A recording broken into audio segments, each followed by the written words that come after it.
Alec Jeff. This meeting is being recorded.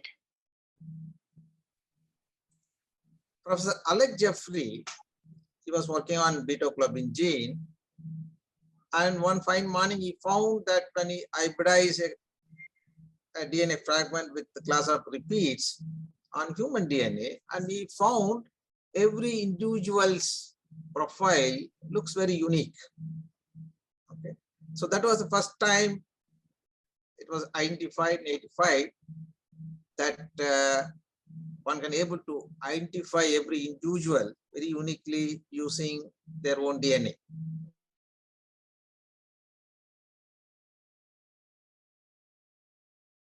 And that was the time Dr. Lalji Singh, most of you are aware, he was the former director of CCMB, and he was the founder of CDFD, where I am at present.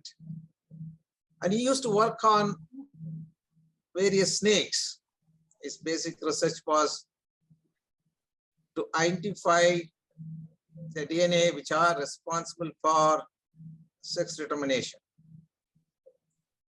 And he found there's a class of repeat, like GATA, what you see here, which are highlighted, that was clustering in a W chromosome. And while he was doing this, when Alec Jeffrey published the paper, there's a class of repeat can be used for human identification. Then he tried to use this repeat, and he found that yes, it also gives the uniqueness of every individual. And in fact, this is the very first case which was come to the light of or to the awareness of the judicial system, that there's a technique which can be used for human identification.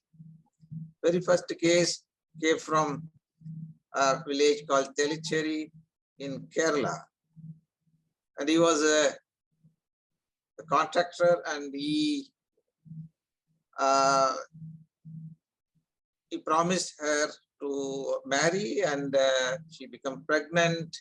The child was born, but then he refused to marry, and she in fact came to know about the technique, and he wrote to director at the time, Professor Bhargava, that she wanted to have the test done to get the justice. So that was the first time it was established in the court that, and in the court also given verdict based on the report. And subsequently, there are many cases, and government, particularly Department of Biotechnology, was interested in setting up the separate laboratory exclusively for providing DNA fingerprinting service, and it was established about 25 years ago. And today is our 26th foundation day, and which I already informed Jyoti that it will be difficult for me to give a talk, but somehow I managed to be here. I just want to give you some background how because it's a CME, I believe that how the technique can be used and what is the basics to know about this technique. As a biologist, all of you are aware that in a cell, there's a nucleus. When the nucleus started dividing, and the nucleus, the cell started dividing, the nucleus will condense and become the thread-like structure called chromosomes. And in human, we have 46 chromosomes, all the somatic cells. And in the germ cell, we have half of it, 23 chromosomes. In addition to that, so this is where there's a 3 billion base pair of DNA exist. In addition to that, there are small organelles called mitochondria. And in mitochondria, there are tiny circular DNA exist. While we have only 2 copies of nuclear genome, there are multiple copies, hundreds of copies of mitochondrial DNA genome in every individual cell. In the coming slide, I'll tell you a little more about this. Then most important aspect is to learn the inheritance of the genome. I mentioned in the somatic cell, we have 46 chromosomes. In female and male, if you compare, the 44 chromosomes or 22 pairs are common.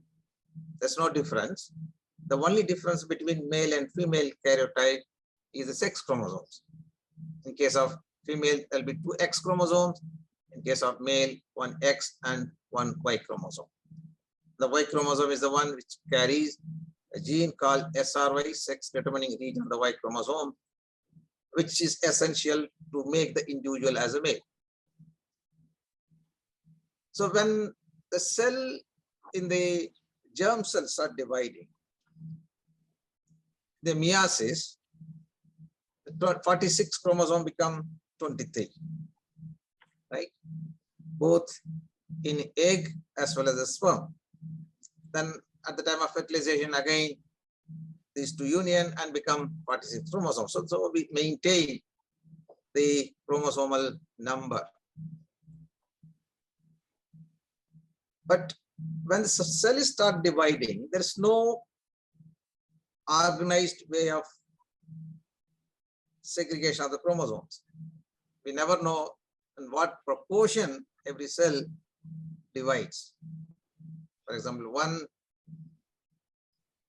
one cell is dividing, chromosome number 1, this chromosome goes, this chromosome, whereas other chromosome. Whereas the next cell division, again, it can be different. That's why every individual is looks very different, because we share different proportion of the chromosomes. I mentioned about the mitochondrial DNA. In case of egg, the mitochondria remains there. Therefore, the mitochondrial DNA also remains there. Whereas in case of sperm, the mitochondria exist in the midpiece. But at the time of fertilization, it remains outside when the nucleus goes inside. Therefore, only the nuclear genome goes into the egg at the time of fertilization. So there is no contribution of paternal mitochondria. There are rare cases where always it's associated with the disease. But we all inherit the mitochondria or mitochondrial genome only from the mother. We will see that in detail. And I also want to tell some fact about the DNA. DNA is very stable, unlike other molecules like protein, carbohydrate, any other RNA. Very stable. When you eat it, it will become single strand. Your DNA is double strand. And when you cool down, become double strand. And can be isolated from any biological material, right? From the blood, semen, saliva, urine, hair root, not the complete hair, teeth, bone, any kind of tissue. So that's another advantage. And doesn't change with the age. If you take blood of a just born baby and wait for 50 years or 60 years, isolate DNA and compare the profile, it remains the same. There could be some changes in a tissue where there's kind of cancer, or sometimes mitochondrial DNA variation, particularly in a tissue where the organ is affected. Only specific place, but otherwise the DNA remains the same. And pattern of an individual from every tissue of the body is same. So when you generate a profile, what I shown in all the tissue, 10 different tissue if we take of an same individual, if you generate the profile, DNA profile, it remains the same. Therefore, somebody make the crime, either the person leaves a drop of blood, a drop of semen, or 1 or 2 air sample, you can still able to identify the person. And the most important thing is that it shows a lot more variation compared to any other biological material, any other polymorphs. Like protein, you have very limited. Blood group, you have very limited. With the DNA, if you take, there are billions of places, millions of places where there's a variations between the individuals. But there are selected variation which shows across individuals are the ones which are being used. So any contact of an individual, for example, somebody is closing the envelope with the saliva, there could be few cells sticking onto that. Chewing gum can have few cells. Cigarette butts can have few cells. A glass or cup when you are drinking water or coffee or milk will have few epithelial cells sitting on the rim of the cup or glass that can be used. Now coming to the variations that are existing in the DNA. In a large chromosome, or the whole chromosome as such, if you look at the variations, you all must have studied, there could be a monosomy or trisomy. One chromosome is missing. That happens only with the X chromosome. If any other chromosomes, autosome missing, the individual will not survive. It might lead to very early pregnancy loss. But presence of one X, absence of either one more X or Y chromosome, person can survive with one X, called Turner syndrome, must have seen. And there are three well-known trisomies. The most known is trisomy 21, Down syndrome. Chromosome 13, trisomy, Patau syndrome.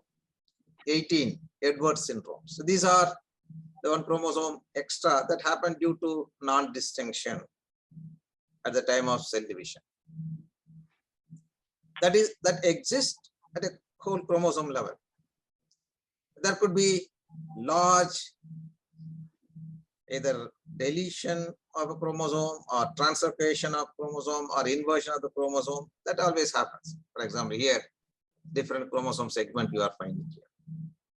Okay. Then if you go down a little bit, you might find variation existing at mega base level. For example, here, there's a tandem duplication. So BC is a one segment, for example, segment of DNA is A, another segment is B, then you have C. But B and C is duplicated again. It happens in the chromosome, particularly wherever there's a repetitive sequence, you expect that, or you often see that the entire chunk of DNA is duplicated or deleted. Same way is deletion here. Inversion, the orientation is changed. If you come down further, you have Alu element, you have mini satellites, you have L1, line 1 element, and so on. But you come down further, and this is what is very important for generating the profile because it shows more variations. It's called as short tandem repeats or microsatellite markers or STRs. So where you see there's a tandem repeat of a particular sequence. Here CT80, again you have CT80, CT80, it goes like that. Similarly here, in one chromosome, the next chromosome. Then if you go to single base level, it's called as SNP or single nucleotide polymorphism, where you see that the rest of the sequence are same, where you have this a C here, and on the other chromosome you have T. Okay, it's called as single nucleotide polymorphism. So mostly this is what being used for DNA fingerprinting, and this is also being used. How the profile is generated? When the technique was invented, it was invented using a southern hybridization based method or RFLP method. It's called as restriction fragment length polymorphism. We used to use a specific restriction enzyme. So each enzyme has a defined sequence motive, only then it will cut. For example, if you take EcoR1, that's one of the restriction enzyme. It cut wherever the sequence exists as GAATTC. Okay. So, for example, this is one of the chromosome. This is another chromosome. You have one EcoR1 site here, the complete GAATTC. Here also GAATTC. There is another GAATTC. Whereas in the other chromosome, the same sequence exists here. Here also the same sequence exists. But whereas here, instead of A, there's a G. There's a A to G polymorphism. Okay. So because of that, the restriction enzyme will not cut the DNA at this particular position. So it will cut here, here, here, but here it will cut only this first position and the third position. So now itself in this very small example what I am giving, in this DNA you will get 1, 2, 3, and 4 fragment, whereas here you will get 1, 1, 2. This is a very big fragment, and this is another fragment. That means these two will show the same fragment of these, whereas this fragment will be in 2, which I'll show you in the coming slide, 2 small fragment, whereas this will be 1 long fragment. Similarly, the whole genome, if you are digesting with restriction enzyme, there's a lot of opportunity to get that some individual might have the restriction site there, some may not have. Okay, so that's how the technique is being developed. For example, here, so this individual has 2 bands here. This individual doesn't have one here. One is very light. That means these two joined together, it is appearing here. And this is a process of RFLP, restriction fragment length polymorphism. It is a very long, lengthy process. One has to isolate DNA from either blood or any tissue, then use restriction enzyme, which I mentioned earlier. Then do the gel electrophoresis. You load the DNA here. The DNA is negative charge, then it will move towards positive. When you do that, because when you do the restriction enzyme, will generate large number of fragments, but you may not see any band like this. You will see like a smear. Like for example, if you take any book, any biochemistry book, you have the book is very thick, but there are many papers on that.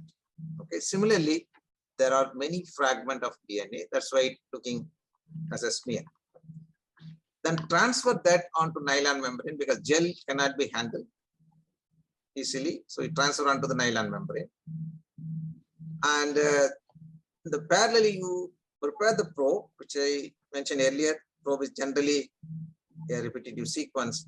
In this case, for example, you take GATA or CTAT, then label that with radioactive material.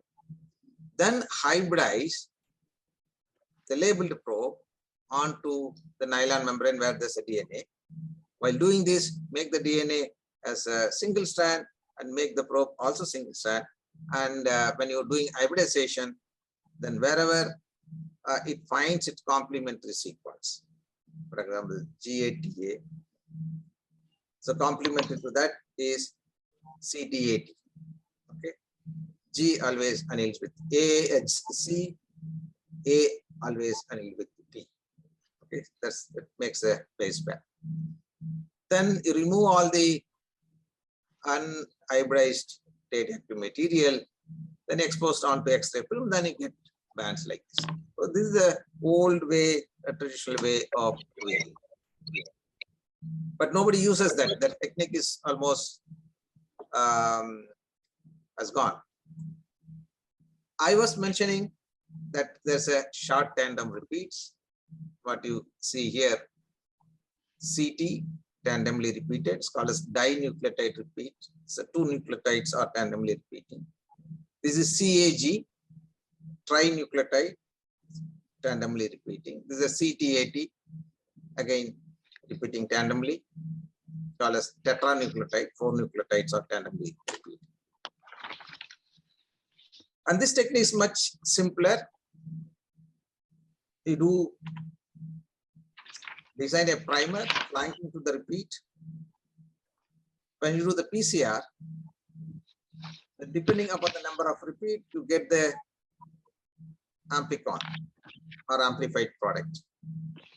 For example, here, TA repeat, it's shorter in this chromosome compared to this chromosome. So you get, in this case, shorter fragment compared to this.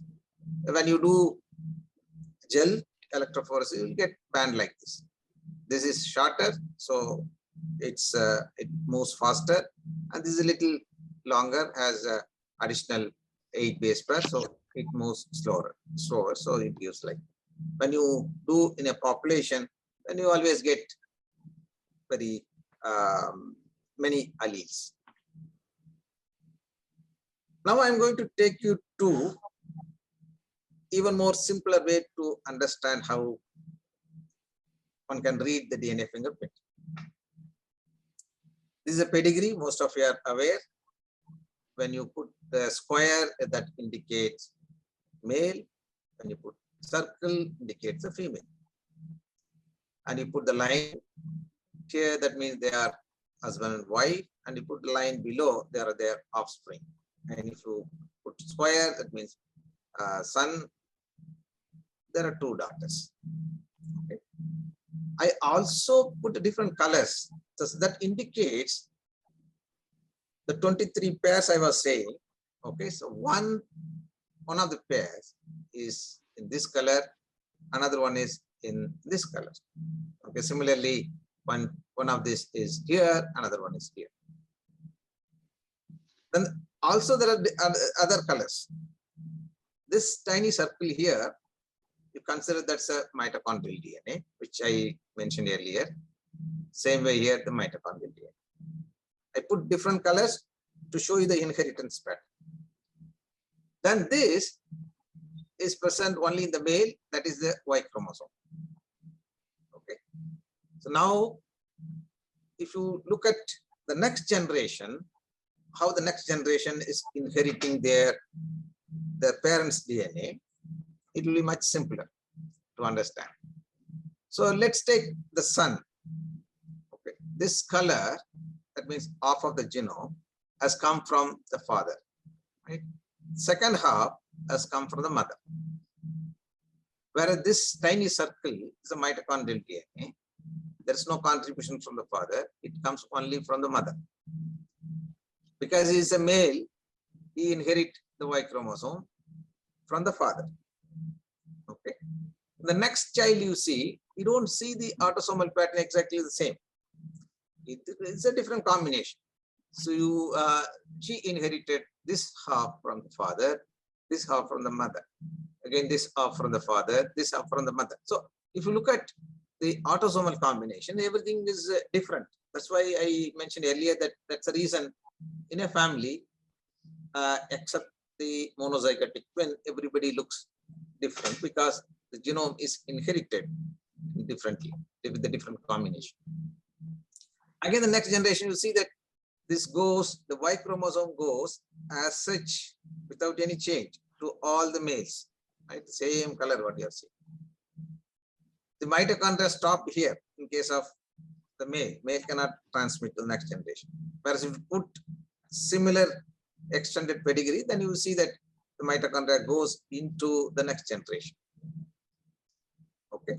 So keeping in this mind, if you look at the actual DNA fingerprint profile using the STRs, there are 9 different loci. Okay. Take any chromosome, for example, chromosome number 1, as I mentioned earlier, one of the pair comes from the father, one from the mother. So we inherit the genome equally from both the parents. That's why we always check whether the person, we wanted to make an identity, whether this person belongs to this family, or he is the father of the child, or she is the mother of the child. Right? Take one particular locus, for example. So this is one particular locus. Okay, let's consider that this locus has come from chromosome number 1 or 5 or anything, although they are defined.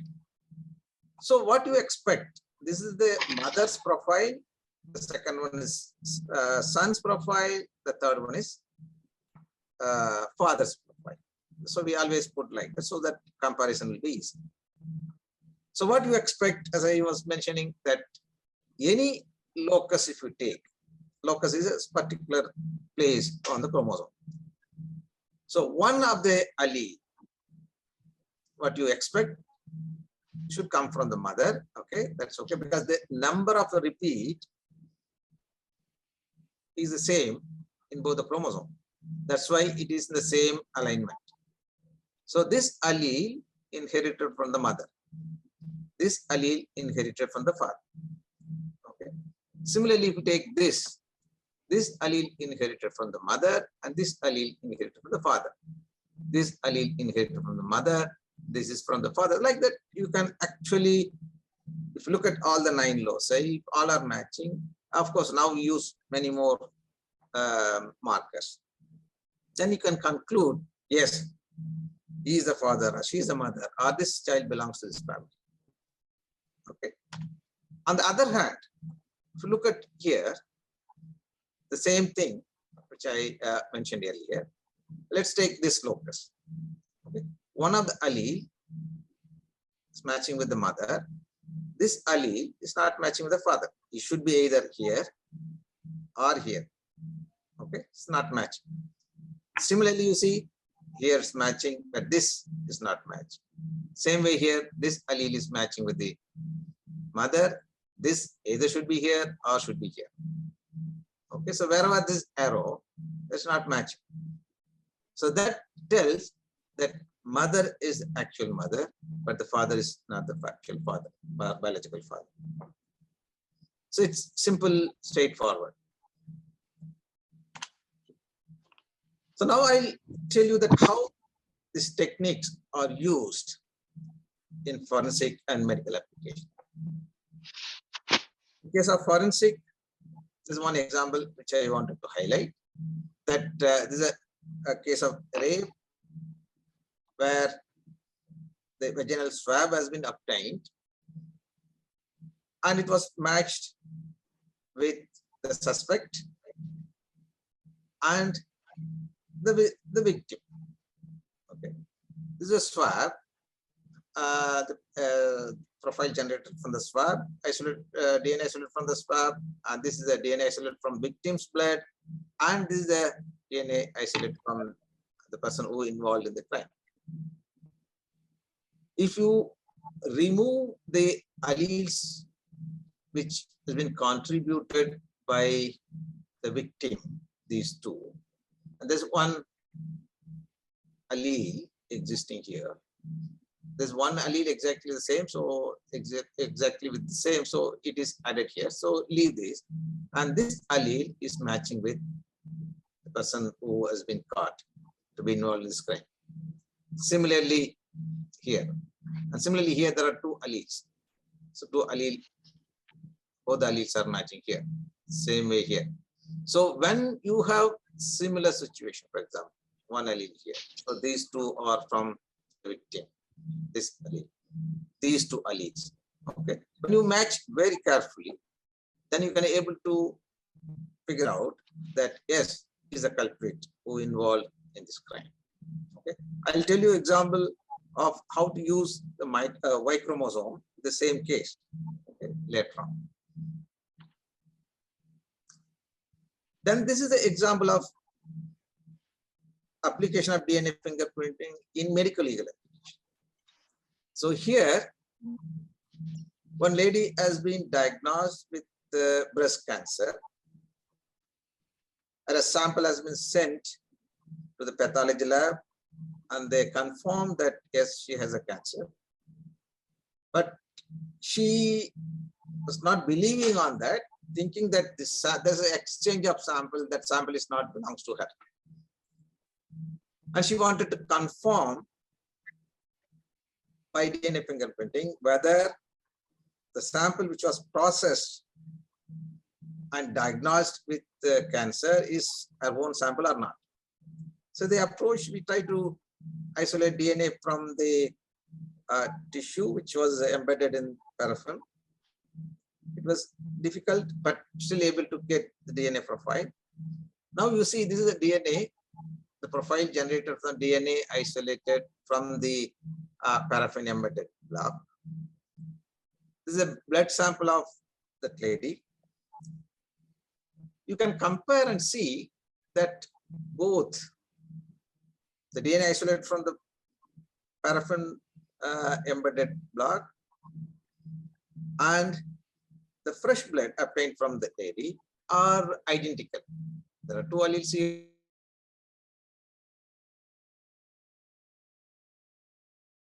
Are identical, confirming that there's no doubt that this is in fact our own sample.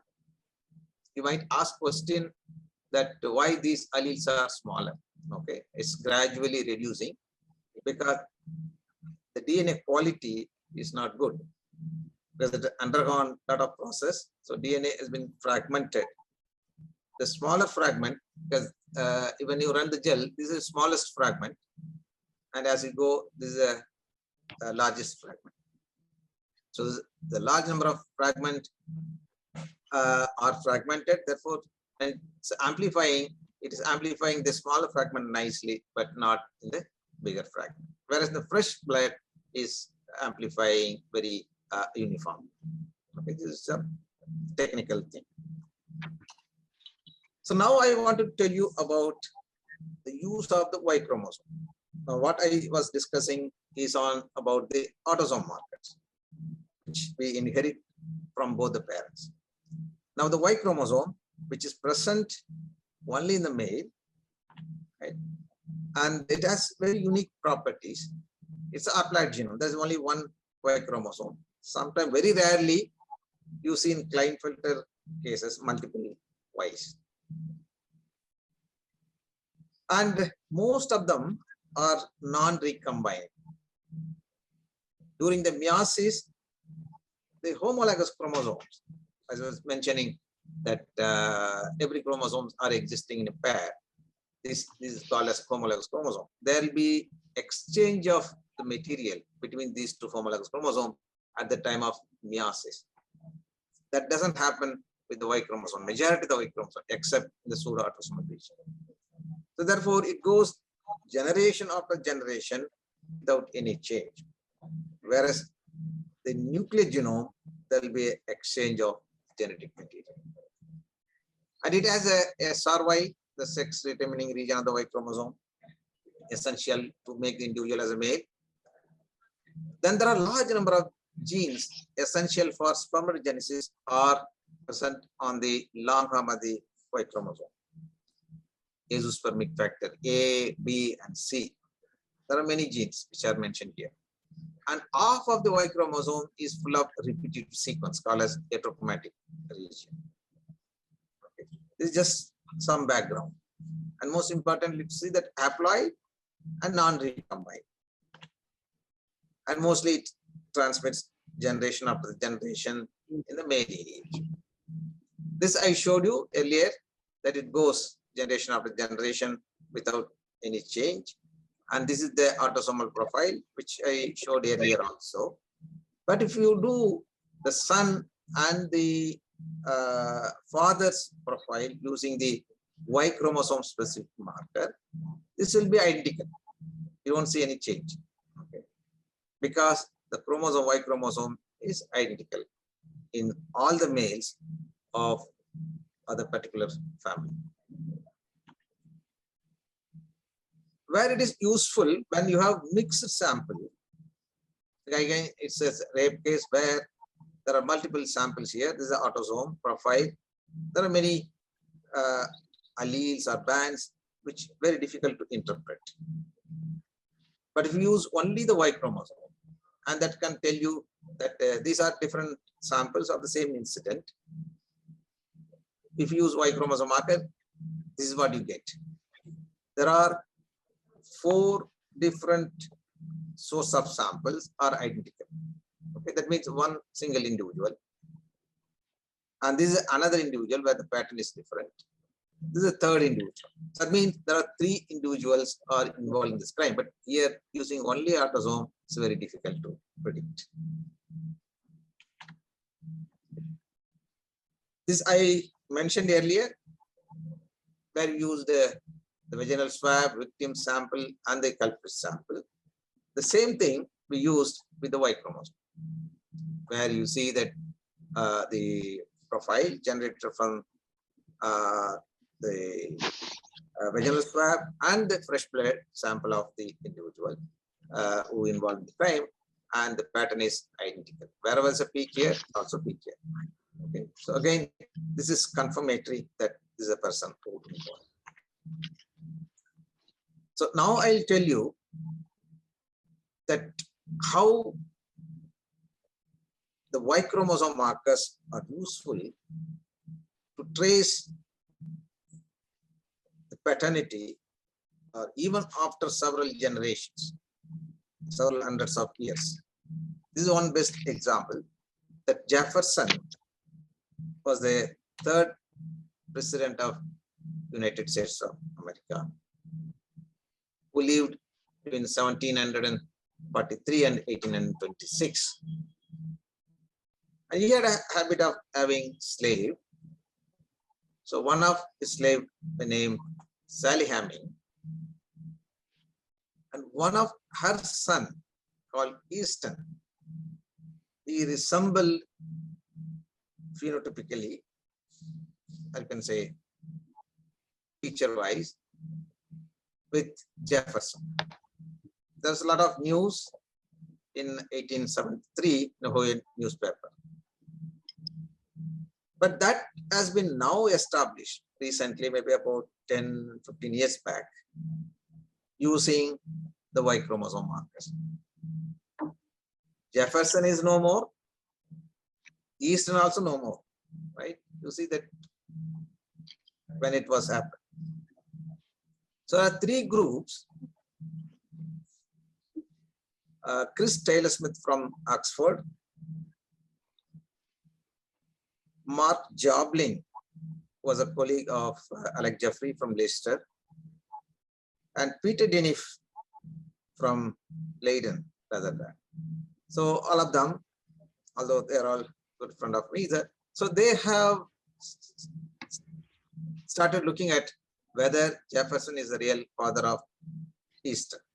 Okay, they took all the necessary permission to conduct this experiment, but they cannot do with them, and they have started with the contemporary individual who are living now. So they are now trying to establish the paternity of Easton after several generations. So each number represents one generation. So you have 2 plus 4, 6, 7, 8 generations after they try to do this. Jefferson had one son, he died in an accident.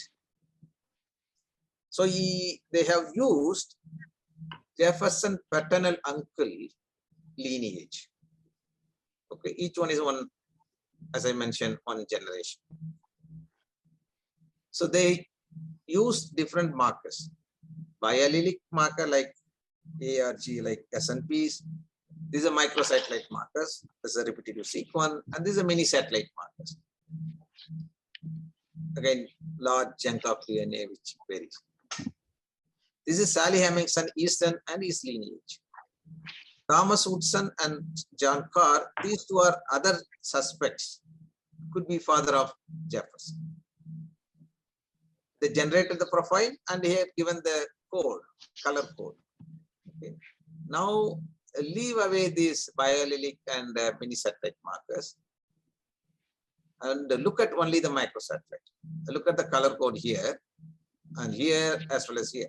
So these are all different. So one can rule out this. Now look at this. Except one mutation, they're all identical.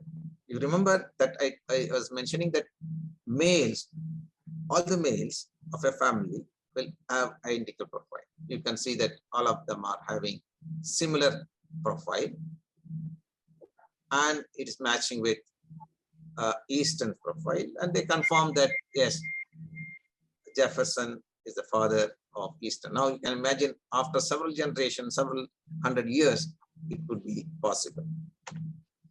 Same thing was done when Saddam Hussein was caught, and his phenotype was totally different, and they used his sons, Uday and Kwesi Azan's profile to match with and identified, yes, is the Saddam Hussein.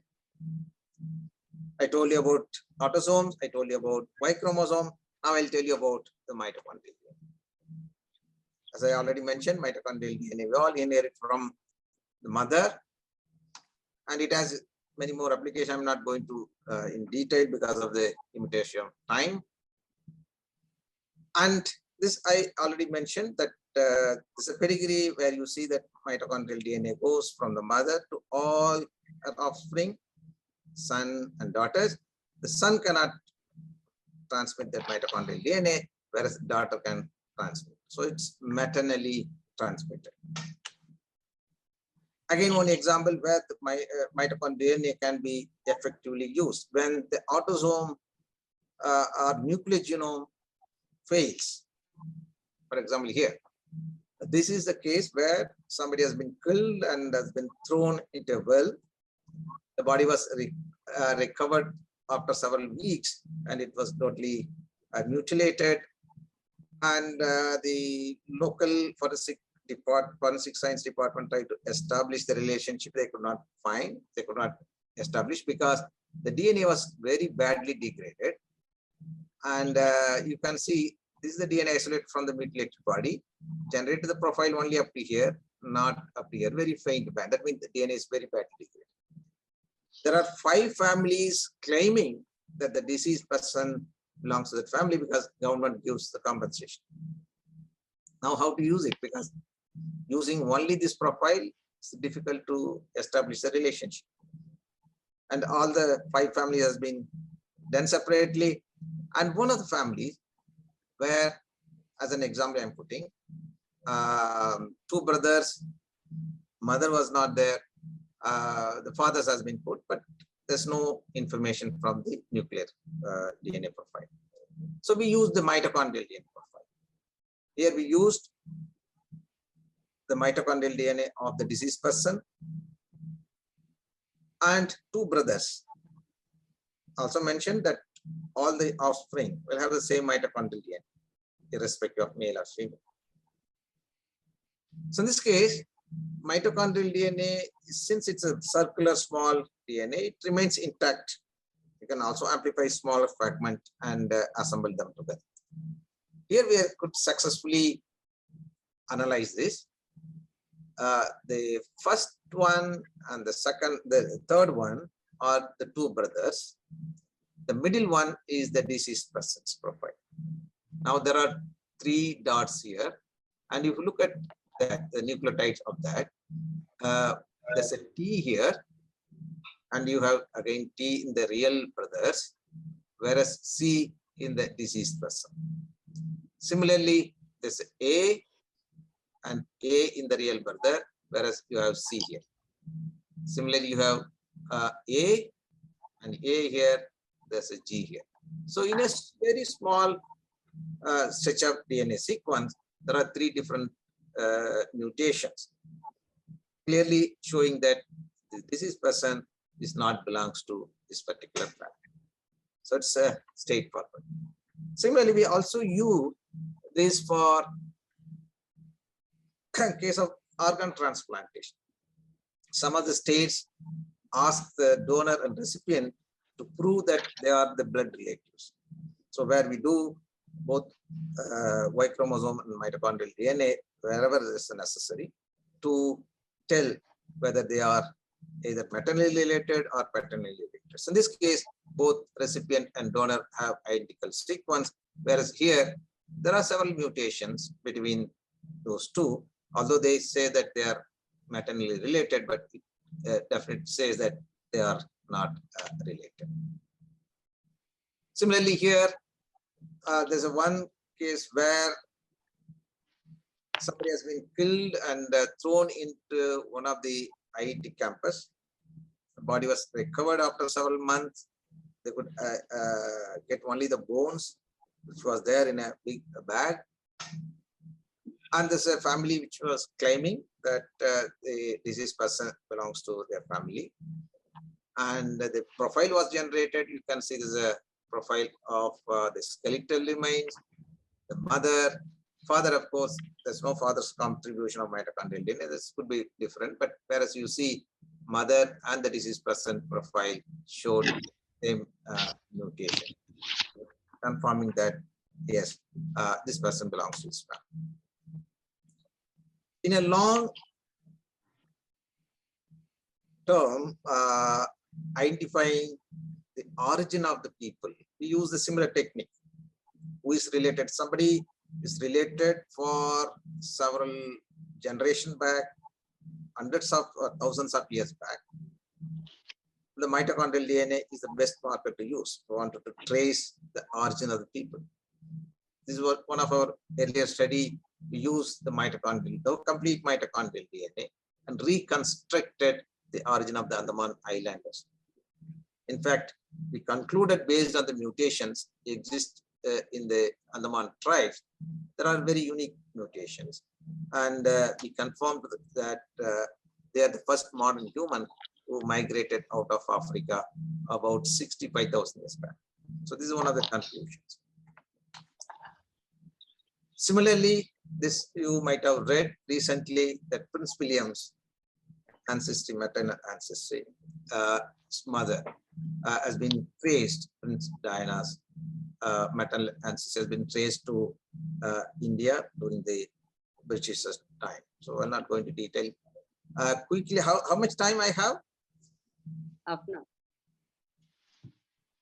Half an hour more? Or? Hello, can you confirm how much time I have? Sir, you have time. Sorry?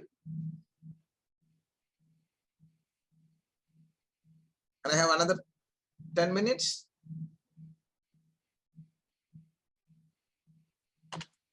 Yes, I'll go into the next way of looking at it. So we discussed about STR, we discussed about autosomal marker, we discussed about Y chromosome markers, we also discussed about mitochondrial DNA markers. Now we'll look at the SNP, single nucleotide polymorphic markers, which distributed throughout the genome, otherwise called as SNP, single nucleotide polymorphic markers.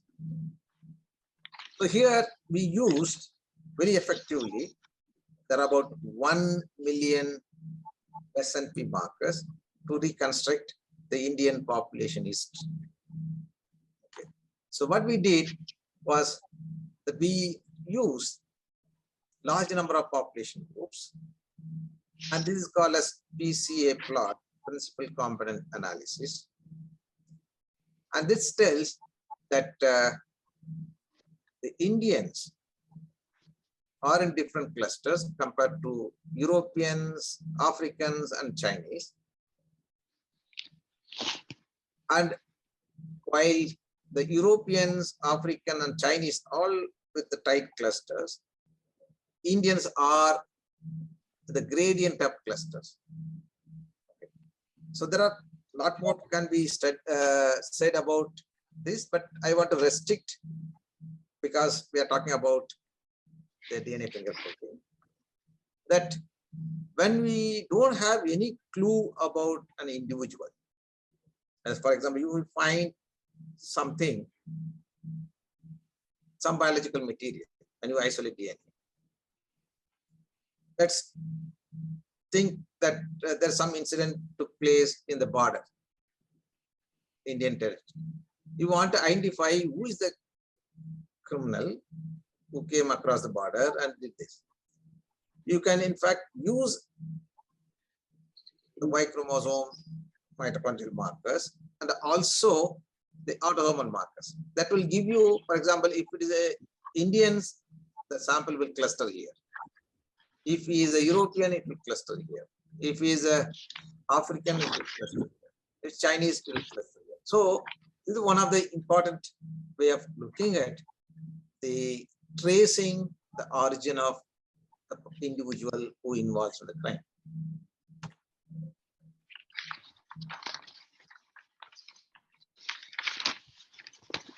Now I'll talk about the ancient DNA. Ancient DNA is very difficult to handle because the materials are thousands of years old. It requires a specific laboratory. So I'll tell you that how this can be used. Again, couple of examples. There's a place called Rupkund, probably some of you are aware. It's in the Himalaya. And this is a lake, the Rupkund Lake, where there are several hundreds of bone samples. But nobody knows who are these individuals. There are different stories or hypotheses. People say that they are traders, they were walking across this, and something happened, and therefore they are all perished there. There are other hypotheses is that there is a Nandi Devi temple, people walked, and there's a natural calamity, so they have gone and perished there. They also say that there's a king who went along with his troop. Again, something happened, they all perished. Then there was an endemic disease at the time, and those who have died have been taken and thrown into that. But that's very difficult to believe. That why? Because going there itself is difficult. So all of these are hypotheses, but how we use the ancient DNA technique try to establish this. And we analyzed few bone samples, and it appears that there are 3 different source samples. One group is clustering with India. That means they are actually Indians. Another group with the Europeans, okay, French and so on. One is closer to and Chinese. Okay, so this may be Southeast Asian group. They are Indian. And here we further investigated and found they are all Mediterranean people. Okay, using the whole genome sequence. Earlier I told about genome-wide sequence. Is a whole genome sequence. We found that. Then one more example I wanted to tell you is that you know that Harappan civilization. There are large number of groups. Archaeologists are trying to excavate that place. And one group headed by Dr. Vasant Sinde from Deccan College. So they identified a bone sample. There's an intact bone here. Again, we did the whole genome sequence and to try to understand the source of that individual genome. And we found that that source consisting of the early Indian, that's the Andaman hunter-gatherers, and also the Iranian hunter-gatherers, not the Iranian farmers or hunter-gatherer farmers. They are much older, but the sample itself is not very old, around 3000 BC. But there are so many inference can be drawn from there. One is that the agriculture must have started independently in India, okay, because they are not part of the Iranian farmer migration. Of course, they could have come much later. So that's all I want to tell you. I hope I kept my time. And if you have any question, I'll be happy to answer. And thank you very much.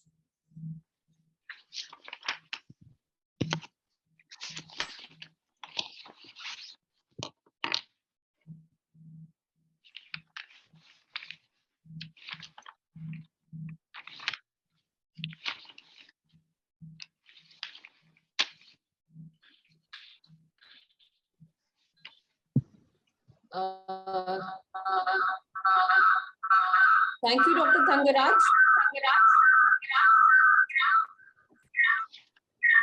Now I would like to ask Dr. Gayatri Rath and Dr. Shakil Siddiqui sir to ask any questions if they have.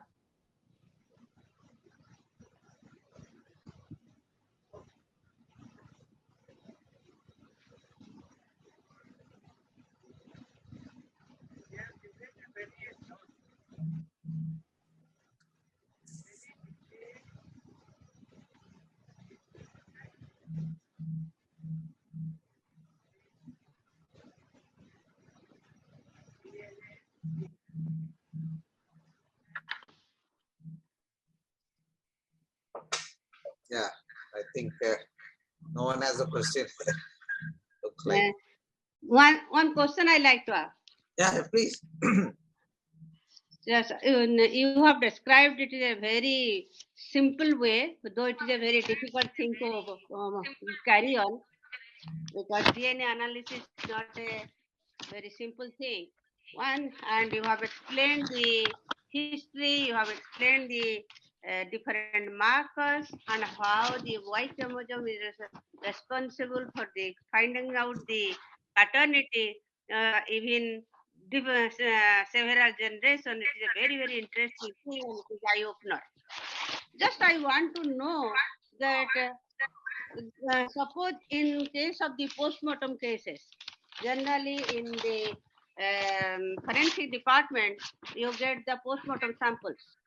And in postmortem samples, generally we have seen what I have noticed, that most of the samples are degraded and most of the samples are autolyzed.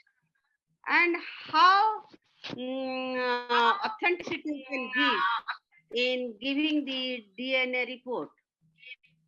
How much authenticity will be there?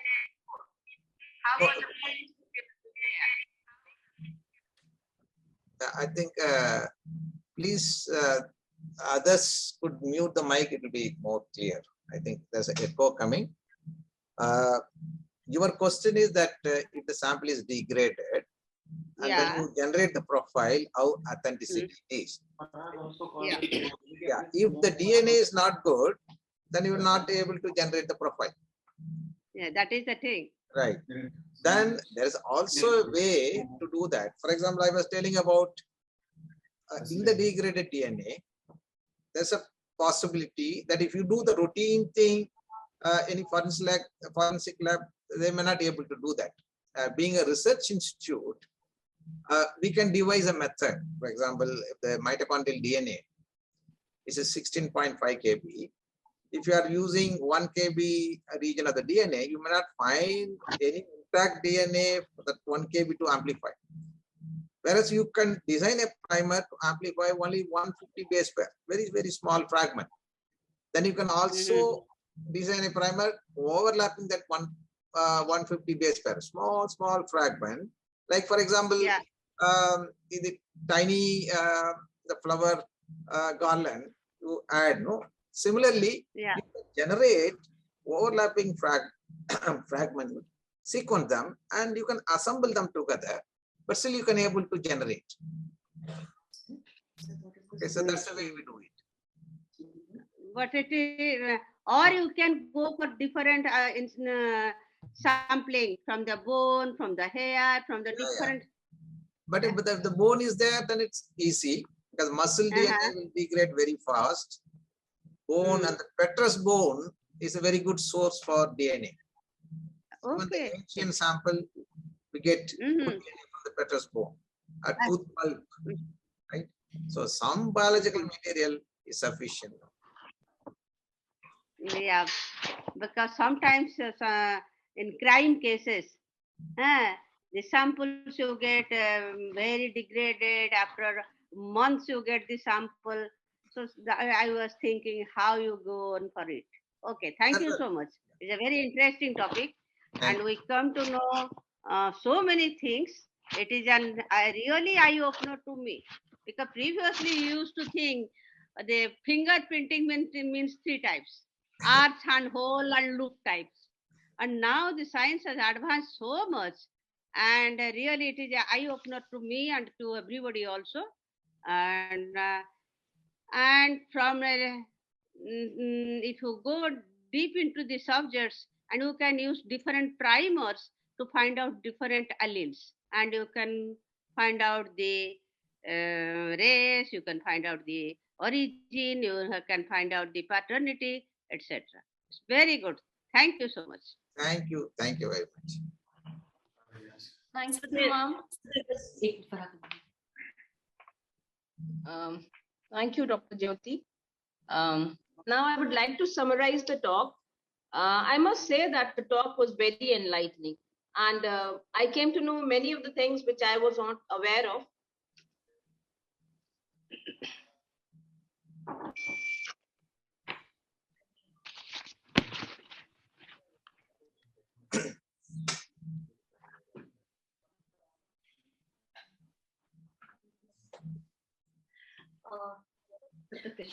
Okay, thank you, Farah ma'am.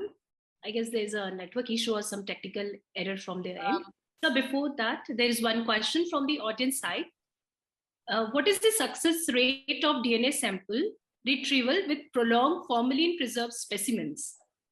Sir, congrats, sir. If samples are preserved in formalin, it's very difficult to isolate DNA, right? So depending upon what is the thickness of the tissue and how much it has penetrated inside the tissue, all these are matters. So there's no defined rule. Then we'll have to use different technique to get rid of all this, right? We keep trying until we succeed.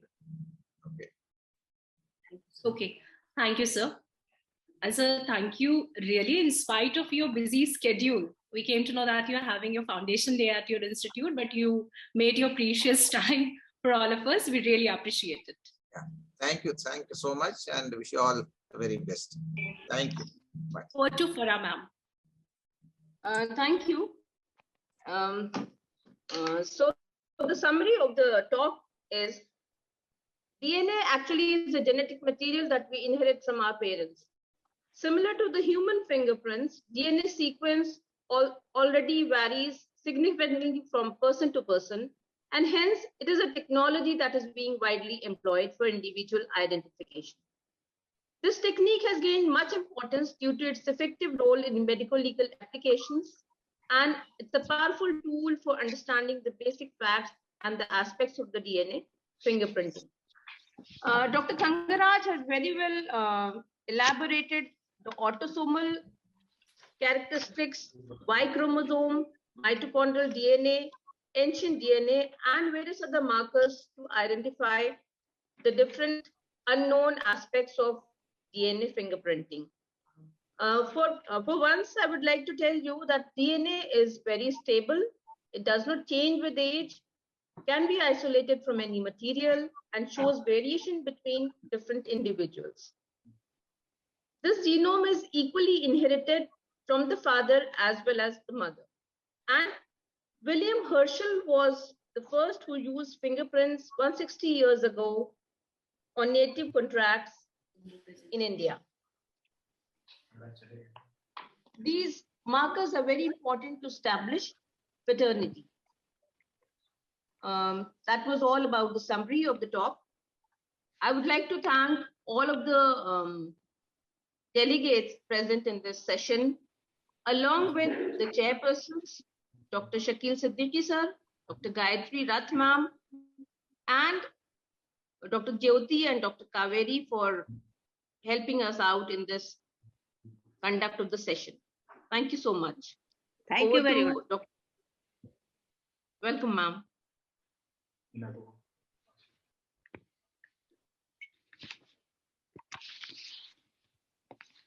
Thank you, everyone. We appreciate your presence. And now, with pride and joy, on behalf of Team NATCON 68, I present the Certificate of Appreciation to Dr. K. Thangaraj,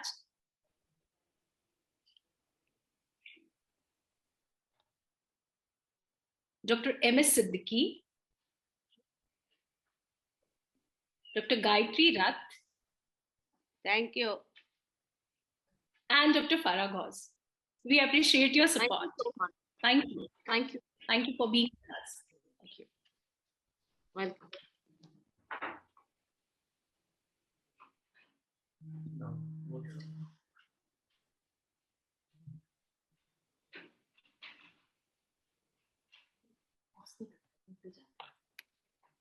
Continuing with our program, let's begin our next talk on the topic forensic podiatry, foot and footprint science.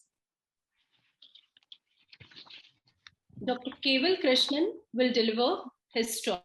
The moderator for this session is Dr. Nidhi Sharma, Professor, Department of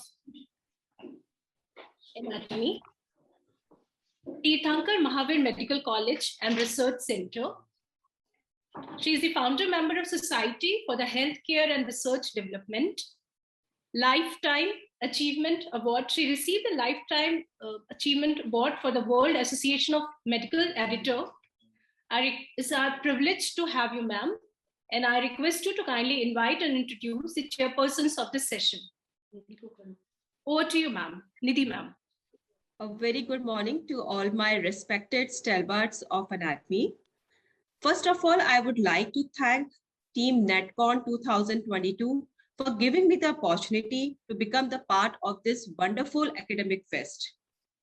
I'm sure that this conference would certainly induce new ideas among the participants, paving way for innovations in the field of medical anatomy. I would like to take the opportunity to congratulate the whole organizing team, especially Professor Preeta Manik ma'am, Professor Jyoti Chopra ma'am, and Professor Anita Rani ma'am, and the whole team for organizing such a wonderful event. Now, I would like to start the sessions with the warm welcome to the honorable chairpersons. Kindly share the screen, please.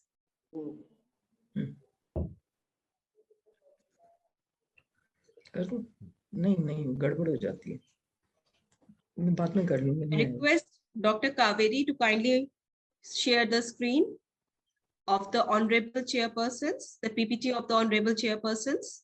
Ma'am, it's already shared. Okay, Can you see that? just give me a minute, please. Okay, ma'am. Yes, ma'am. Share. No, it's not visible, Dr. Kaveri. Ma'am, just give me a second. Sure, Just sure. sorting.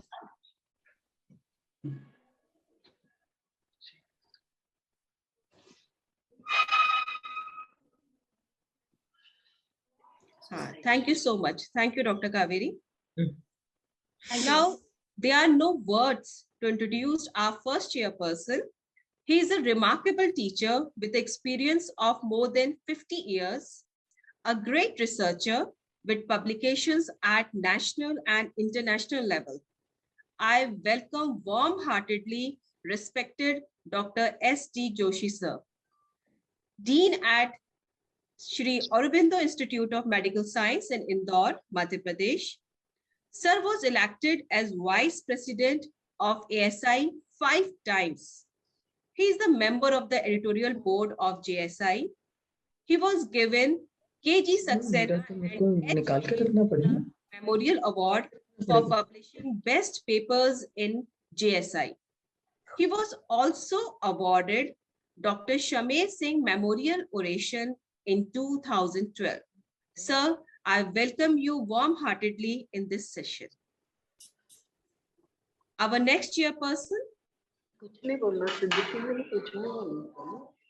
Our next chairperson is the lady who is of international fame and an ideal person for the young anatomist. That is Dr. Shashi Raheja ma'am. Profession had Dr. Baba Saheb Ambedkar Medical College, New Delhi. Former Director, Professor and Head at Lady Hardinge Medical College, Delhi. Ma'am has co-authored 2 books of anatomy. She has chaired the scientific session at 18th Congress of the International Federation of Association of Anatomists, that is IFA 14, which was held at Beijing, China in 2014. She is a member of expert group of medical assessment and rating board of National Medical Commission. She was honored for giving best oral presentation in the 6th Asia Pacific International Congress of Anatomy and 13th National Congress of Indonesian Anatomist Association at Surabaya in 2011. She is the recipient of Tridecennial Award for Teachers on 5th September 2012 by National Board of Examination. Ma'am, I welcome you in this session. Dr. Shashi Raheja. Thank you. And Dr. Nidhi Sharma. We are really thankful to all of you. And now before we proceed, thank you. Before we proceed to our next session, I request all our admirable guests to kindly switch on their video so that we can create a memory here by taking these screenshots.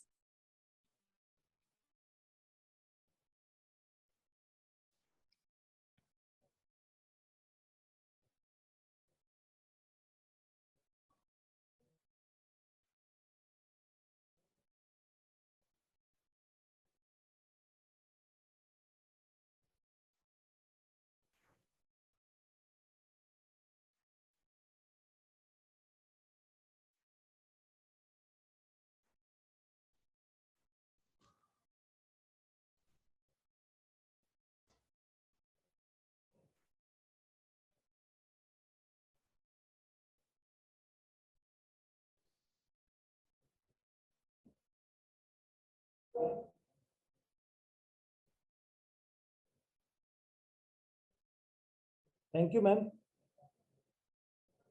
Ma'am, I can't hear you. Thank you. Thank you, sir. Thank you, ma'am. Thank you very Yes, sir. much.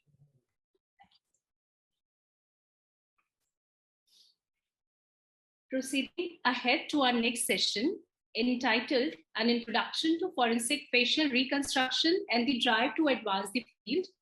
Dr. Tobias Halton will be speaking about it. And Dr. Anand Mishra is the moderator of this session,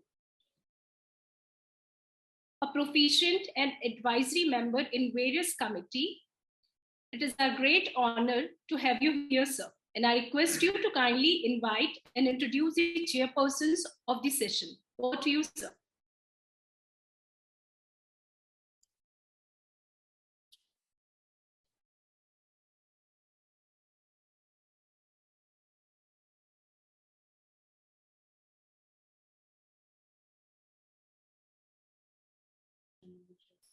Dr. Anand, kindly unmute yourself.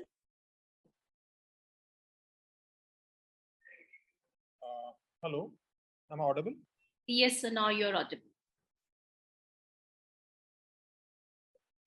So it is my great pleasure to introduce Professor A. Sharif, who is a professor and head of Department of Anatomy, and he is also the professor in charge computer facility and telemedicine facility at All India Institute of Medical Sciences, New Delhi. He has been the former professor and head of anatomy in BP Korala Institute of Health Sciences, Nepal, and also in Oman Dental College, Muscat. He has introduced various facilities at AIMS, like the evening facility, the enteric nervous system research lab, the digital histology lab, and the clinical ecotoxicology facility. We welcome you, sir, as one of the chairpersons for this session. Sir, your voice is quite not audible.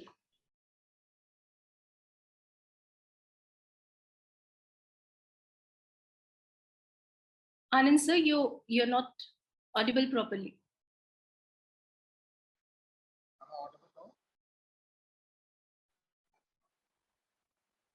I audible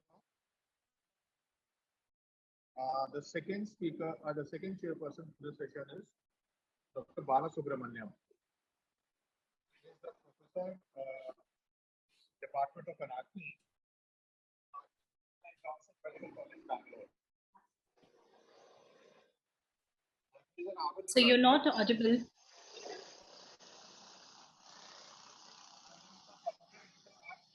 a professor from America. He's also an avid blogger and a YouTuber also, and has thousands of subscribers. IT consultant in the domain of healthcare. Anand, sir, you're requested to kindly put the mic. So kindly bring the mic closer to your.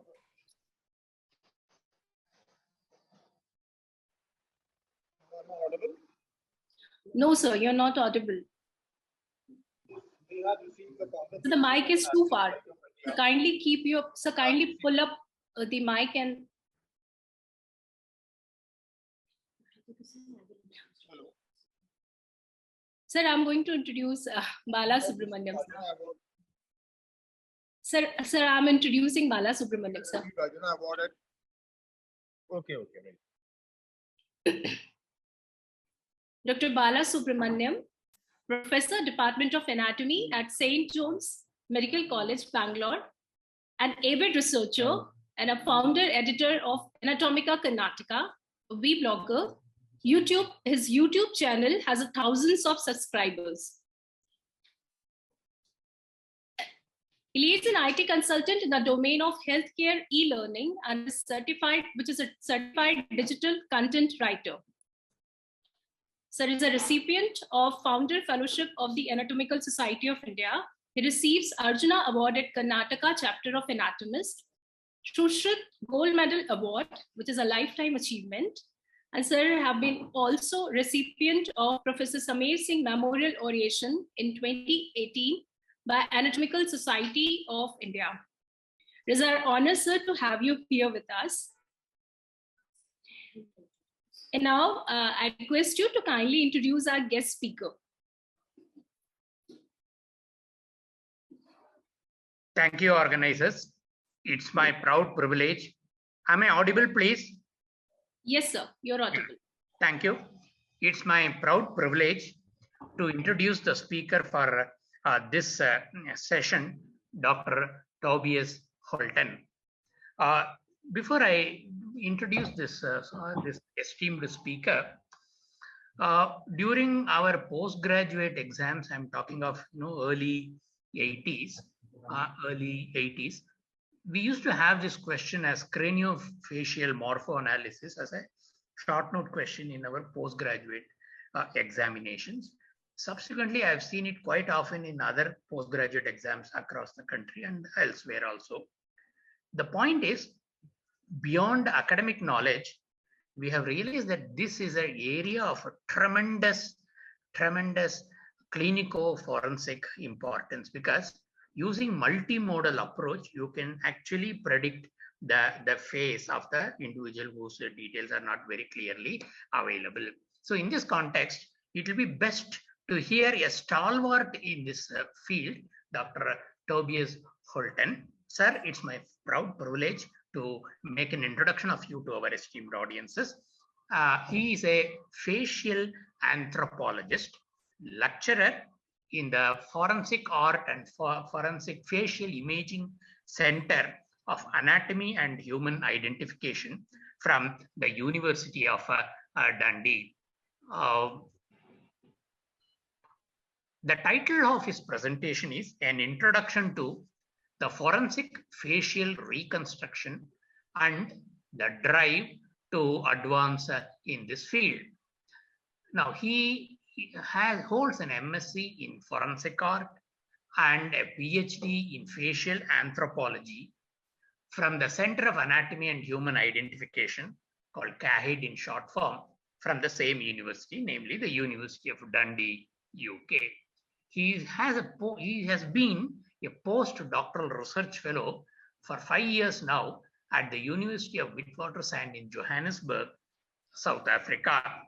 During this time, he formed part of the Human Variation and Identification Research Unit and delivered specialist craniofacial identification services.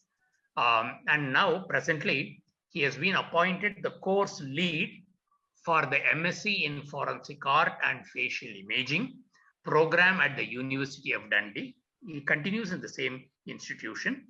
He is a researcher, and his research interests in the fields of craniofacial identification, forensic anthropology, history of physical anthropology, and the cultural heritage is noteworthy.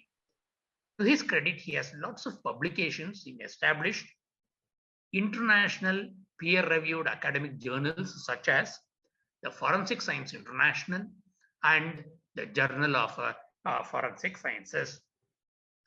He is the third speaker in our current today's feast on a very, very interesting topic on how to identify the unidentified. You see, that is the theme of the session, and he will add his scholarly knowledge. He will share it to us. We are grateful to have you with us, Dr. Sir, and we look forward to learn from you. Thank you. Thank you very much.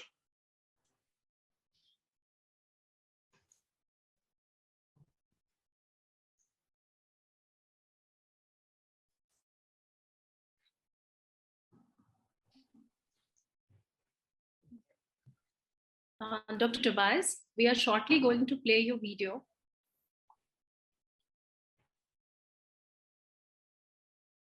From you. Thank you. Thank you very much.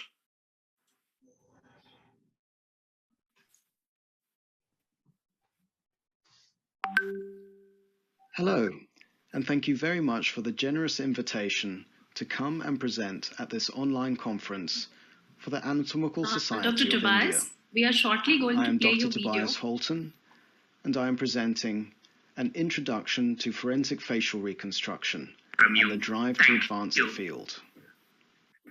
Thank you very much. Forensic facial reconstruction refers to the process of building up the face of an individual from their skeletal remains. It currently relies on practitioner artistry to generate the facial image, while drawing on scientific knowledge of the face taken from existing research within the fields of anthropology, osteology, and anatomy.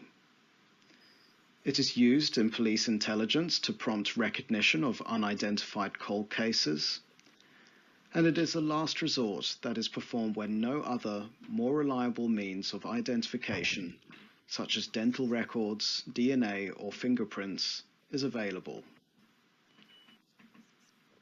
You will also see it being applied within archaeology to promote public interest in historical or ancient figures. In this context, there tends to be a more flexible artistic license given. Now, this slide demonstrates how facial reconstructions tend to vary between forensic and archaeological cases. In forensics, reconstructions are limited to presenting information that is evident with the biological material available. They therefore tend to avoid suggesting skin tone and eye color. Sometimes hairstyle and color might be presented if sufficient evidence of hair is retained on the deceased individual. Personal effects that they were found with might also be depicted in the presented reconstruction.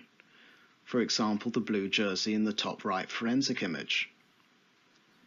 In archaeological reconstructions, there is otherwise more freedom for interpretation, hence how they tend to be more colorful and suggestive of clothing and hairstyles that are not necessarily directly evidenced with that individual, but might instead show a general trend in fashion for people of that time and culture in which the reconstruction comes from. This slide essentially emphasizes why we take care with the superficial details we apply to a facial reconstruction within forensic contexts. The skull alone cannot infer details such as color of the skin, eyes or hair, nor hairstyle. It offers no reference to ear shape, age-related skin changes, nor common facial expressions someone might have had. There obviously would be no indication of personality from the skull.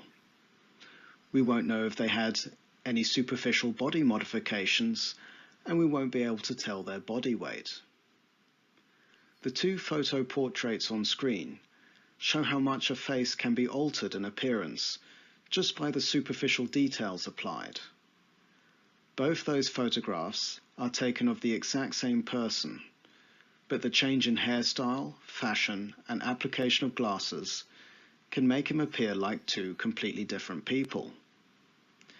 This would be very problematic in a human identification scenario, so we take a lot of care in the superficial details we apply to a reconstruction. Now, the science utilized in forensic facial reconstruction can also be applied to other practices. It is relevant in craniofacial superimposition, where we compare the morphology of an unidentified skull with antemortem missing person facial photographs to determine if there is a possible match for further investigation. This helps a great deal in mass grave scenarios, where there is a lot of unidentified and missing person cases to process. A similar understanding of the face is furthermore important in medical practice as well. An application of morphological patterns in facial features and their relationship with the skull is relevant for surgeons involved in cosmetic or reconstructive surgery. It can also be relevant to the field of maxillofacial prosthetics. Though I will be essentially discussing the practice of forensic facial reconstruction, it is good to be aware of the broader applications the science relevant to this field has. In terms of the modes and methods of reconstruction, facial reconstructions can be performed and presented using both 2D and 3D modalities. 2D methods utilize either traditional sketch approaches using tracing film and paper, or image editing software like Adobe Photoshop, using a photograph taken of the skull for reconstruction. In this instance, it is essential that the photograph taken is in focus and free from perspective distortion. Typically, a subject to camera distance of 2 meters and above would help avoid this.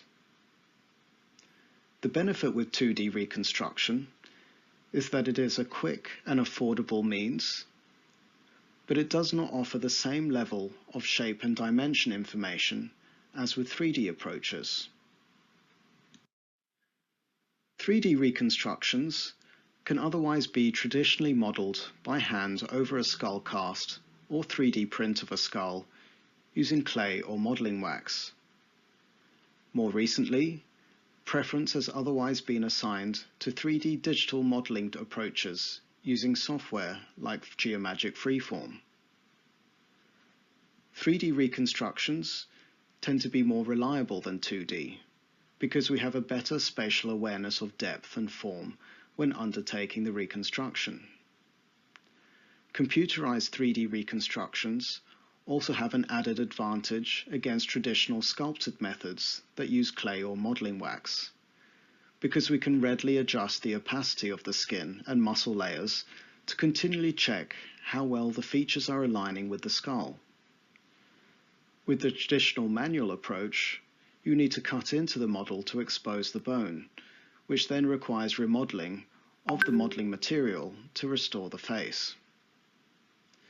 The only downside to performing a reconstruction in 3D in general, whether it be manual or computerized, is that it is much more time-consuming and costly than 2D. When commencing a forensic facial reconstruction, the first thing we try to establish from the skeletal remains is the basic biological profile of the individual, essentially their sex, ancestry, and age at death details. This will inform some of the scientific standards we use in order to generate the face.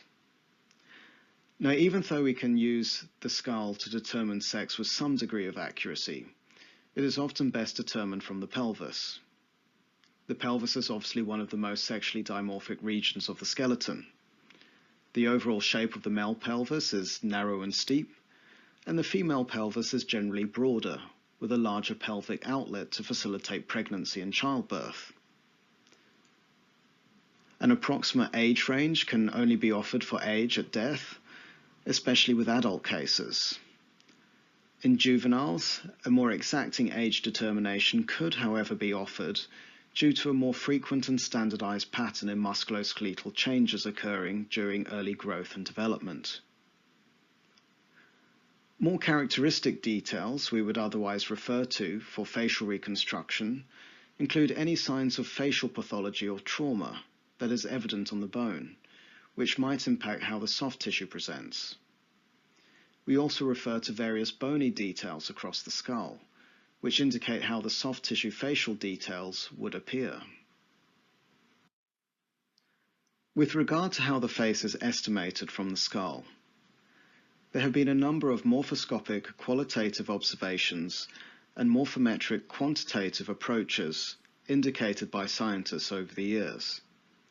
Modes of data collection to develop these guidelines have comprised of anatomical dissection, which has offered a useful resource for understanding anatomical structures to gain an idea of how muscles and ligaments attach and establish facial form across the craniofacial complex. This includes understanding the structural foundation of facial features and how they relate to the bone. There are, however, evident limitations when working with cadaver material. Anatomical research is essentially performed on embalmed cadavers, where the soft tissues are invariably altered from their natural state during life. Common embalming solutions such as formaldehyde and ethanol dehydrates and hardens the soft tissues, whereas the likes of teal overtly softens them. Even if accessing fresh, non-embalmed cadavers, taphonomic changes are instantaneous following death. Therefore, signs of muscle slackening, eyelid tautening, and other effects of early decomposition will be evident.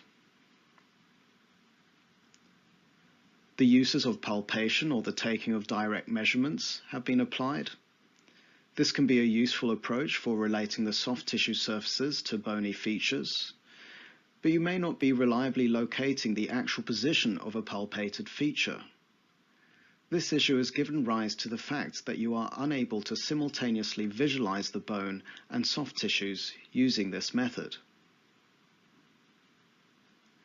Then the introduction of clinical imaging has otherwise enabled much more flexibility and versatility, enabling scientists to visualize deep and superficial tissue structures while accessing living data subjects.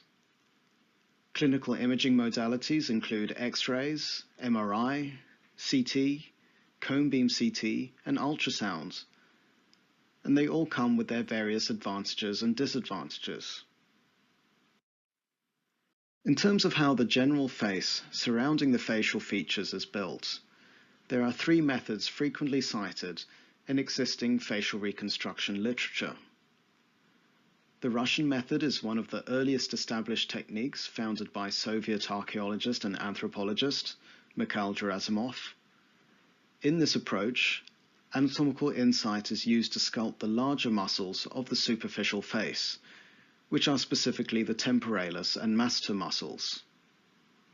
Average tissue depth data is otherwise used to inform you of the thickness of tissues across the craniofacial complex. Then there is the American method, which is considered to solely rely on average tissue depth data. Facial muscles are not modeled in this technique, but an understanding in facial anatomy is still considered crucial. This is because the bone typology can change dramatically between tissue depth landmarks. Thus, some knowledge of face anatomy must be used if tissue depth markers are to be connected in ways that represent realistic face contours. Then lastly, there is the Manchester method, which alternatively models all the superficial muscles involved in facial expression and mastication, and also utilizes facial soft tissue thickness reference markers to guide skin application. Now, all three methods have proven to be effective in forensic practices, but the Manchester method is believed to be the most comprehensive approach. This is because it proactively takes into account how muscle structures attach or fit over an individual's skull, rather than heavily depend on average tissue depth data. When it comes to considering facial soft tissue thickness, this refers to the markers that project from cranial landmarks to facial landmarks. The length of these lines corresponds to the average measured thickness of the soft tissue at that particular location. We typically rely on average data banks, which are often matched to the demographic of the individual being reconstructed. Most published databanks are organized according to population, sex, age, and sometimes even body mass index. These collections are also differentiated according to the data collection modalities used, which can range from needle puncture studies using cadavers to the application of medical imaging systems such as CT or ultrasound on living persons. There have been research developments emphasizing the use of tallied total weighted means that pool all existing facial soft tissue thickness data ever published together, regardless of population, sex, or even method of measurement used. This came about following the argument that when all published facial soft tissue thickness data is collected together and analyzed, the results identify no clear secular trends at frequently investigated landmarks. A wide variation in soft tissue depth measures between different measurement techniques, irrespective of whether living persons or cadavers were considered. Also, no clear clustering of non-Caucasoid data far from the Caucasoid means, and minor differences between males and females. Therefore, by substantially increasing the sample sizes using weighted means and standard deviations, it was seen to help cancel out random and opposing study-specific errors. Regardless of these promises, most facial reconstruction practitioners refrain from using this data, with more demand for its validation needed. As an alternative, there have been a couple of regression studies looking into subject-specific approaches, but they have not proven to perform significantly better than the available mean datasets. Therefore, it is quicker and easier to maintain the application of mean data. With regard to how facial feature details are estimated, particular care needs to be taken with regard to which reconstruction guidelines are implemented. A lot of the early science dating back to the 20th century lacked the scientific rigor expected of modern research today. Some have been based on informal observations, which have not undergone any empirical tests that have been published, so their accuracy has for a long time been unknown. This arguably gave rise to numerous conflicting guidelines, such as that witnessed for mouth width estimation, where all of the proposed approaches on the slide, dating back to 1957, 1962, and 1986, were all published without robust testing to substantiate their use. Much later testing by Stefan and Wilkinson et al.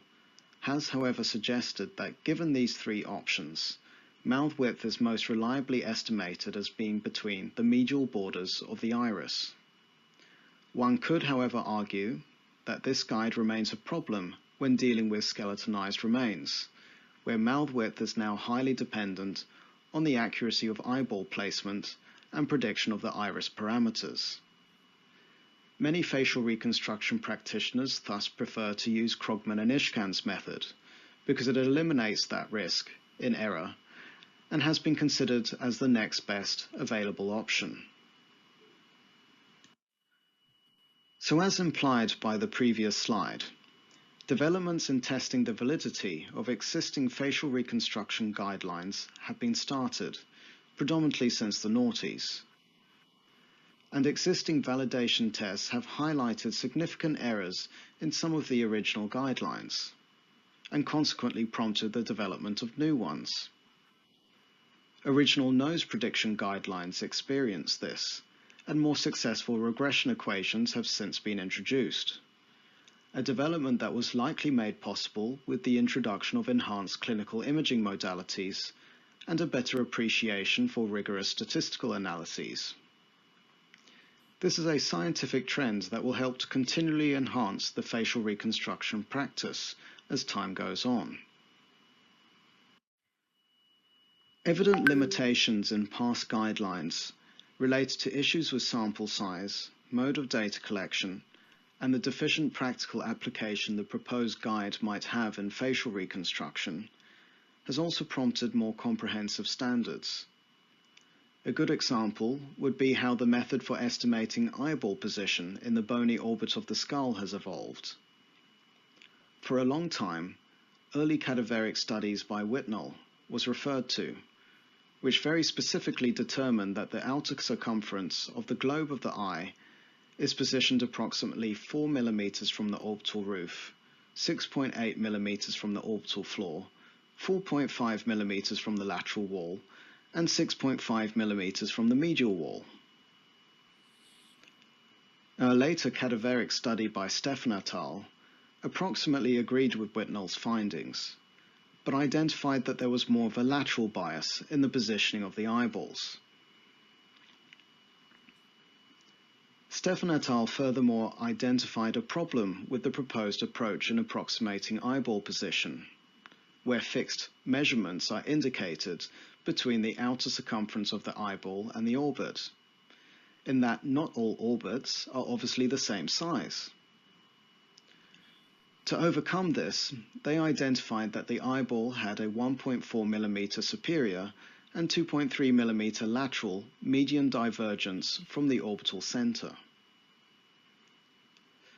Though these standards helped in the development of understanding eyeball position, the studies by Whitnell and Stefan et al. Depended on cadaveric and embalmed data samples, which could present some distortion from what would be witnessed accessing a living sample. The represented sample sizes were also very limited.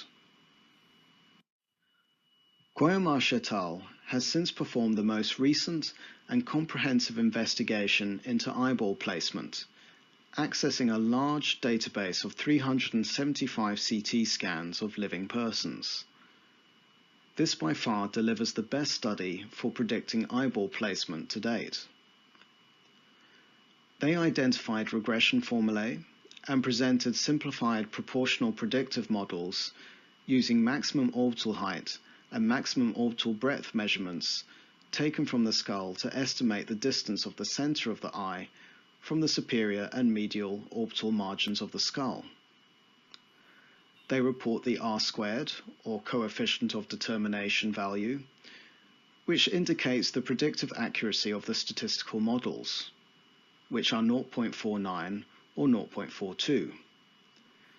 This is unfortunately considered statistically weak, and is not an uncommon problem across many reconstruction guidelines, which is probably why the author suggested a simplified proportional solution for estimating eyeball placement. The reported standard error of the estimate, which is abbreviated to SEE on screen, however, demonstrates a standard error of just over 1 millimeter, which at least is not too bad. Another concern with many of the existing standards developed to support facial reconstruction is that they often only offer a linear guide. Knowledge of how hard and soft tissue features spatially relate is therefore limited. With a team in South Africa, we have been looking to establish a better sense of how the morphology of the mouth relates to the underlying dentition of the skull, applying geometric morphometric techniques. Geometric morphometrics is grounded on a statistical theory of shape that captures considerable spatial information encoded in landmark coordinates, and consequently offered a good solution for investigating dentition to lip mouth morphology. We were also interested in developing more standards that better represented the South African population, because there was no existing data available for especially Black Africans for approximating mouth morphology, which was presenting considerable concern for reconstruction specialists in the South African Police Service. Accessing cone beam CT scans, where we benefit from viewing faces that are orientated in an upright rather than supine position, a sample of 109 Black South Africans and only a small white South African sample of 39 individuals were accessed. These samples comprised of people aged between 20 and 75 years. The mean age of the total sample was approximately 36 years, with a standard deviation of 11 years. The sample otherwise comprised 86 males and 61 females. Viewing the scans using clinical imaging software as IRIX, the scans were fixed in the Frankfurt position, and anterior profile stills were captured of the face and underlying skull. ImageJ was subsequently used to digitize 12 dental landmarks and 8 soft tissue landmarks. The patterns in hard and soft tissue landmark relationships were subsequently assessed using MorphoJ. The results identified were as follows. A pooled within-group regression analysis, which investigated the sample according to independent population and sex variables, was used to assess age. This identified that age presented a significant impact on mouth shape, accounting for about 14% of the within-group variance observed.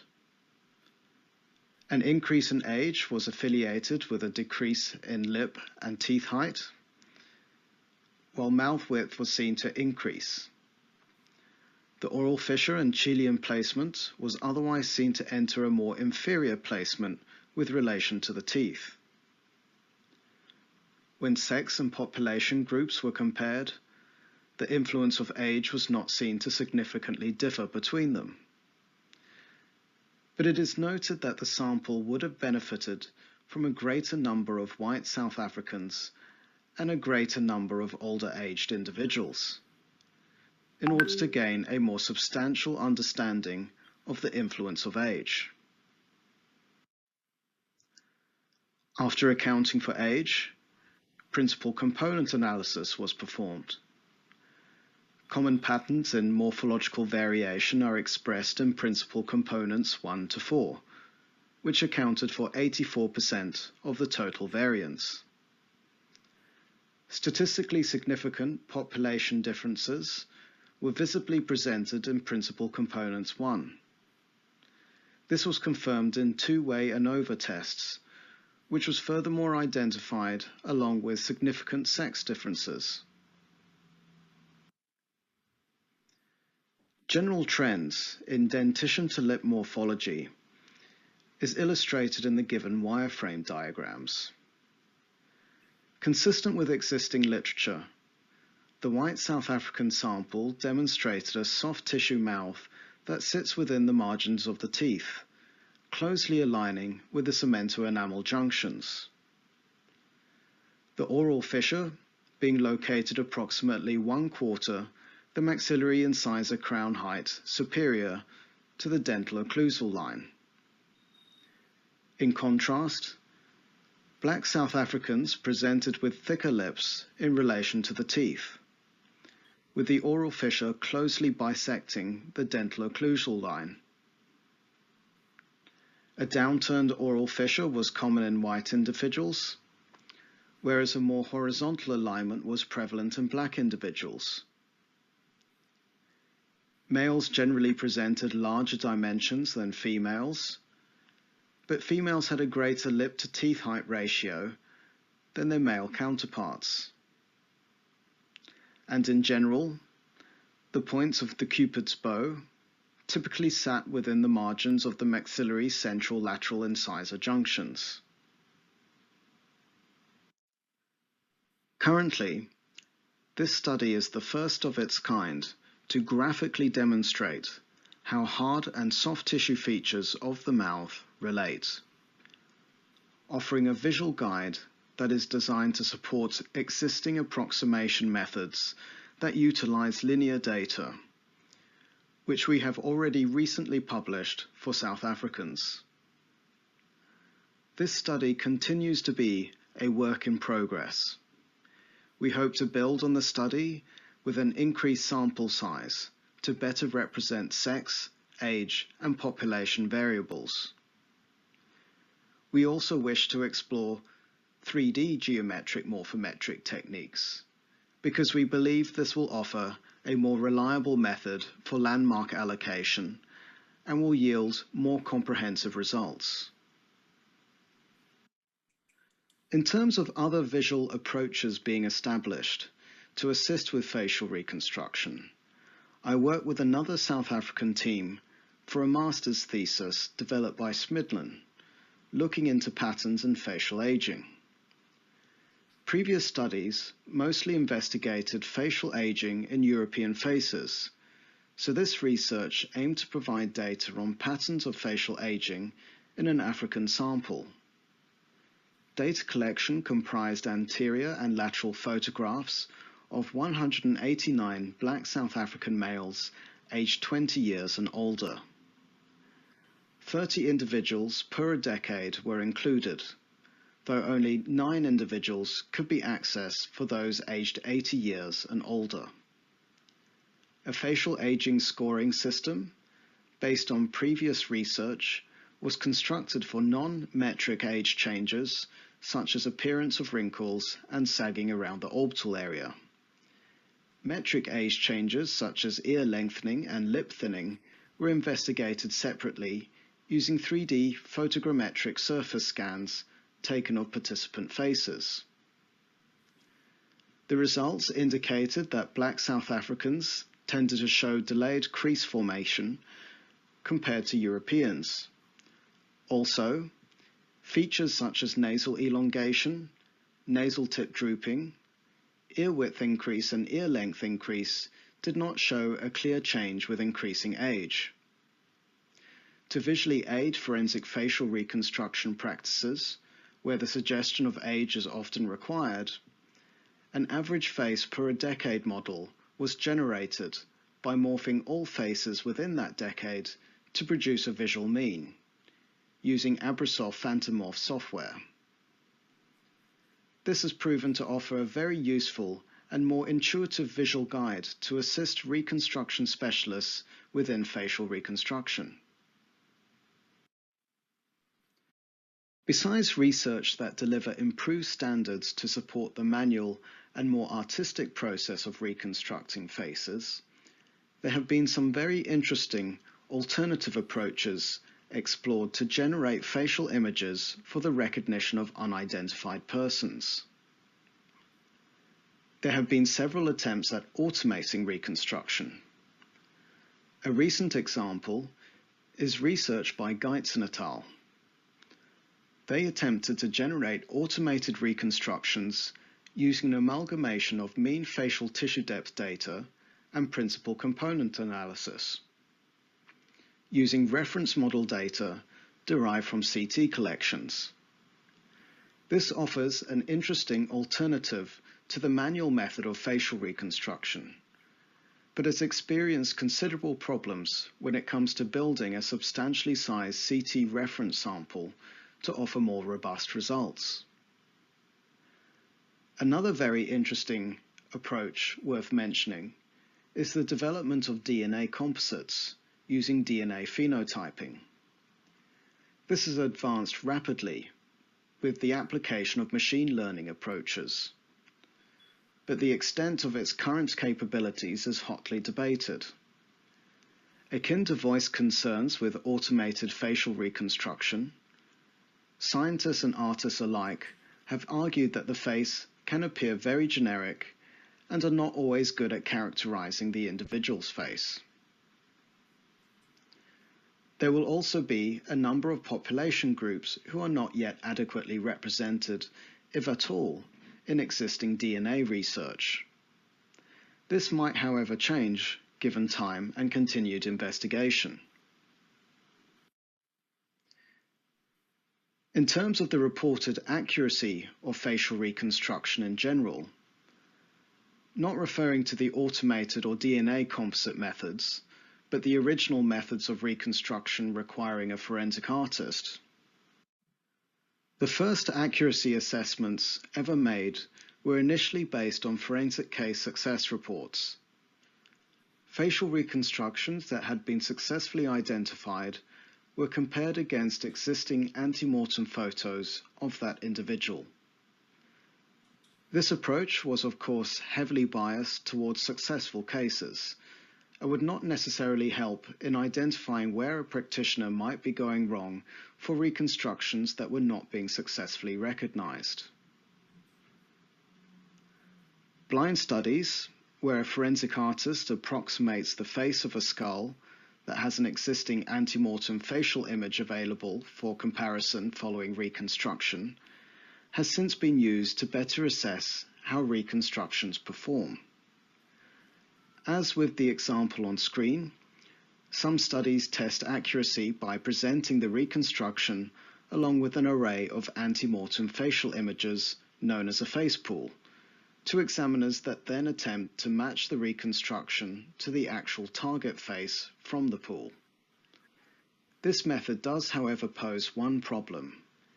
It is heavily dependent on unfamiliar face recognition, which is notably much weaker than when people are expected to match familiar faces.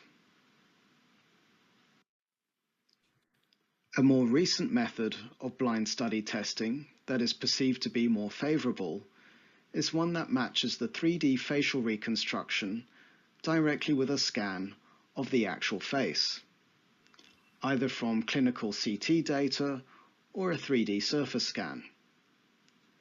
Reverse engineering software can subsequently calculate how well the reconstruction and target face match and generate a surface map illustrating the range and error witnessed. Using this method, tested reconstructions have ranged from a 52% to 90% surface correlation with the actual target face, allowing a minimal 2.5 plus minus millimeter difference. It's not too bad, but could ideally be better. With developments in the scientific standards used to generate the reconstructed face, accuracy results will hopefully improve as time moves on. There has also been a growing emphasis in performing validation tests that quantify the accuracy of independent facial reconstruction standards that are used to reconstruct several aspects of the face by comparing estimated soft tissue dimensions used for reconstruction with actual soft tissue dimensions. This is typically conducted using clinical images where both hard tissue and soft tissue features can be visualized independently and together. This approach does not require an actual reconstruction to be performed, which saves a considerable amount of time. Now, generally speaking, all tests performed have demonstrated that facial reconstruction does hold a feasible degree of reliability. But of course, there is room for further developments in the science. Another important factor that we also need to consider are the secondary influences that could also impact recognition with facial reconstructions in a forensic environment. This includes considering what level of exposure or media coverage they are being given. Do family and friends of missing people know how to go about running a missing persons inquiry? And do they feel safe or comfortable about doing this? Is the individual from another country? Have they been missing for a long time? Are family and friends aware that this person is even missing or dead, depending on what their social habits during life were like? Evidence of personal effects, such as items of clothing and jewelry, might also trigger a recognition more so than the actual facial reconstruction. All these factors can affect the rate at which reconstructions are recognized and identified. In terms of general research developments needed across the field, we need to build on sample sizes represented in studies in order to ensure inclusive reconstruction standards are being established that are not being influenced by statistical noise due to limited data. This is often easier said than done, because sourcing appropriate data can be a time-consuming and challenging process. But there needs to be a better representation of different ages and populations. More consideration is needed regarding the influence of body mass and also pathology. All the guides we use in facial reconstruction have been developed using healthy data samples, but we have no direct reference for those affected by different medical conditions, nor even an idea of how to reconstruct faces of edentulous persons, referring to those who have lost all their teeth. With the development in clinical imaging, we can improve and develop on the existing data we have using more reliable modes of data collection. It would be ideal for all reconstruction standards to be based on living persons. Due to gravitational influences that act on the face, it would be preferable to utilize medical imaging modalities that has the participant orientated in an upright rather than supine position, because depending on body weight and age, this can present a considerable dorsal to ventral displacement of tissues. Statistical analysis needs to continue developing in its rigor. Modern science now demands considerable attention to repeatability and validation testing. Publications of new standards need to explicitly state how reliable the technique is, reporting key values such as the correlation coefficient and coefficients of determination, so we know how strong statistical models are when delivered. Many of the existing guidelines are linear in their approach. With developments in the likes of geometric morphometrics, we need to take the science more into the third dimension to comprehend in more detail how soft tissue details of the face relate to the skull. This includes establishing more reliable references to how we determine shape and projection details of the face. Currently, details such as lip form and ear projection are highly presumptive. The field of facial reconstruction is one that will benefit greatly from growing interest with anthropologists and anatomists alike. This screen now delivers all the various references utilized within my presentation, of which you are welcome to receive a copy of. Thank you very much for your attention today, and I look forward to hearing any questions that you might have.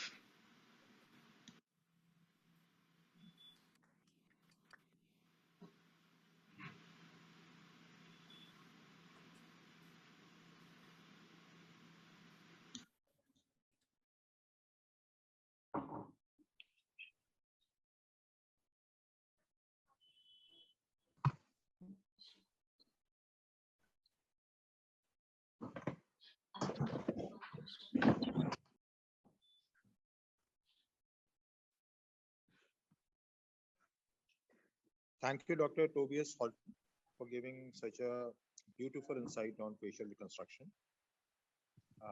Pleasure. I invite all the listeners to ask if they have any query regarding this topic. Yeah, I think before we go to the questions from the audience, I would like to take this opportunity to thank the, I'm Dr. Sharif, who has been chairing this session. I would like to thank the organizers of this 68th NATCON and the team, and you are doing an excellent job, and thank you very much for giving me this opportunity to chair this excellent session by Dr. Hulton. Now coming to the presentation, I think Dr. Hulton, congratulations. It has been a great presentation, and I can easily say that probably this may be the highlight of this conference. So congratulations, excellent job, very well done, very exhaustive, very informative, and very stimulating for all the anatomists that have been listening to this talk. Thank you so much. I was wondering, and in fact, after reading some of the literature about the facial recognition, it was more in the realm of a combination of science and art. And there was more of art and there was less of science. And that was the reason why it was not as reliable as we would like it to be. Now, I think your talk has given the direction to make it a bit more scientific and less of an art. And I think this is a very good opportunity for all the anatomists, particularly in India, because we have all the variation possible probably across the world in India itself. If you travel from north of India to the south of India, you might find all kinds of cases. From east to west and north to south, probably India is the place where you find all the faces of humanity here. And this is a very good region, and the anatomists who are spread across the length and breadth of India can contribute to the data sets that Dr. Hulton was referring to. The data sets from the living faces using the modern imaging methodologies, particularly in upright position, I think. Yeah. Okay. I think I am very excited about about this whole discussion and the talk, and I'm sure it stimulates a lot of research in this area among the anatomists and the budding anatomists, and I'm sure a lot of thesis, MD thesis are going to come up on these lines. Thanks, Dr. Hulton, for stimulating this. With this, again, initially I had a question in mind which has been adequately answered. However, I just want to say that question. I just wanted to ask Dr. Hulton about his thoughts of how to bring it more scientific and less artistic. I think his talk has adequately answered that, and I don't expect anything more from this. Thank you so much. Again, I thank all the organizers and Dr. Hulton. It has been a pleasure listening to your talk. Thank you. Pleasure. Thank you very much. It's been an honor. Thank you. Can I make a point, please? Hello. Can I add a point to what Dr. Sharif mentioned? Am I audible? Yeah. Yes, you're audible. See, there is one more thing. See, this is a fantastic introduction to a new battery of research or a new line of research. Interesting because looks like almost all the equipments and the devices he mentions are reasonably, easily available in our country. Yes. He brought in the importance of the local prevalence, the racial, the ethnic diversities. All these are relevant to us. It probably opens up a Pandora's box of curiosity and knowledge that we could build huge data sets, as Dr. Sharif said. Second, most of the equipments he is talking about, which adds excellent weightage, value add to the understanding of the anthropometry, not only in terms of bone, but also soft tissue. This level of virtualization that is coming up in the field of anthropometry to add value to the actual process of identification of the individual.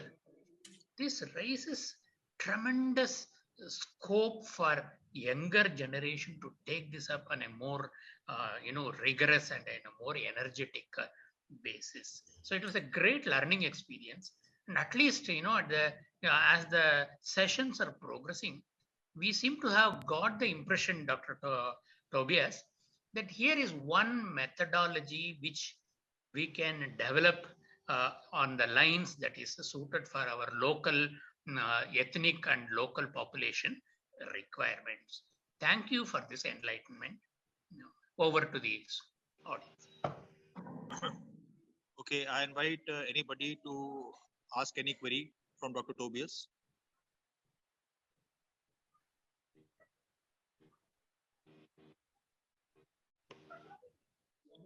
Any questions, please? Well, sir, I have a question.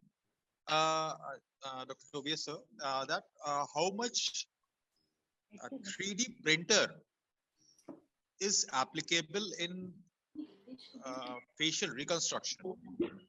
nowadays we are heavily relying on 3D printer in cases of maxillary injury or facial fractures or maxillary fractures to reconstruct the face. How much of 3D printer is helpful in facial reconstruction? In terms of 3D printing, it depends very much on the mode in which facial reconstructions are being performed. So certainly if people are using the traditional modeled approach where they're using clay or modeling wax, then that's when 3D printing would be applied. Mostly in terms of the work I do, we keep strictly with digital reconstruction on the computer itself. So we tend to be working directly with superficial surface scan data of skulls that have been collected with various scanning modalities. And certainly also CT scanning as well has been performed to capture a good, high detailed, high definition capture of the skull in order to perform the reconstruction itself.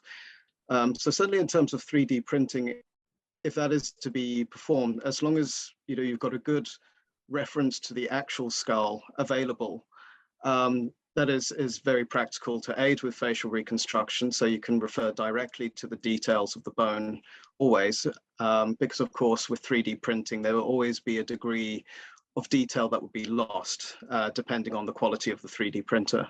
But of course, the main thing is that you should never perform the reconstruction directly on the skull. So that's where the relevance of 3D printing skeletal information in order to conduct a reconstruction, if doing it the manual way with clay, is best. I hope that helps answer your question.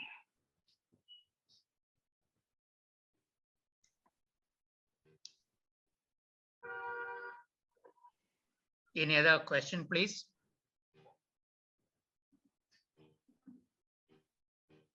There is an interesting question. Yeah, I think Dr. Kaveri, you are going to read that question which has just appeared. So CT scan images or 3D photography? Which one is more reliable to collect data on facial parameters? I think that's an interesting question. Dr. Holton. You don't mind repeating that question again? Oh wait, I think I see it. I see it now. Yeah. So 3D photography, I'm guessing photogrammetry, CT scan images.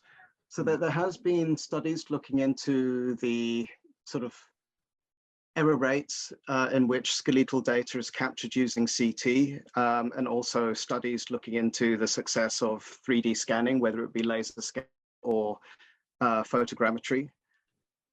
Now, I need to actually look at the data together to just see how they compare. But certainly, I think the accuracy of CT scanning directly with bone, where you haven't got soft tissue, isn't as reliable as when you're scanning a full body, where you have the soft tissue there. Saying that, though, the accuracy of the CT scan when you're just working directly with bone, I wouldn't say is negligible. It will be, you will still get a reliable result. And certainly, with photogrammetry, which is what we tend to use, certainly I've tested it myself, performing various craniometric measurements to see how they tally up, and generally I see nothing to concern about. So certainly using the likes of photogrammetry or laser scanning to capture skeletal information is much more accessible than trying to apply CT scans or any other kind of mode of medical imaging scanning, of course, CT being the best for capturing hard tissue bone. Yes, so that's actually a very interesting question. And I do feel that either methods are appropriate given the circumstances. There was another question from the audience end. How to take environmental and lifestyle changes in consideration in scientific way? Dr. Tobias. Thank you. This is very difficult because obviously this is now something that's on a scale. So of course, if someone has been abusing alcohol or drugs, it's variable in how much it will impact that individual. There's also genetic influences that will take a part in this. So I do believe there has been studies conducted looking into obesity, for instance, or malnutrition. And they've sort of implemented a program where you can input a face and then generate a scale to demonstrate what the individual looks like if they were underweight or overweight. And I believe that they gathered the data using medical information that was available on participants, and they generated this program basically referring to body mass index and where individuals sort of fit into a given body mass index value. So that's how they generated a scale. But again, it's extremely variable, and how to determine, you know, what lifestyle habits an individual had directly from bone can be tricky and not always determinable, unless, of course, there's been, say, extensive drug abuse or something very dramatic and detrimental occurring on the bone. So this is always something that's going to be very difficult, and maybe with the developments of computer learning and engineering, we can certainly sort of input a reconstruction that's kind of demonstrating an average of how this person would typically look given ideal circumstances, and then introduce a scale to show sort of the variabilities that can present in the soft tissue, the sort of the extremes between underweight, overweight, impact of disease. But of course, this would take a considerable amount of time and data collection in order to generate valuable results. Thank you. Thank you, sir. And so it was a wonderful presentation, very informative. And now I would like to thank everyone for being with us. And now on the behalf of Team NATCON, we would like to present the certificate of appreciation to Dr. Tobias.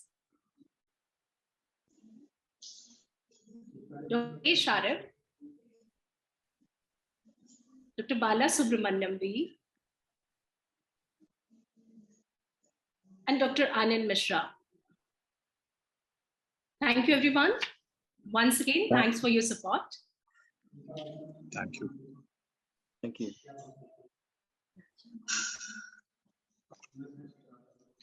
Dear audience, there is a lunch break of half an hour, and we'll be joining you all very soon at 2 p.m. Thank you. Thank you for your patience. Thank you. Thank you. Thank you. Thank you.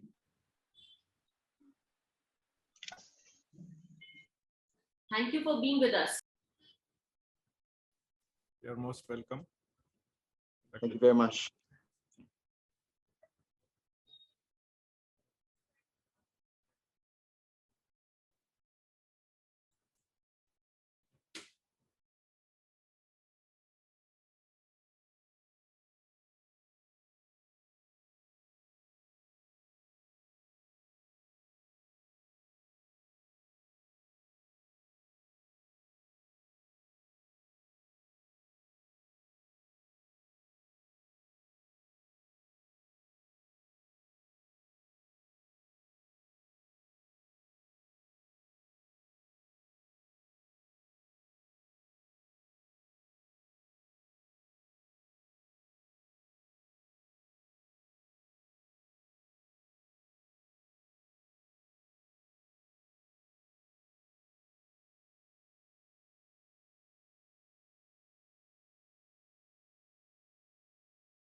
the biodata of Dr. Please share the screen. Yes, ma'am. We are sharing it. Now, is it visible to you, ma'am? Yeah, yes. Okay.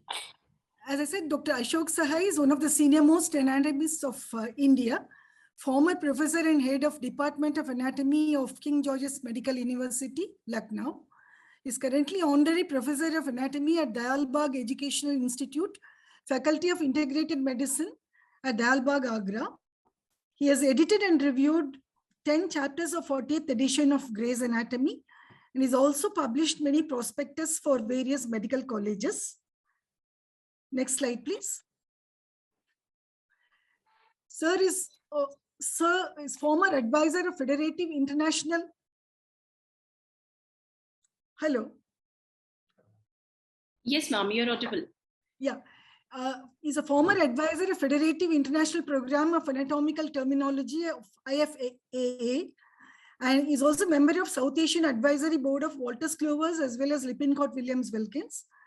And he has been a life member of Anatomical Society of India and served the society as treasurer and vice president.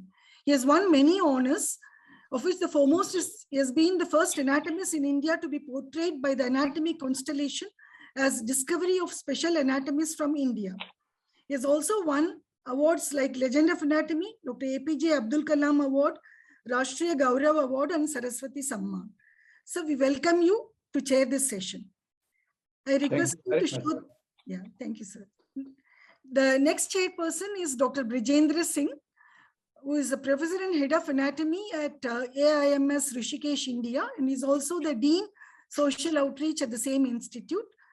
And he is the current president of Anatomical Society of India and is vice president of Anatomical Society of India of UP chapter, and also vice president of NMO Uttarakhand state. He has served Anatomical Society of India actively in various capacities since 2002.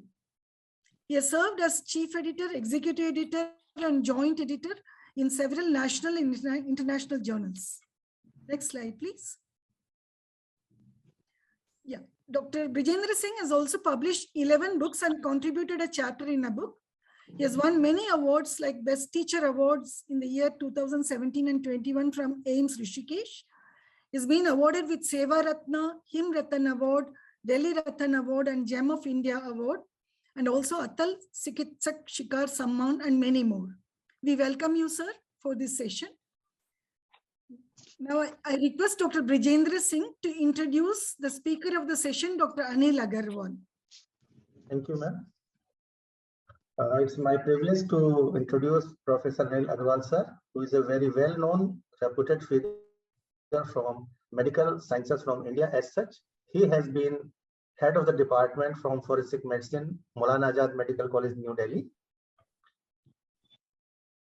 Professor Anil Agarwal, sir, is a renowned figure, and he served UCMS Delhi, and to his credit are more than 70 research articles from national as well as international journals.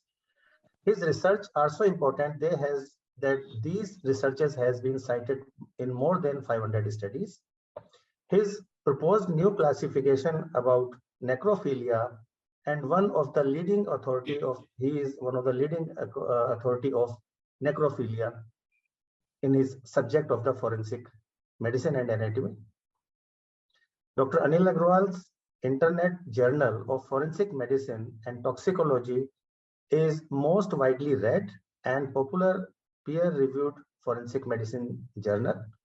It includes forensic sciences and allied subjects like criminology, police science, deviant behavior. He is also having a prestigious academic advisor to University of Edinburgh position. This is our kind privilege, as well as we are having a great opportunity to listen and to witness knowledge and his views on this subject. We welcome you, sir, on the behalf of Anatomical Society of India for all the learners. Thank you very much, sir. Welcome. Thank you, Dr. Brijendra. And Ritesh, have you started the slides? Ritesh, are you there? Yes, sir. Yes, sir. Very shortly, we are beginning. No, because Ritesh said he will start my slides. So I was just... Yes, sir, he's going to start. He's going to begin your presentations. All right, great. Thank you. Now, thank you, Dr. Brajendra, for such a nice introduction. I just don't know from where you took all this material because I didn't give anything to you. But anyway, it's a huge, huge honor to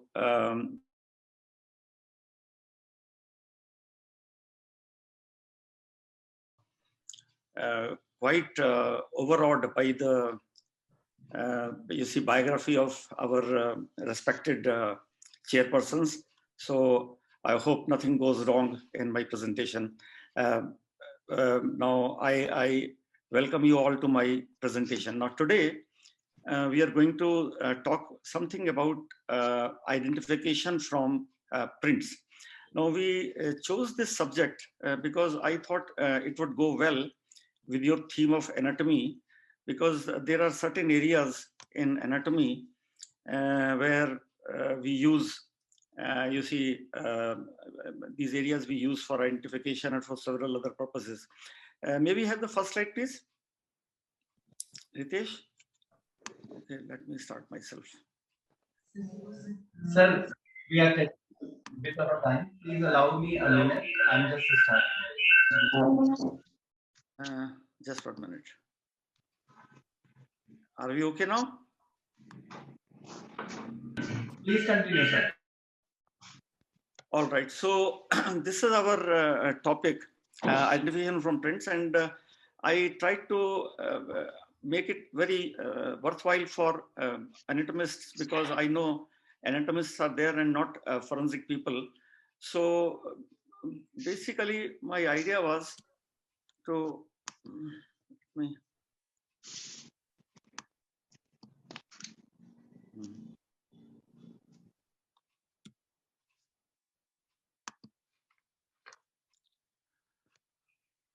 all right. So the identification, I'll just very briefly give you some background of identification, because otherwise you might not be able to appreciate these prints that I'm going to talk about.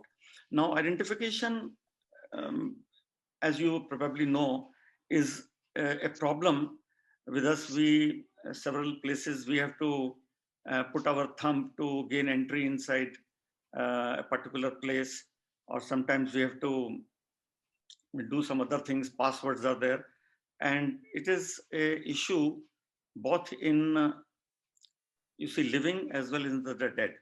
I'll just tell you some historical example. This, actually, I keep some news cuttings. This is a very interesting cutting from Times of India, which came, I think, 2 or 3 years back. I was very intrigued about it and just saved it. I thought I should show it to you.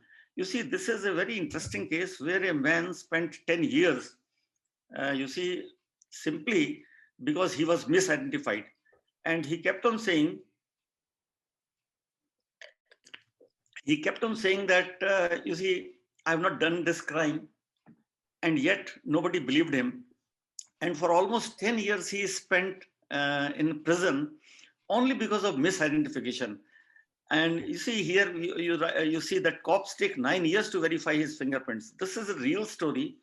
And it would give you a very interesting, insight into how important this identification can be. Another, quickly I'll go through these newspaper stories. They will tell you that they are very important in our daily life. This is from Hindu of 2015, where there is a woman who is actually alive, but she's dead on paper. So she has stopped receiving all pensions. She's no more having a health insurance. And she's going around everywhere telling that I'm alive, but nobody's able to believe him. She's right in front of them, but nobody's believing her. And so she's dead on papers, although she's alive. So this is another classical case of, wrong identification.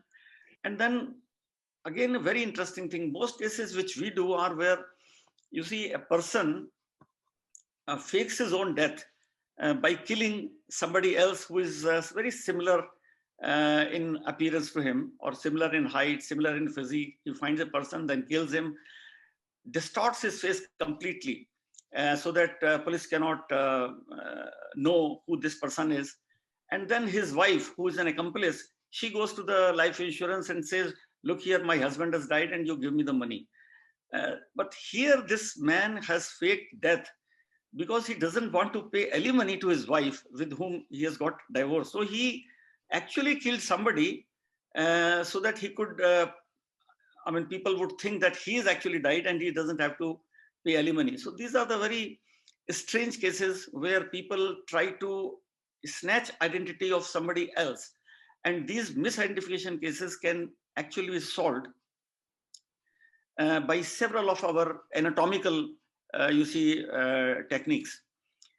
Now, I'll just tell you one or two historical. This is a very, very famous historical case, although I'm just telling you one, but history is replete with such cases where misidentification occurred. This is, you see, Raja Ramendra Roy, who was the king of Dhawal state, which is in current Bangladesh. And he died in 1909 at a very young age, around 25 or 26. And then supposedly he was cremated. Now, people who attended the cremation, half of the people were saying that he was cremated, but half said that as the funeral pyre got started, there was a sudden rain and everybody ran away, leaving the corpse as such. So nobody knows what actually happened. But after around 15 years, in 1921, this sannyasi, which is known as a Dhawal sannyasi, he comes up and he claims that he's Ramendra Roy. Now, at that time, there was no good method to differentiate and to confirm whether he was really Raja Ramendra Roy or not. So they compared things like his tooth structure or some moles, some scars, some broken tooth. I mean, 21, 22 characters like this were matched, and they all matched. So it actually appeared that he's the same person. But, and actually this case went into court also. But by the time the court gave the decision in 1946, he was already dead. Now, this is, cases like this are very, very much there. This is I have taken one from mythology, where even, just to say that even lords have problem in identification. There is Lord Rama who is seeing the, Lord Rama who is seeing the fight of Bali and Sugriva, and he, in the first fight, he couldn't differentiate between the two. So he requested Sugriva to have another fight with him, and this time he actually has a garland around him so that he can identify it. So, I mean, just to show that this problem is very much there from the very beginning. Now, there are some more instances from the Bible, but I'll not go much into it. But this blind person, who is the Isaac, he had two sons, one with the goat skin and another without the goat skin. So this person actually wears goat skin, and he, poses as if he's the other brother whom his father loved more. So, and then there are more. And see, what are the wrong things that can happen when there is a misidentification? One very common, which probably is common to all of us, is that you can have an operation on a wrong patient. Now, I have had several cases. I'm personally aware of several cases where two persons of the same name were admitted in a hospital for some kind of operation, and doctors, by mistake, they conducted an operation on the wrong person. That's again actually a misidentification case. And then identification of the wrong culprit. We have already seen that, you see this, if you would misidentify a culprit, you can actually imprison a wrong man and post-mortem on a wrong body. Now, we as forensic people, or those of you who are in forensics right now, must be aware of at least one or two cases, maybe in their own hospitals or maybe in their colleagues' hospitals, where operation on a wrong body has occurred. I myself am involved in some cases where in one case we had 3 bodies, 3 female bodies, completely burnt, and they all were of the same age and the same name, and misidentification occurred, and it was a very horrible mistake. I will not go into the details of this case because one of them, girls was of a different religion, so her body was buried, and it was not her body. Then it was exhumed, given over to somebody else. A very, very confusing case. Now, to avoid, wrong operations, we all know that we put a band. Identification parades are there where they identify. Here I had a small movie, but I'll skip it up just to save some time. Just this is an identification parade from a movie. I had a and where actually a witness comes and identifies the right person. Now here the problem is that our identification has become very much witness based. This is a witness based identification. This is the way she identifies the man from the lineup, and this is witness based.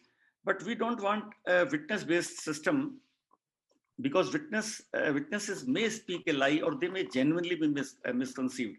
So we want to have a very good forensic system. Now, some actual cases I will show you where I've been involved. This is, you can see me conducting postmortem here. This is another senior doctor. And this is a body which we received, which is completely burnt. And it was found inside a car, actually. The car was also burnt. The story was that this belongs to a medical student who was in love with a girl, whose that girl's family was not in favor of this marriage. So the allegation was that they had burnt him. So we had a very great difficulty in identifying him because he was completely burnt. But by applying some techniques, we could identify this man, as I will tell you later. And this just another case, completely burnt, in which some techniques, which I'm going to tell you, can help. Then there are some historical methods of identification. This is a very old Barthio method, where they used to take, measurements of all people.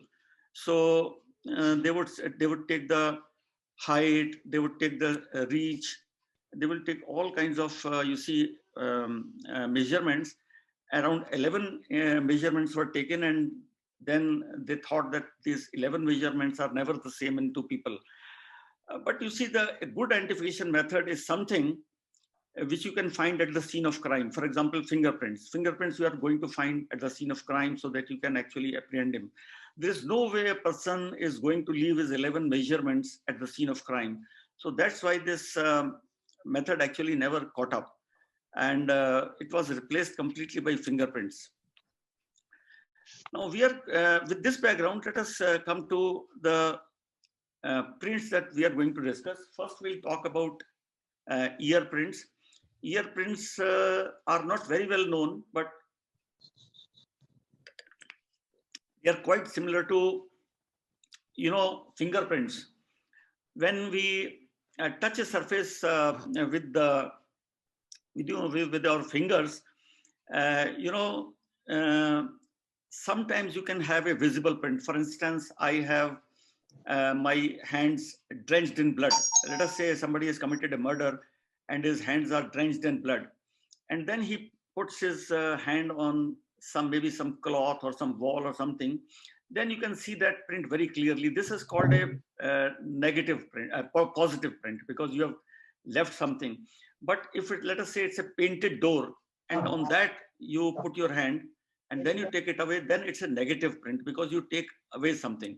But these are visible prints. 99% of the times, the prints are latent. For example, let us say this is the tabletop and I put my hand here and I remove it. So you don't see anything. This is a latent print. But what actually happens is that some oils from my ridges have actually got deposited there. So if I just put some talcum powder there and blow it away with my some air, then this talcum powder will keep sticking to those ridges where the oil was there, and then it can become prominent. This is known as developing a latent print. So in a similar way, actually ear prints can be developed as I can show you. I'll show you. Then lip prints, again, very less known thing, but we'll talk about it. Lip prints will come into play when somebody, for example, drinks from a glass or brings his lips in contact with some other thing in whatever way, maybe in some attack or something. Then nose prints, again, something which is not very well known. Palate prints and tongue prints, and finally the tooth prints. These prints are not very well known, and I thought I must talk about this. Now, about the ear prints. It's also known as earology or automorphology, but if we take earology as such, then it includes more than ear prints. Now, when ear prints will be seen, actually, a common situation is when a burglar puts his ear to the door or window to listen. Now, this is not as uncommon as we might believe, but this sometimes happens. And then during a struggle, when a person is pinned down to the floor, and suppose one side of the head is touching the floor, then the ear print will come on the ground. Then when we have seen when the body is being positioned or moved, somebody has been killed already, and you are positioning it, moving it. Then also, if the ear comes in touch with the floor, then the ear prints will come. Remember, in none of these positions, fingerprints will be seen on the crime scene. As a matter of fact, a burglar may be smart enough to put gloves on his hand, but probably he will not put something over his ears. So this ear prints can come. This is how a developed fingerprint will be appearing. You know, this we have developed it by putting a powder over it now, and then we can see it. Now, it might surprise you a little bit as to how from this ear print we can identify a person. For this, I will show you some dimensions. Now, here comes our anatomy, some dimensions of the ear. We do not talk much of ear anatomy normally, but here it becomes very important. Now, this is the ear from an actual subject I have taken, and then I drew some lines so that we can see all the things. There are 8 points here from A to G, and A is where the ear, attaches, the top point where it attaches to the head, and B is the bottom point from where it attaches. Now, this line AB forms the base of the ear. Then C is the Darwin's tubercle. Darwin's name has been associated with this tubercle because Darwin was a very great believer in earology or ear anatomy or identification from ears. So that's why Darwin's name has come into this ear terminology also. So C is this, and D is where the tragus, actually the top portion of the tragus ends. So the line CD, they call it the anatomical length of this.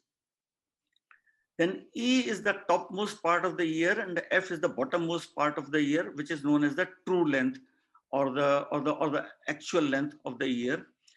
And G is the innermost part, and H is the outermost part. So this is known as the width of the ear.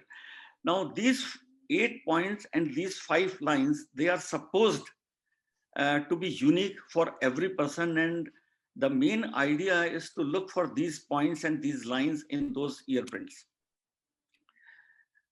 Now, with different professions, ears can take different shapes. This is just an additional dimension to it.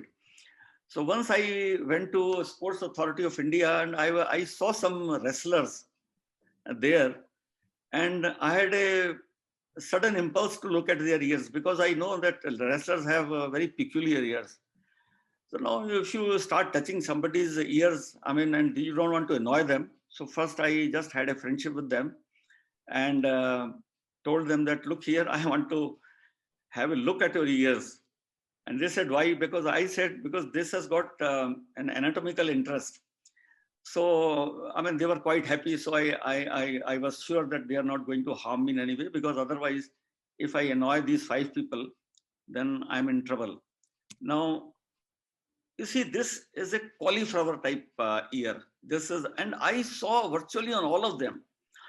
Now, you might be surprised as to why it happens. I asked them, how do you get it? Although I knew it. But they said, we actually hold the other person by their ears. And then we try to,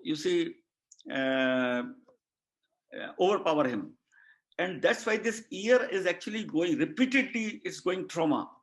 And I believe you anatomists probably may be knowing more, that this cartilage gets broken, and then there's a regeneration, then gets broken, then regeneration. That's why these kinds of cauliflower ears. Now, these ears are very, very typical, and they can give away the profession at once. You have sometimes pierced ears, and you have earrings, you have other kind of ornaments over it are also.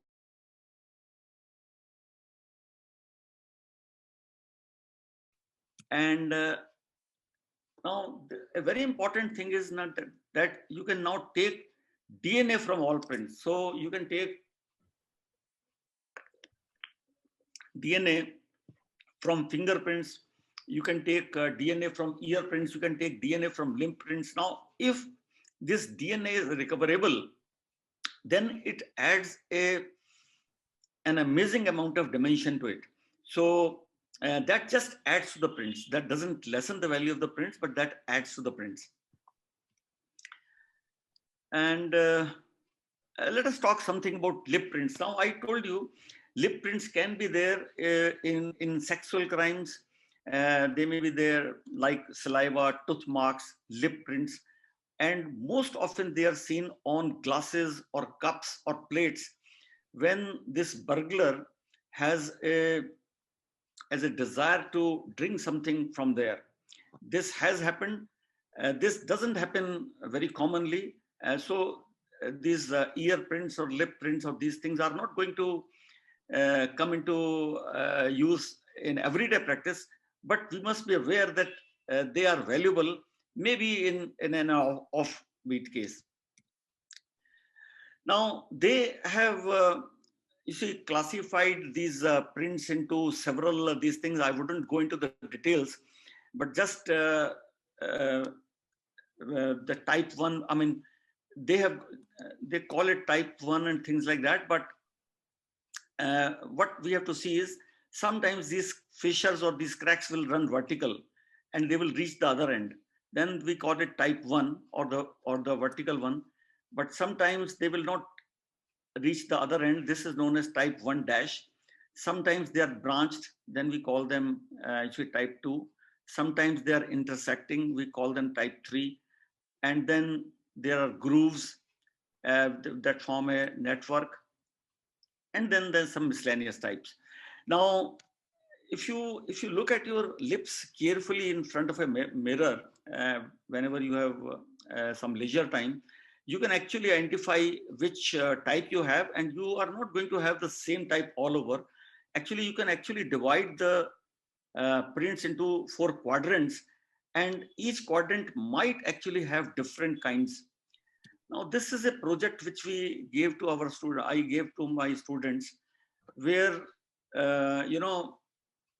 we just applied some lipstick on the lips of all people, whether they're male or female, and then there's a paper, A4 paper. We just fold it, and then he just brings the folded portion here, and then he does it like this for some time, and then we can unfold it, and then we can get this kind of a print, which we try to study. Now, please remember, this is such a new branch that not much has been done on it. All the 4 or 5 prints that I'm going to talk about, nothing much has been done, and there's lots and lots of scope for developing it.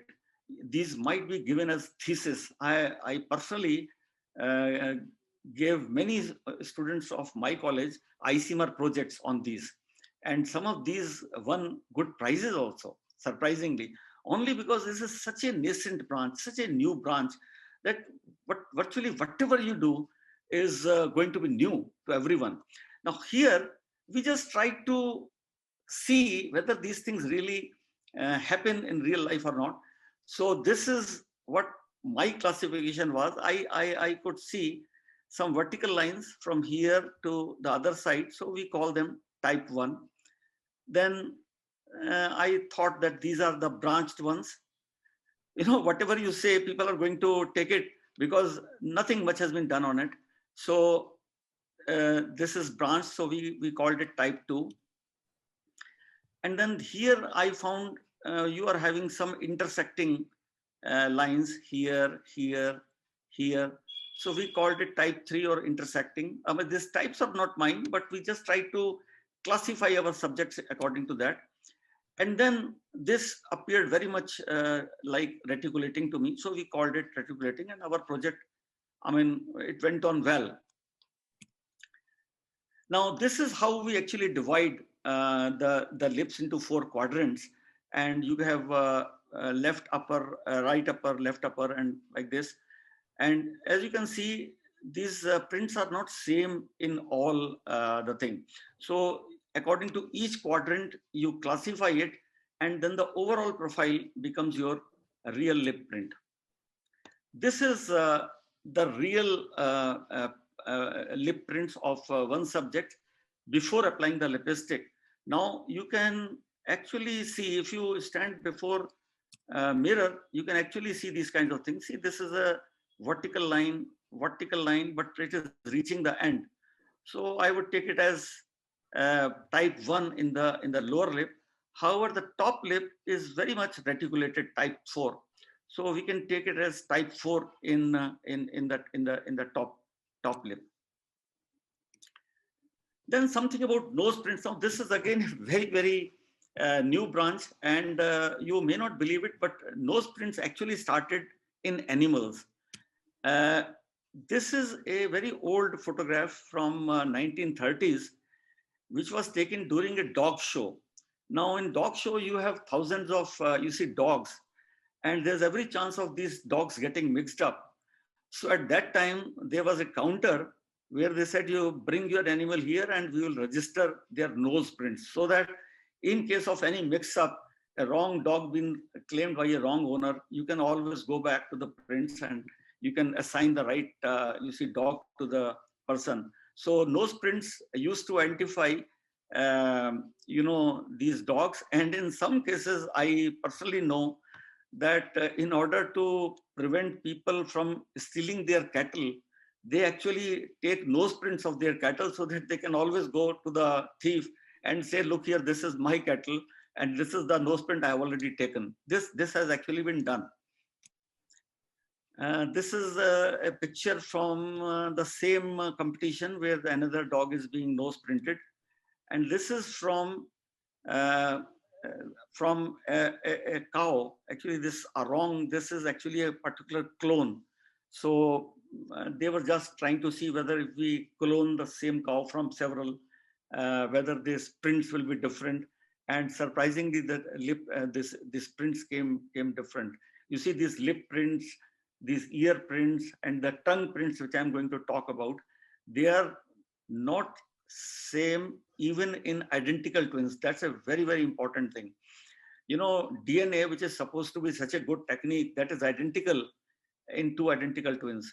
So sometimes your DNA profiling may fail when you are dealing with identical twins, but these kinds of prints may not fail. So if this corresponds to, you know, one nostril and the other thing corresponds to the other nostril, then this entire print actually belongs to this area. Now you might think as to how this can apply to humans. Now, to the best of my knowledge, this has never been applied in humans.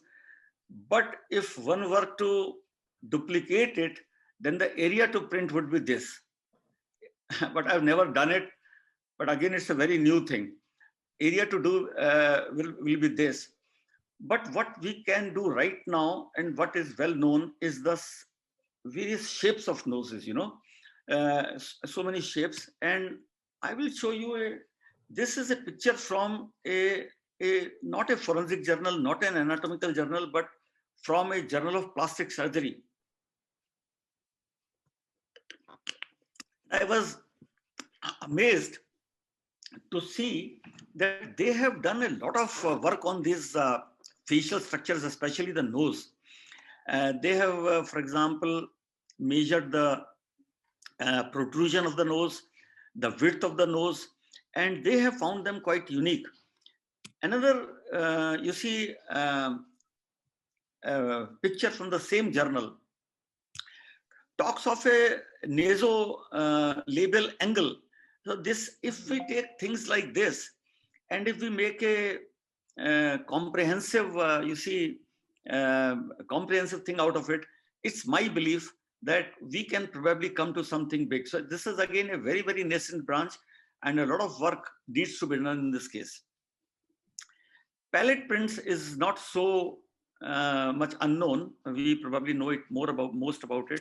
Anatomists know because of this peculiar palette, these grooves, these grooves which are there.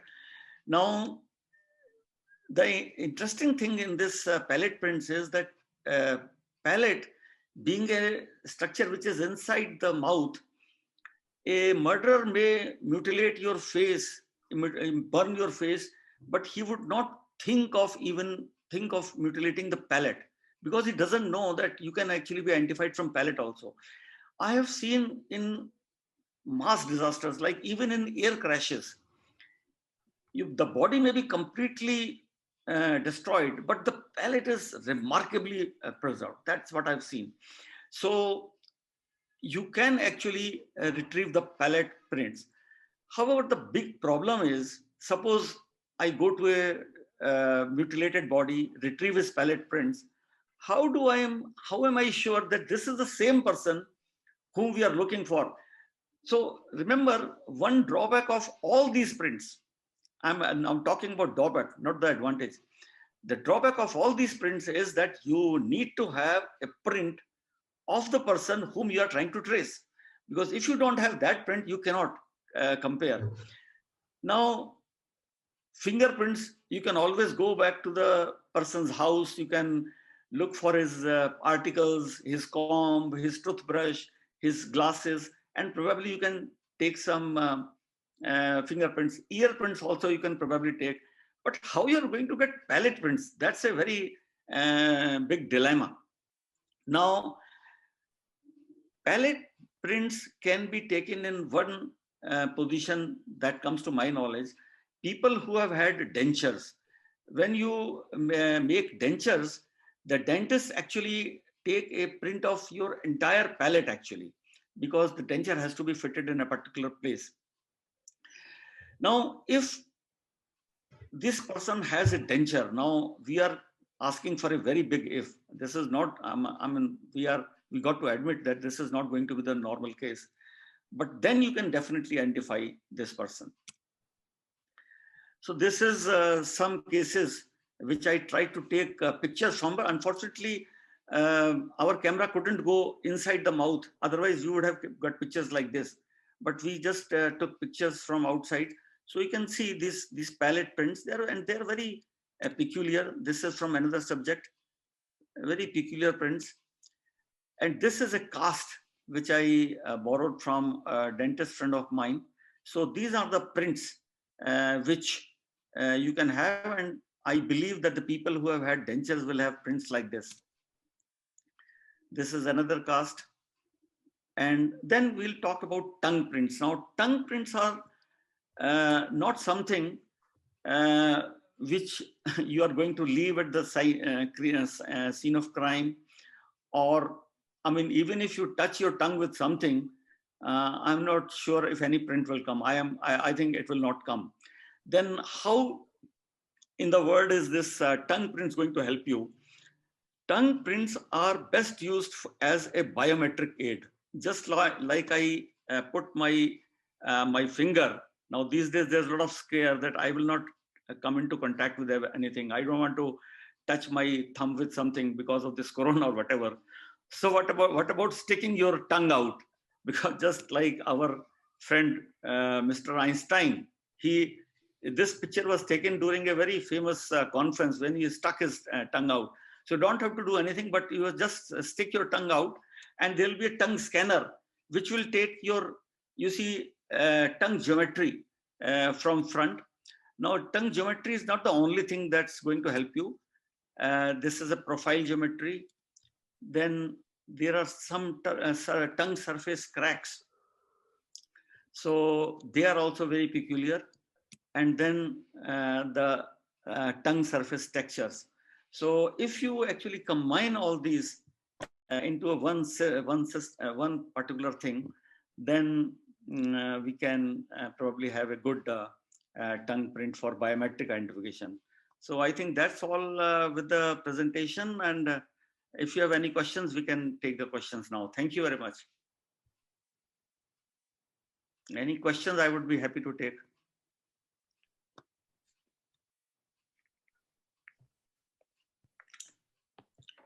Can you please unmute me, Dr. Kaveri? This is Dr. Lakshmi Rajagopal. You are unmuted, madam. I can listen to you. Audible, madam. So I would like to thank Dr. Anil Agarwal for a wonderful lecture on the role of... You're muted now. Dr. Lakshmi, you're muted. No, I'm trying. Okay, yeah, now I'm unmuted. Okay. Yeah. I would like to thank Dr. Anil Agarwal for a wonderful presentation on the role of prints in forensic identification. I would like to invite the chairpersons, Dr. Ashok Sahai sir and Dr. Brijendra Singh sir, to ask any questions. And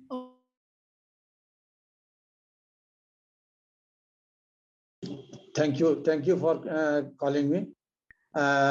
It has been wonderful to listen to Dr. Anil Agarwal and to be with Dr. Lakshmi Rajgopal and Dr. Vijay Singh. Dr. Anil Agarwal's talk has given us and the audience and all those who are connected in this session wonderful ideas and unknown, unthinkable aspects of identifying a person with the help of, say, palate, lips, lip prints, and nose, ear. I mean, the could never think of all this. We have only known DNA fingerprinting and the dactylography, that is fingerprinting. But I have some queries. Well, I would like to understand, because I don't know, that is there any effect of pressure on the prints which are taken from the fingers or from the lips or from anywhere? Thank you, Dr. Ashok. Yes, please. Yeah. Yeah. You were asking something else. I'm sorry I interrupted. No, I was just trying to understand if this will interfere with the accuracy of the printing. That's actually a very good thought. And initially, I wanted to include this aspect of pressure, and I am very happy that you brought it out. Actually, I wanted to cut down my talk to just 1 hour, so I actually removed that. Pressures do have, you see, effect on all of these prints. Not only pressure, the sideway movement. If I touch my fingers on something and I unintentionally or probably intentionally slightly move it sideways, Exactly. even then, yes, you get a smudged fingerprint from where it becomes very difficult. And coming to your specific point of pressures, actually ear prints have been done, the studies that have been done are with light pressure, with moderate pressure, and with heavy pressure. Very Now, they have done it. And even with fingerprints. Now, with fingerprints, we are, because ear prints are almost 100 or 150 years old, so there's nothing much to discuss on this. Lots and lots of things have done on this. But ear prints and lip prints, I am sure, and I do know, because we know it from personal experience, having conducted experiments, that this does has effect. The effect that I am aware of, when you have a light pressure, less features tend to get, you see, transferred onto paper. With moderate, there'll be more, but with great pressure, actually, paradoxically, the features will tend to get obliterated because everything tends to get flattened. So, so the best is probably moderate, but a very good question. Thank you very much. Another thing I had in mind, that is digital fingerprinting better than the manual fingerprinting? That's now it has come digital, and we all see that wherever we go, even in passport offices or wherever, they just ask our finger, and then sometimes they ask us to put a little bit more pressure. Now, digital is always better because of the automatic comparison which computer can do. Now, when we do it manually, we have to actually compare 10 or 12 or 16 points, depending on what you have got. But computer does it, everything very much out. You see, just how do we unlock our phone? We just put our thumb, and this phone automatically does it. So digital, I would believe, is far better, simply because of the automaticity that it provides. Yeah. Thank you, Dr. Anil Agarwal. Any Thank questions? you. Yeah, thank you, Dr. Sahai sir. Dr. Bijendra Singh, would you like to ask any questions or? Yes, just I want to say that it was really a very wonderful and very evocative talk. We are using fingerprints commonly. We know that in all legal documents, our fingerprints are being taken. But this is a new vistas which should be involved in the medical teaching also. I think that is important. Thank you very much, sir. Yeah, thank you, Dr. Bijendra Singh. Sir, Dr. Anil Agarwal, sir, as a moderator, I would like to say that the chat box is filled with compliments for your excellent talk, presentation, and thanks, sir. And in fact, Dr. Ramesh Babu has written that he used to write stories for children on forensic applications in Science Reporter. I'm surprised. It is 1990s. He remembers from that point. Anyway, sir, thank you very much for a wonderful lecture, sir. To summarize your lecture, in fact, you started with a beautiful setting of telling about stories about how to use various prints in forensic identification of the living as well as the dead. And also you mentioned about the various prints like ear prints or automorphology, the lip prints, the various classification of them, nose prints, palate prints, tongue prints, and tooth prints. You mentioned about so many of them. And in fact, it has opened a plethora of possibility for anatomists to work with the forensic scientists Yes. to bring out more research papers. In fact, the entire symposium today, CME today, is opened up a lot of research topics. So It has been wonderful. Yeah. I'm sure it will benefit all the young anatomical researchers. And thank you very much, sir, for a wonderful presentation. And I thank the chairpersons also for Dr. Ashok Sai sir and Dr. Vijendra Singh sir for chairing this session. And at the last, I would like to thank, I would like to thank the organizers for giving me an opportunity to be the moderator. Thank you very much. Over to you, Dr. Kaveri. Thank you, ma'am. Yes. Thank you, everyone, for being with us. Now I take the opportunity on behalf of NATCON 68. I would like to present the certificate of appreciation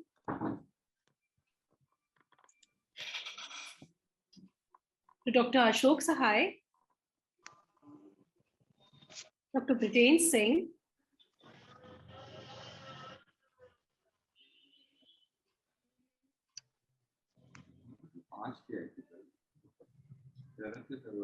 Professor Anil Agrawal,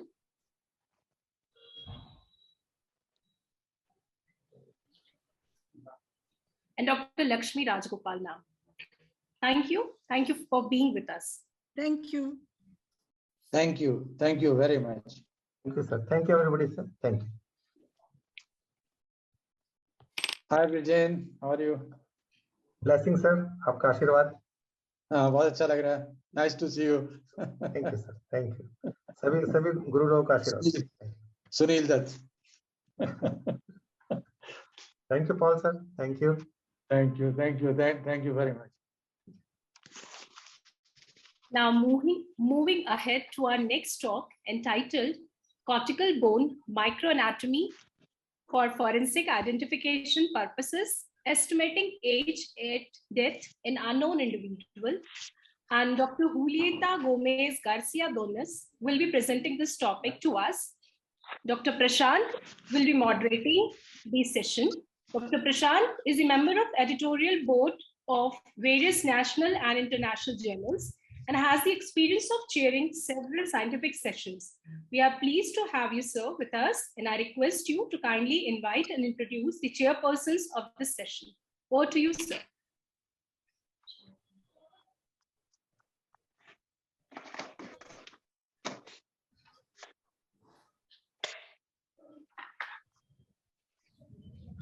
Good afternoon, all of you. Honorable Speaker, Dr. Julieta Gomes Garcia Donas, lecturer in forensic anthropology, Center of Anatomy for Human Identification, University of Dundee, UK. Both are Dr. Julieta, respected chairpersons, Dr. D.R. Singh, Emeritus Professor, King George Medical University, Lucknow. We also have Dr. G.P. Pal, Emeritus Professor, Modern Institute of Medical Sciences, Indore. Organizing Secretary, Dr. Punita Manik, and her team, friends, colleagues, ladies and gentlemen. Today, I look around and I am in awe with the galaxy of eminent luminaries gathered here, and I am deeply honored to introduce our today's chairpersons for this session, Dr. D.R. Singh, Emeritus Professor, King George Medical University, Lucknow. Sir, the former professor and head of Department of Anatomy, King George Medical University, Lucknow, UP. Former professor and head, Department of Anatomy, BP Koirala Institute of Health Sciences, Dharan, Nepal. Former professor and head, Nepalganj Medical College, Chispani, Nepal. Next slide, Kaveri. Kaveri, next slide, please. Yes, sir. Sir has authored 7 books. His recent book is Essentials of Anatomy for Dentistry Students. 2 editions have been translated into Turkish language. His achievements are Founder Fellow, Anatomical Society of India. He was awarded Hariom Ashram Alembic Research Award by MCI. He was awarded Dr. Dharam Narayan Memorial and Dr. Mehdi Hassan Gold Medal. Obtained fellowship from Indian Academy of Neurosciences in 2003. Awarded Dr. Sukhbir Prasad Jain and Dr. Shamim Singh Memorial Oration by Anatomical Society of India. An author, an outstanding researcher, a meticulous teacher of this country. Now I would like to introduce Dr. G.P. Pal, Emeritus Professor, Modern Institute of Medical Sciences, Indore. He's famous for his researches on biomechanics and load transmission of human spinal column. Renowned scientist across the globe. Kaveri, slide please. He has authored textbook of genetics, general anatomy, osteology, neuroanatomy, histology, dissector, and atlas. He has been honored Shanti Swarup Bhatnagar Prize for Science and Technology, one of the highest Indian science awards for his contributions to medical sciences in 1993. A very refined human being, very good friend of mine, a mentor and down-to-earth personality, Dr. G.P. Pal. May I kindly request Dr. D.R. Singh, Emeritus Professor, King George Medical University, Lucknow, to kindly introduce our today's guest speaker, Dr. Julieta Gomes Garcia Donas. Dr. D.R. Singh, please.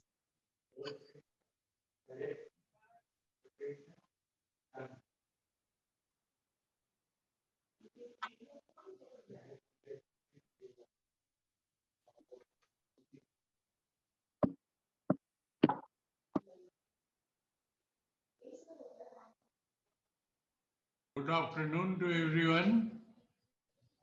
It is my proud privilege to chair this session by our guest speaker, Dr. Julieta Gomez, who is a forensic anthropologist from the University of Edinburgh, Scotland. She is a lecturer and researcher at the Center of Anatomy and Human Identification.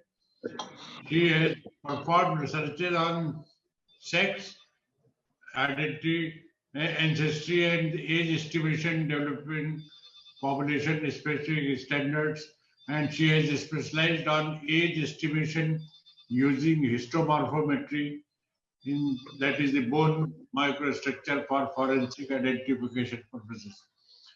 Now, most of us are aware about the forensic part of anatomy, in which we were told to identify the individuals. Am I audible? Yes, sir. Yes.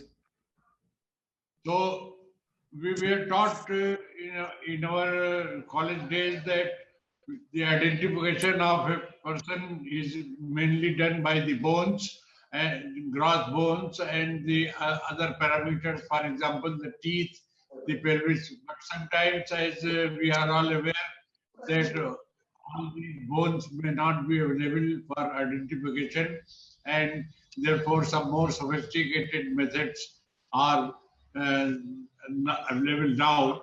And Dr. Julieta, who is expert in the forensic anthropology, will give us talk on the detail and of the bone histomorphometry and its role in identification of the individual. So I request now Dr. Julieta to deliver her talk. Thank you very much.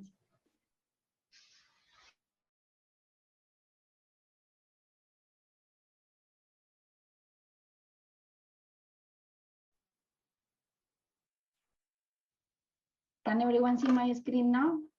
Yes. Yes. Good.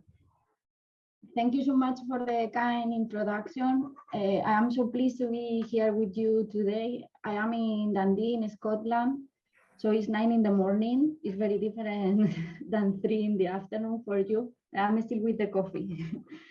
So today I am going to speak about the role of histomorphometry, as Dr. Singh said, and how we use histomorphometry for identification of humans, mostly in relation to age estimation.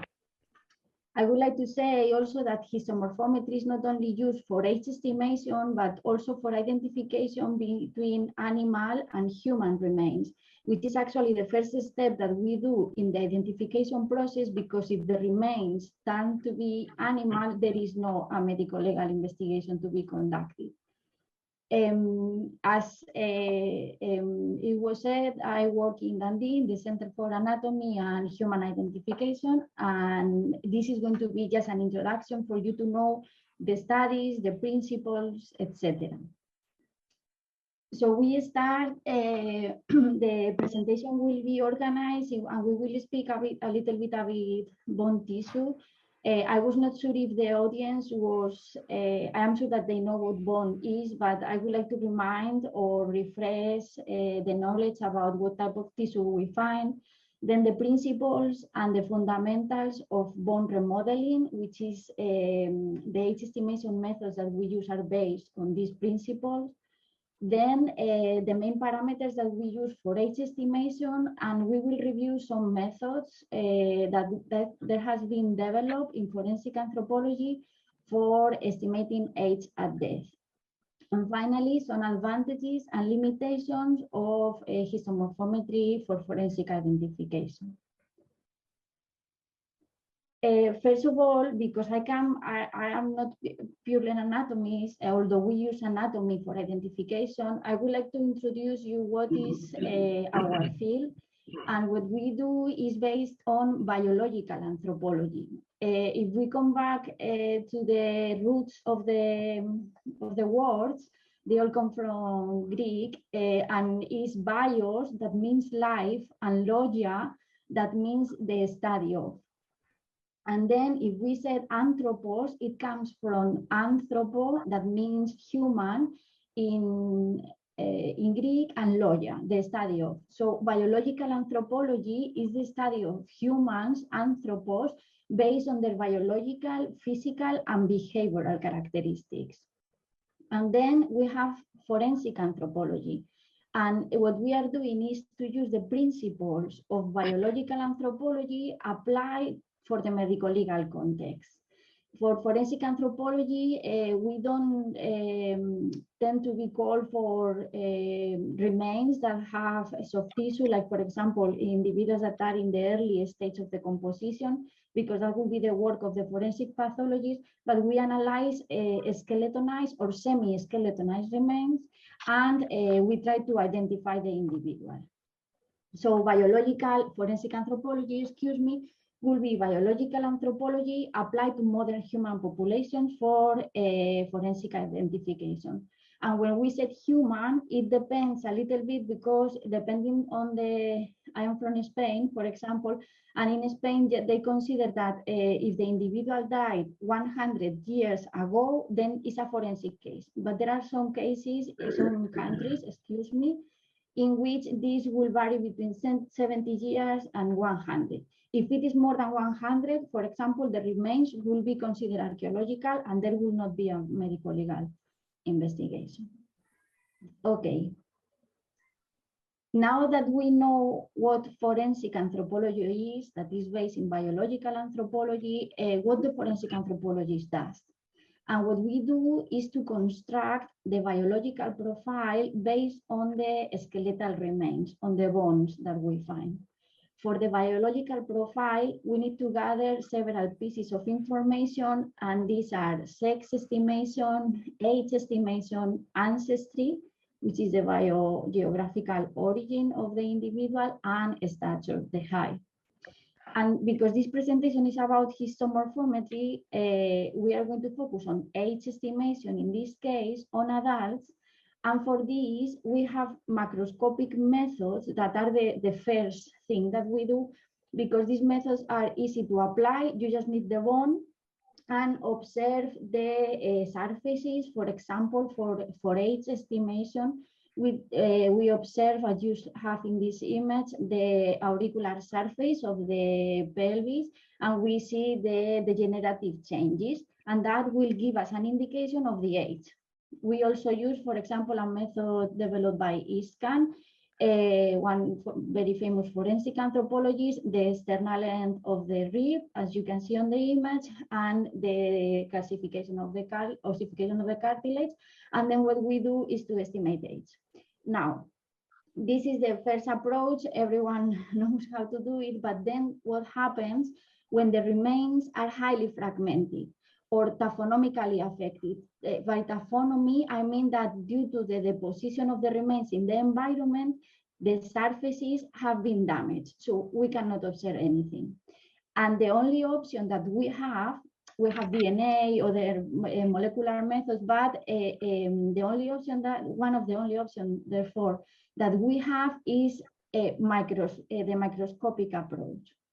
And this microscopic approach is based on the fact that what you do is you take the bone, cut a section, produce a thin section, and then you observe the microanatomy and microstructure of the bone under the microscope. Just a reminder for you that we have the gross anatomy, what we can see with our eyes in bones, and is the cortical bone and the trabecula. The trabecula localized mostly on the epiphysis, in this case in the femur, and the cortical bone varying in thickness. We have it mostly on the mid-sub and then around the whole bone because it's the outer hard layer.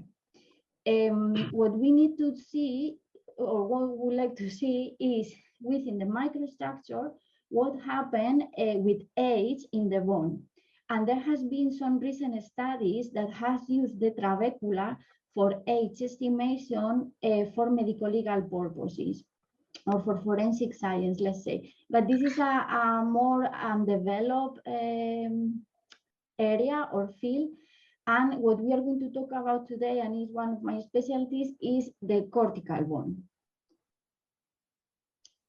Again, just as a brief refreshment, or because of how bone ages and how bone is produced, we need to remind the key functions of the three bone cells: osteoclasts, osteoblasts, and osteocytes.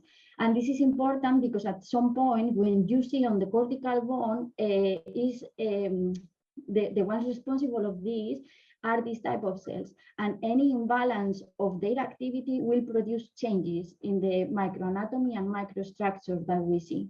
So osteoclasts are the ones that create a reabsorptive bay. They remove the mineralized matrix, and they are what we call them the bone resorption cells.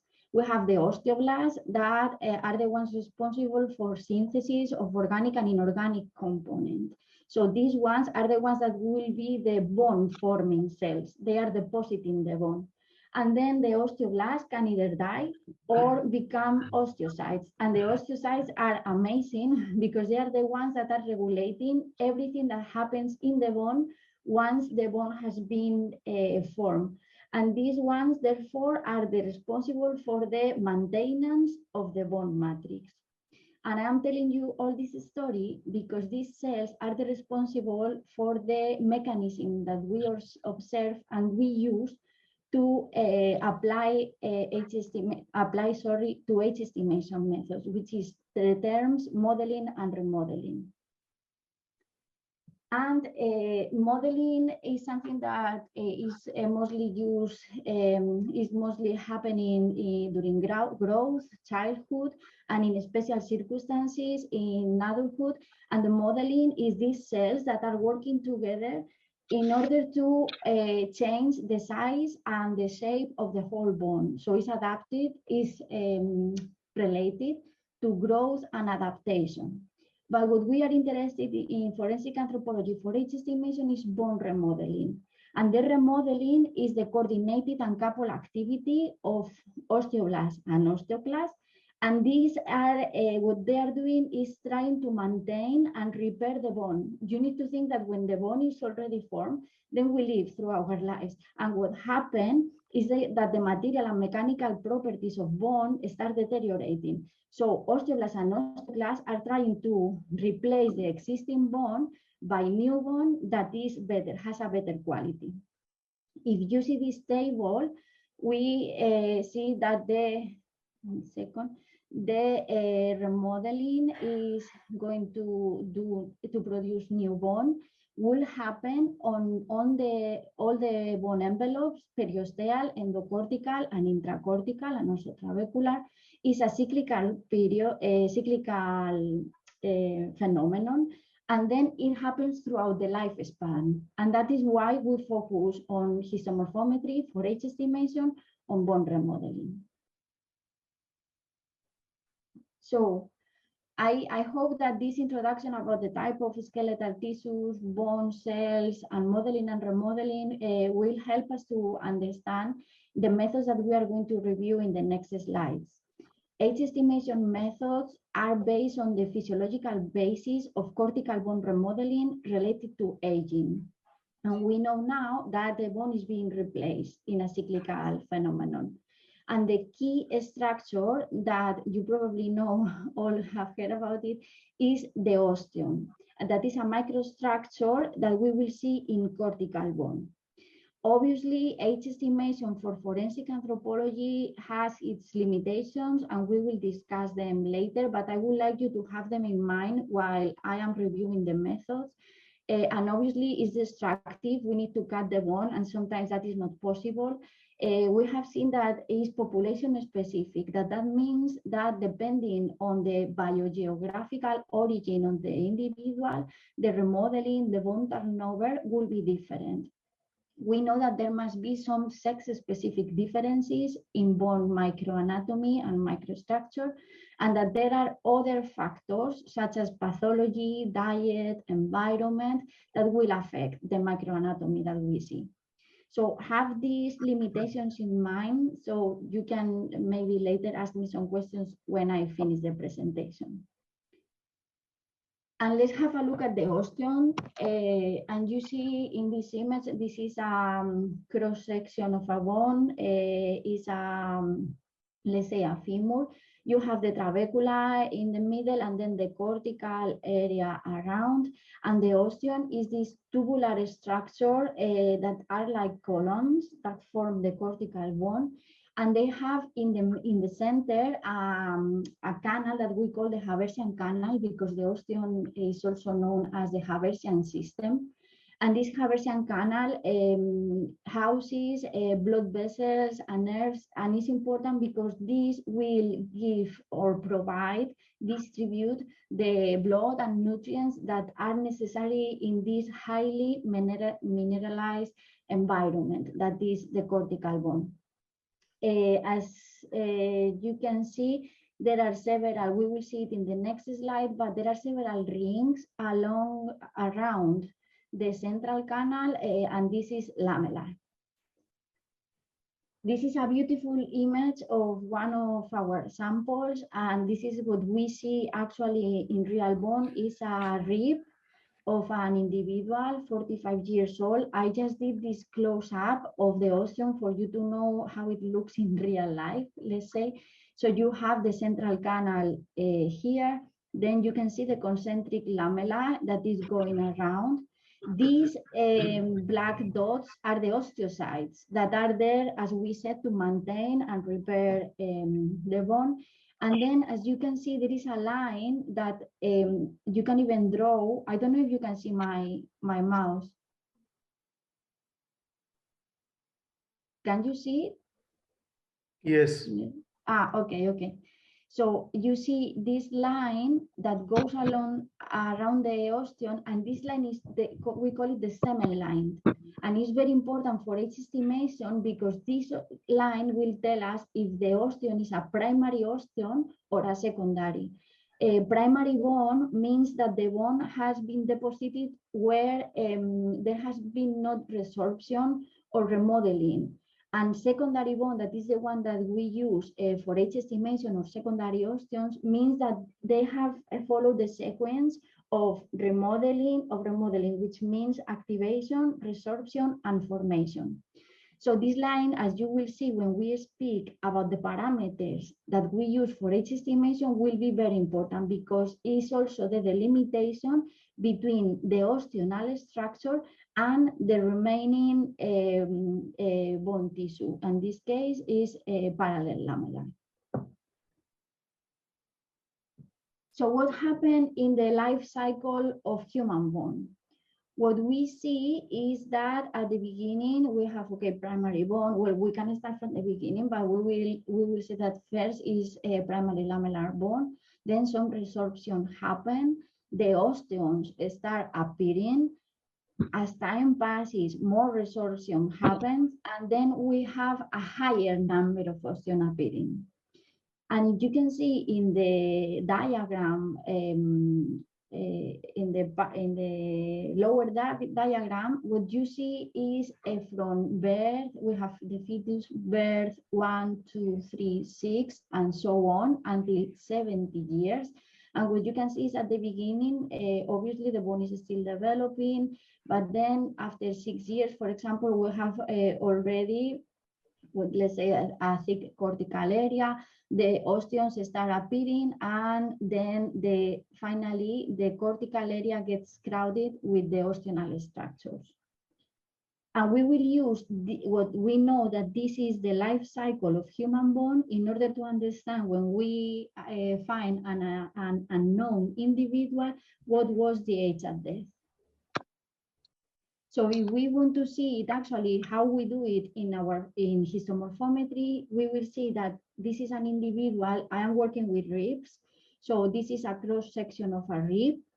This is a 19-year-old individual. You see how thick and healthy the cortical area is. And then what we have in a close-up, I think that this image is beautiful. And what you can see is that all the, parallel lamellae are located, forming the cortical thickness. And then what we have is just few osteons, as you can see here, lying on this area. Now, as the individual ages, what will happen is that the cortical thickness at the end of 30 is still looking healthy, as you can see if you compare the cross section of the 19 years old with the cross section of the 30 years old. But if you compare actually the close-ups, what you can see is that the lamellae, parallel lamellae, circumferential lamella that we see on the younger individual is not anymore on the 30 years old. We have some remaining parts here on the endosteal envelope, on the periosteal envelope, but what we see mostly is osteons. You can see them that have been creating due to this remodeling process that we were discussing before. And now, as you start aging, if we, for example, are 56 years old, you can see that there is a huge difference in the cortical thickness between the 19 and the 30, and then the 56 years old is very, very thin.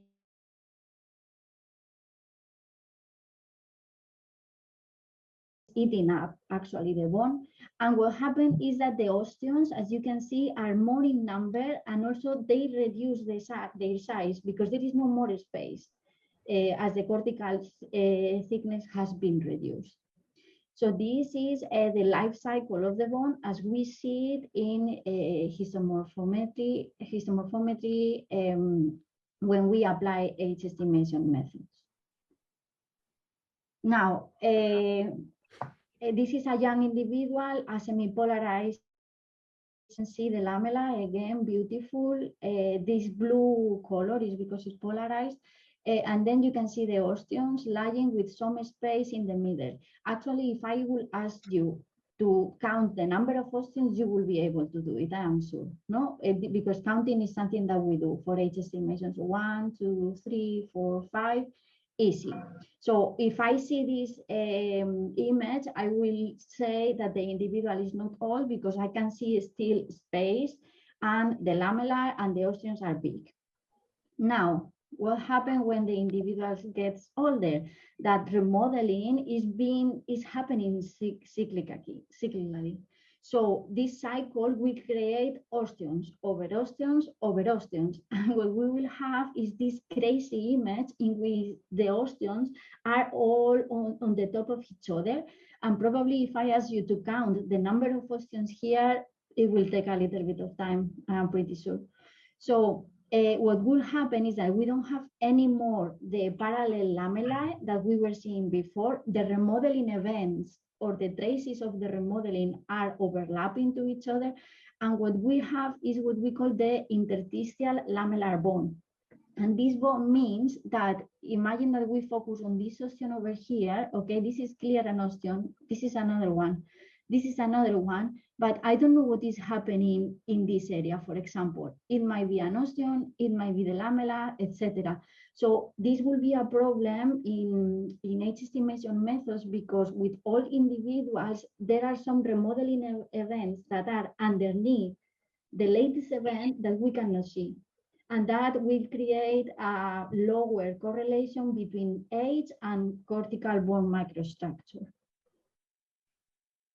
And just to give you as a glance, we have this individual that is 45 years old. These images are taken in the same magnification, and you see how thick, how the lamella is present, how there are osteons. There are many osteons, but there is still space between them. And then the 75 individual that has thin cortical area and the osteons are overlapping.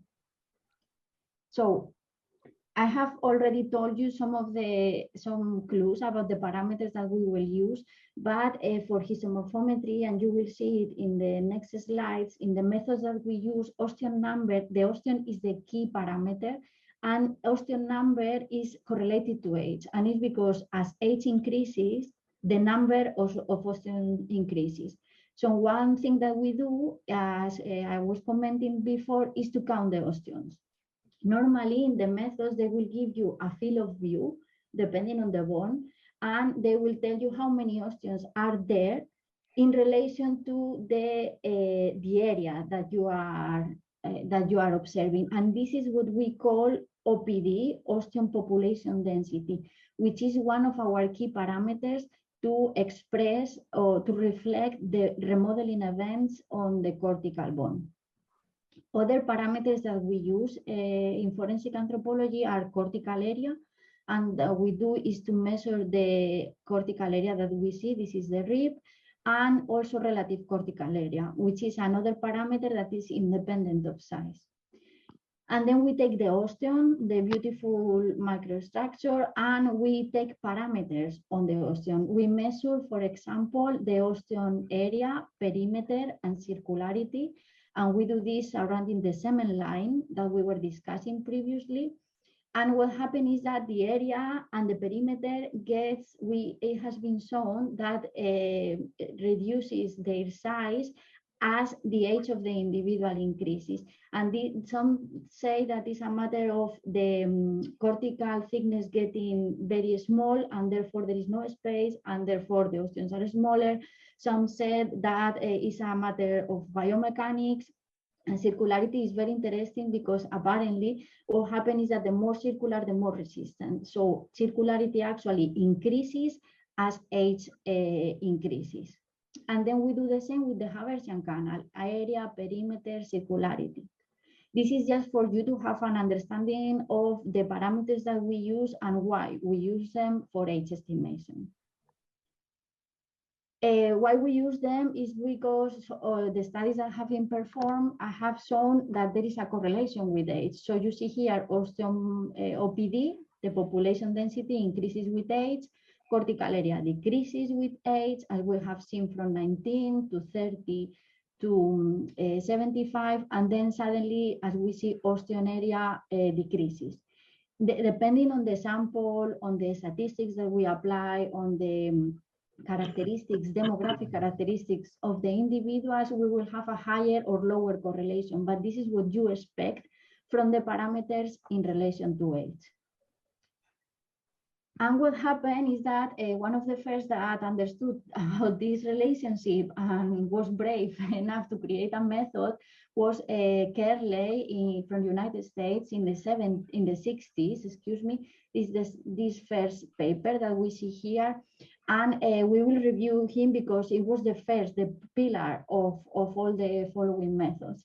But you see that in this table, I have summarized that people have used, researchers have used different populations with different ancestry, Caucasians, mixed ethnicity, Asian populations. Then we have tried different bones, the femur, the tibia, the humerus, etc. And the parameters, as you can see in this column, go from 19 variables that Thomson used to just a few of them, like for example, OPD, Jefferson canal, etc. We are trying to play with the parameters, with the sample and with the information that we have in order to improve our standard error of the estimate. That means that the lower the error, the higher the accuracy of the method to estimate age on an unknown individual. Let's review some methods. Here, for example, we have Kerley, that was the first one. He used 3 bones, the femur, the tibia, and the fibula. And as you can see, he decided to use anterior, posterior, medial, and lateral. And this is because I don't know how many osteons can fit in a femur, but in the ribs, there is in individuals over around 50, 60 years of age, the mean is around 300 osteons. So to measure, to count, imagine all the osteons in the femur is impossible. So what authors do is to pick sampling areas, representative sampling areas, to get the remodeling event from the whole cross section. Is the first method. It includes individuals, as you can see in the graph, from 0 to 100, and it gives us, there is a male overrepresentation with few females included in the sample, and therefore this will mean that if in the future you want to identify a female individual, you might have problems due to this imbalance in the original sample. And then the standard error of the estimate, remember that this tells us how accurate the age of the individual will be, is between 5 and 13 years, depending on the bone and depending on the parameter. This was the first method that produced a formula that we can apply when we have a case. And that means that I should be able to collect the data on my case, input my values in the formula, and that will give me the age estimate of the individual, of the skeleton.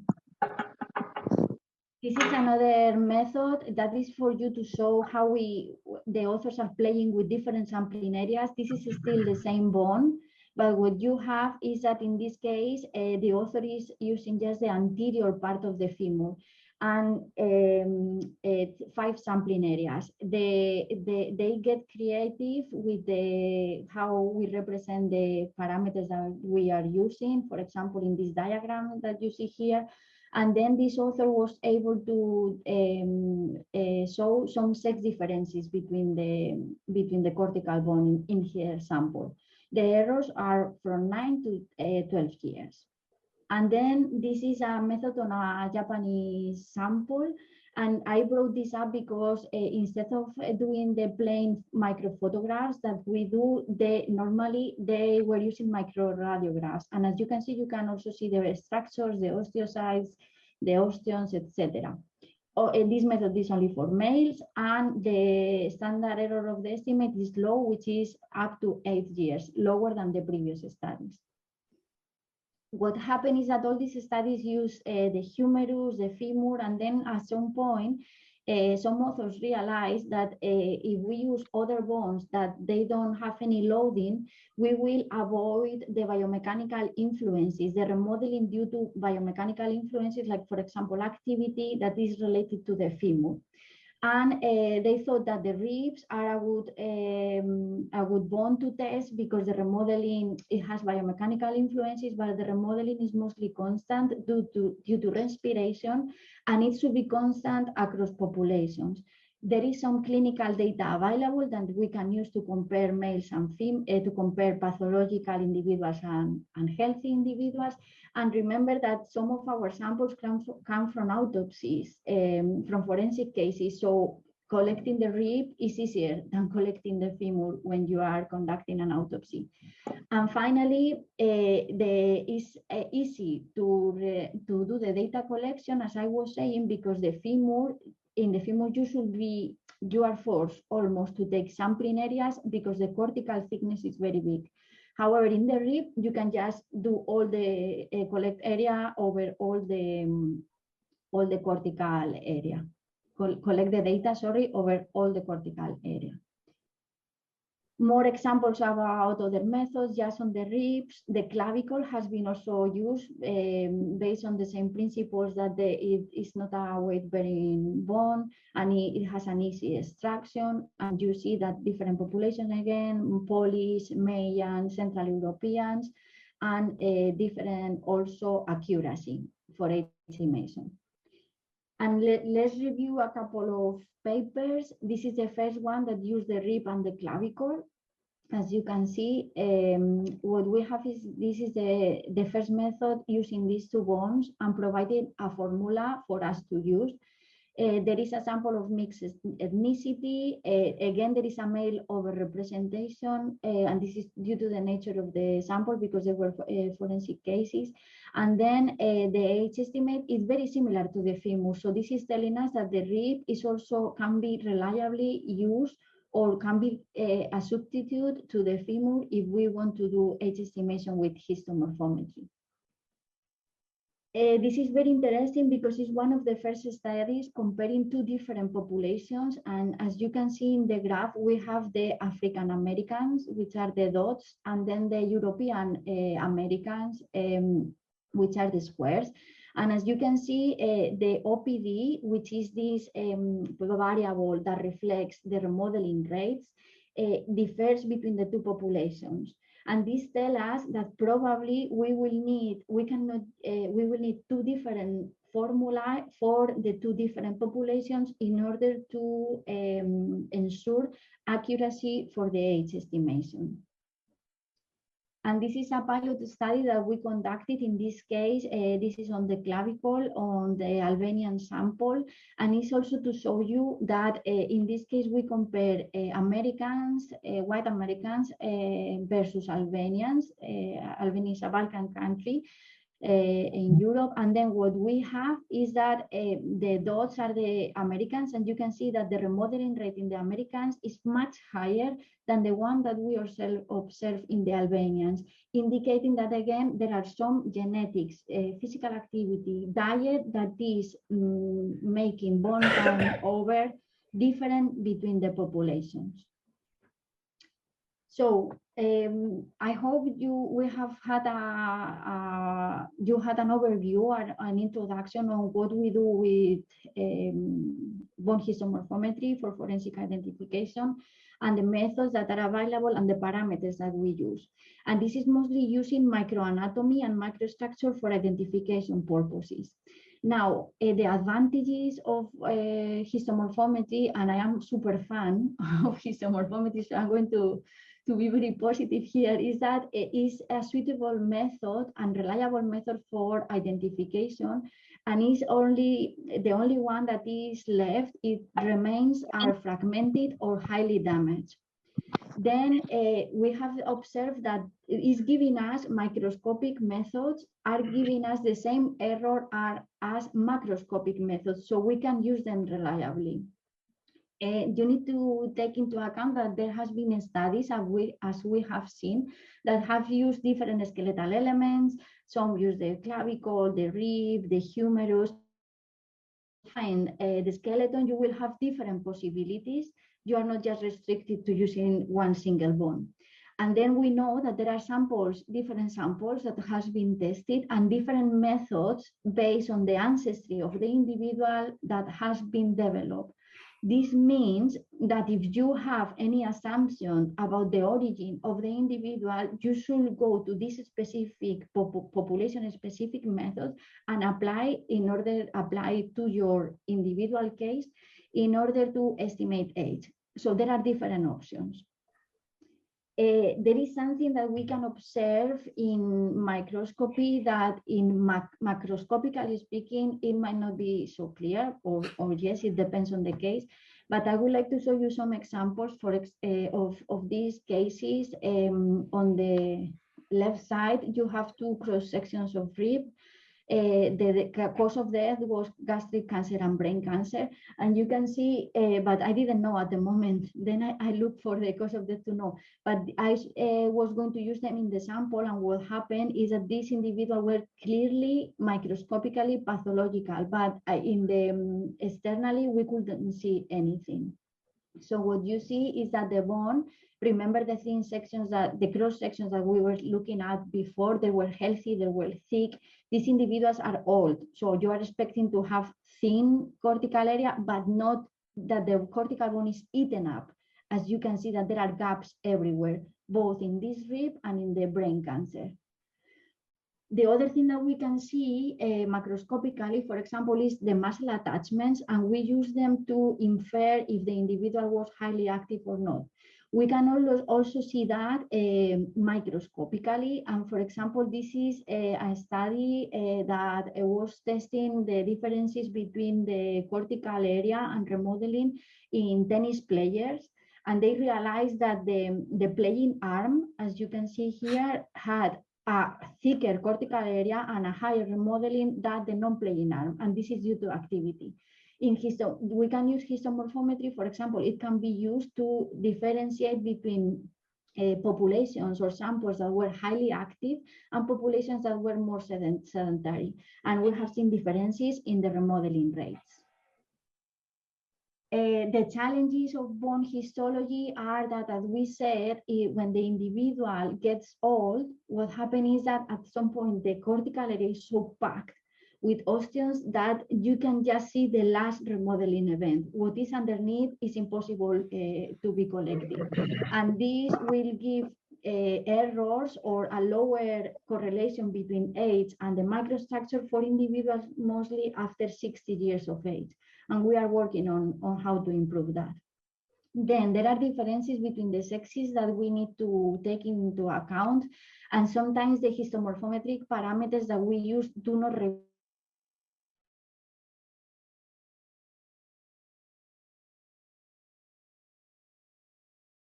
to osteoporosis, due to menopause. And we will assume that that will happen after 50, 60 years of age. And this is something that we will need also to control when creating the methods. It's a method that I just like it. I think that is very suitable, reliable, but you need a specific training, and you also need a specific equipment. And although we have been trying to revise the methods or the technique for thin section preparation and make it cheaper and easier, it's still time consuming, and you still need a laboratory, a histology lab, in order to produce the sections. And finally, we have seen that there are methods developed in Koreans, in Japanese, in white Americans, Black Americans, etc. But still there are many populations that we need to test, because we know that pathology, diet, environment, physical activity, and genetics play a role in the microstructure and microanatomy on cortical bone. So we need to still explore what are the main differences and the main influences, and how we can use them in order to inform about the demographic characteristics of the individual. I think that that is me. I would like to thank you for listening, and I hope you enjoyed and understood me. And if you have any questions, I will be happy to answer. Thank you very much. Thank you very much, madam. Thank you. May I request Dr. D.R. Singh for his comments on today's presentation, sir?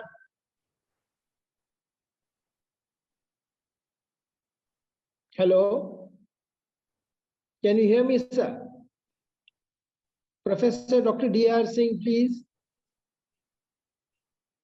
Hello. Yes, sir. Hello, am I audible? Yes, sir. For your expert comments, sir. So let me thank Dr. Julieta Gomez for her beautiful talk on the bone histomorphometry, which is a new method and more precise for the identification of the age of the individual. This is a new method for identification of age, and in regard to the earlier methods, this appears more sophisticated and more fruitful. Thank you very much. Thank you. My pleasure. Dr. G.P. Pal, sir, any contribution? Thank you, Dr. Natekar. And thanks, Dr. Julieta, for a very scientific talk, very much scientific talk it was. I enjoyed each and everything. I was expecting rather more of the technical thing, but you have covered a general aspect of the micrometry of, histomorphometry of this age determination from the cortical bones. You have almost answered what was there in my mind, including the population, variations, including the sex variation, including those of the external factors which are subjected in the microarchitecture of a cortical bone. I had many questions and you have just answered many of the things. But I will like to still ask something from you, ma'am. Now, of course, you have said so wonderfully about this, and one of the regret which I will carry with your talk is that I could not go in depth of the parameters which you have chosen to identify and how to exactly use it. Okay, you have just very broadly said that you will just count the osteons, the cortical thickness of the bone, and by that regression equation or regression formula, you will try to determine that. That's very good. Okay, very good. But I was expecting much more from your talk. That is there. But anyway, it was a wonderful talk. But I will like to ask you some of the question that, madam, in one of the earlier slide, you have said, or you have shown rather a black and white drawing, it was there, and you have shown that there were very few osteons along with the lamellar pattern. Okay, lamellar pattern was much more extensive as compared to that of the osteons which were present. Probably it was from the earlier age of the cortical bone. And then the question came to my mind that the osteons and the Jefferson canals, they just carry the blood vessel, as you have said it. And when you said that in another of your slide, that the cortical area of the bone is full of the osteons, the osteons. There were very few lamellar bone or interstitial lamellas were still shown. You have very well shown that cement line. Okay. Then these blood vessels, if they are there in the osteons, they are running parallel to the long axis of the bone, okay, of a long bone. But then those lamellar patterns were not running parallel to the long axis. What may be the reason why there are so many lamellar bones were seen in one of your slides? Because we know that the long bones, as far as the human we are talking of human, they are vertically oriented and they transmit the load, as it is the main, region of the, main function of the long bones to transmit vertical load. But this lamellar bones, they were right angle to those of the osteon. That I could not understand, because then no blood vessels were seen which were parallelly running along with those lamellar bone, because osteons are meant just to carry the blood vessels in particular directions. Okay, osteon, more blood vessel, less osteon, less blood. That way I see the histology of the bone. Okay, if you can tell something about that. That second question which I wanted to ask, which you have already very well explained, that why you choose the rib as compared to that of the other bones. Say for example, femur, you have also chosen the fibula at one place for this, and the clavicle you have chosen, but your I think the best bone which you will prefer to use it was the rib. But as you yourself has said, the rib is not subjected to mechanical forces as the other bones are subjected to mechanical forces. But this fact itself is not, I mean to say, influencing the architecture of a bone.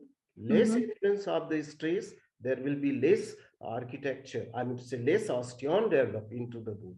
Okay, I think yes, this is an important fact, ma'am. Just these are only 2 questions. I had so many questions, but let the others should also ask. You can email me, feel free to email me and we can discuss it, or we can have a meeting, you and me. For the lamellar bone, and that there is, it might be not in, you are thinking about the long axis of the bone, and most of the images that I have there are from ribs, the costal element. So what you are seeing is the cross section of the rib, and it might not, because the rib goes like this, no, and we are cutting it like this. Maybe the lamellar bone is, this parallel lamellar bone is located at different angles because it's not the long axis of the femur. Yes. So most of the images that you see there are from my main research, that is ribs from the Mediterranean individuals. So that might be the difference in the microanatomy.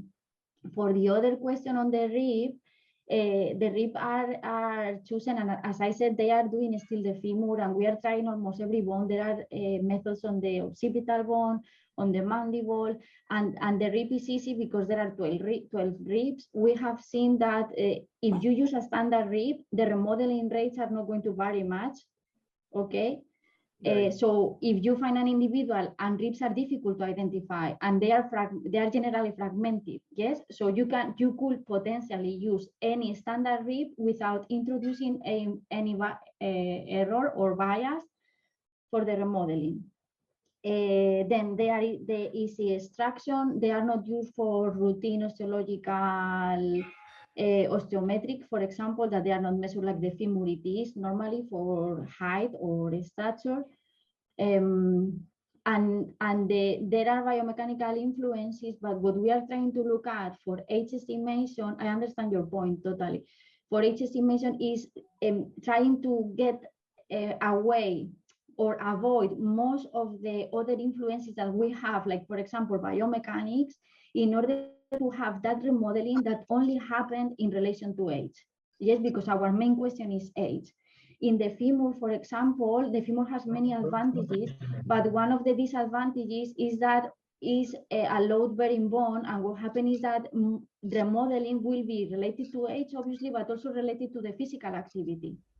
And for example, they have shown that the cortical area differs from anterior to posterior because in the posterior part of the femur is the linea aspera, and these muscle attachments are pulling and activating the remodeling. Do you understand? I am answering your question. Yes, ma'am, to somewhat.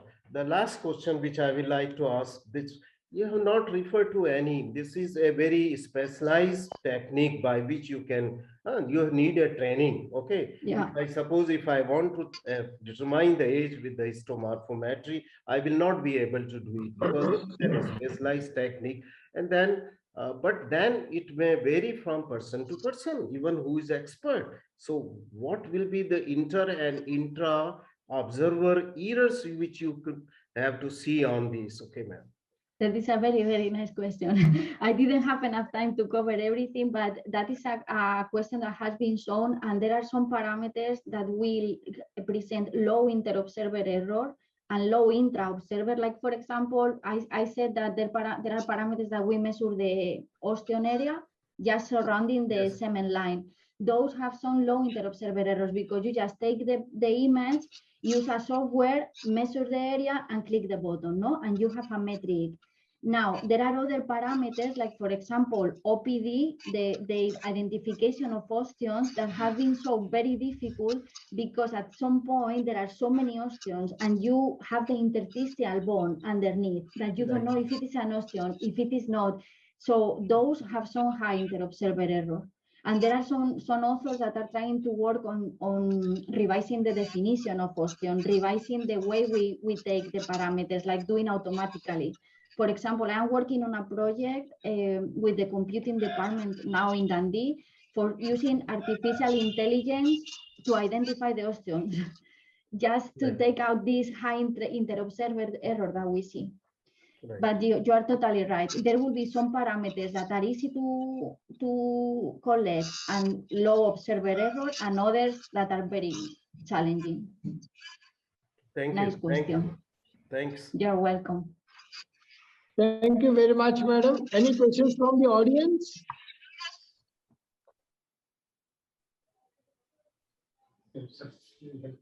Let me summarize. Today's topic was histomorphometry of the bone in age estimation.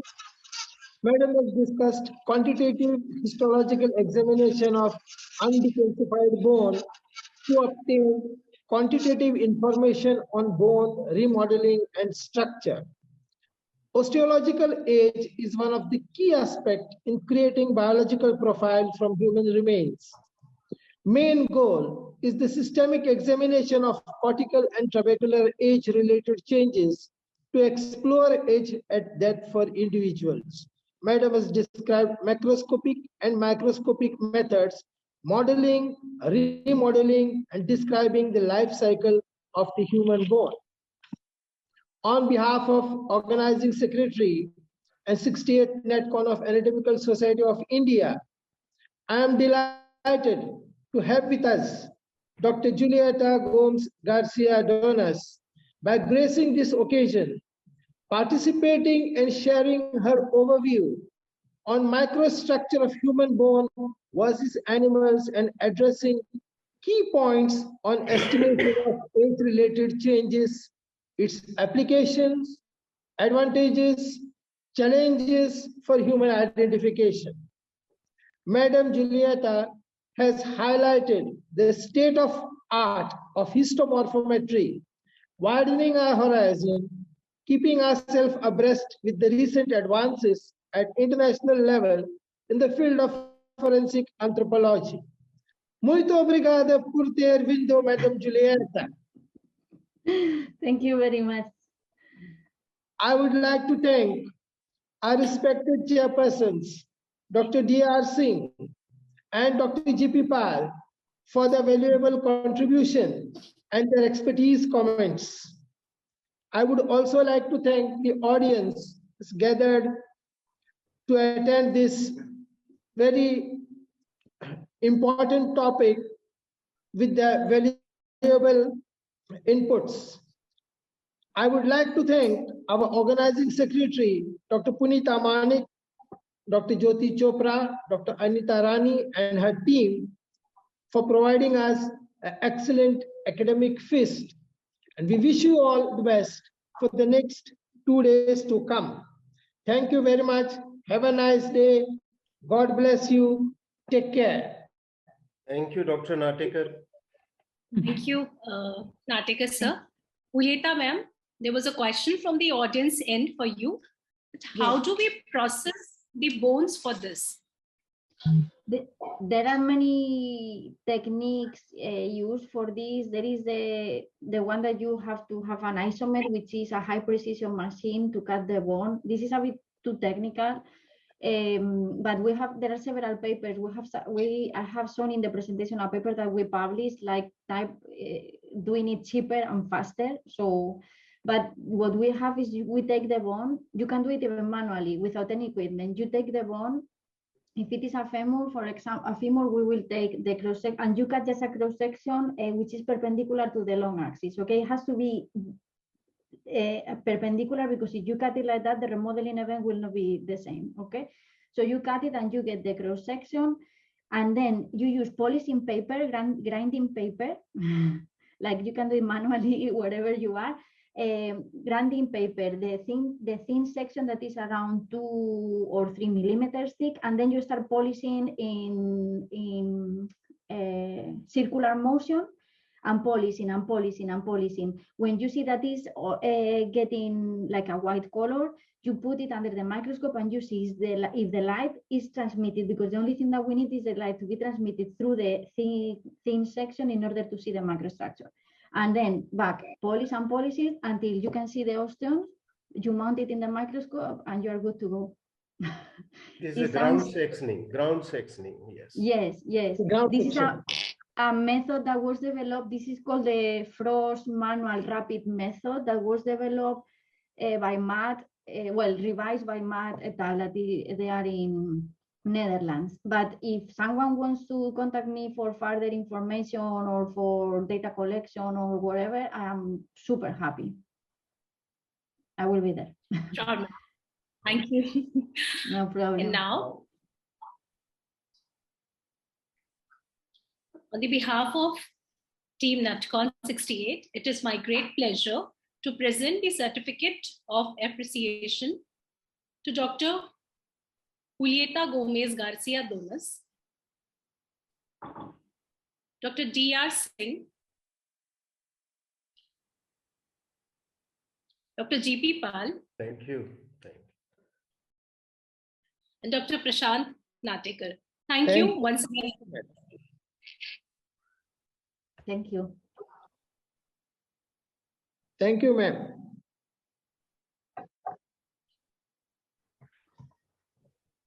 Thank you, sir. Thank you.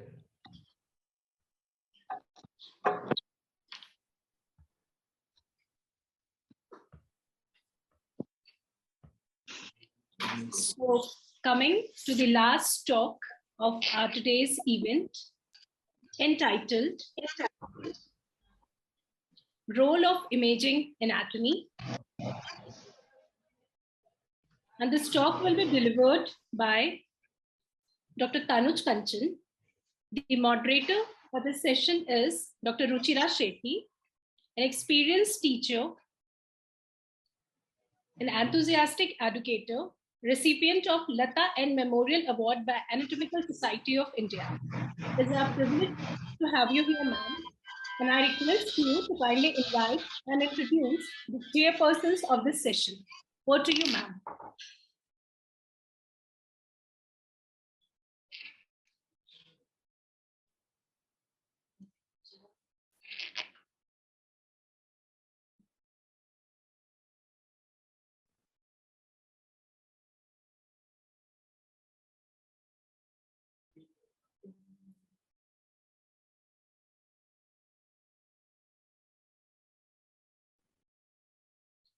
Hello, am I audible? Yes, ma'am, you're audible. A very good afternoon to one and all. And thank you, Dr. Kaveri, for this nice introduction.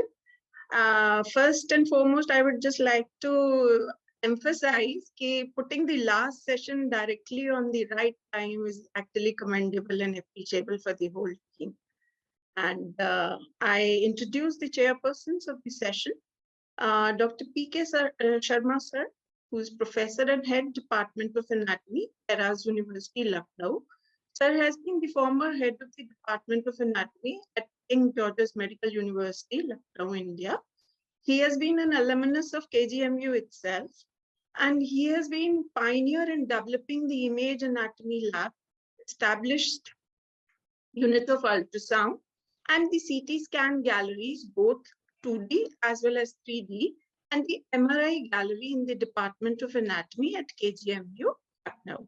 Sir has also authored a book, Atlas of Imaging Anatomy. Sir has been a member of the National Academy of Medical Sciences in 1999.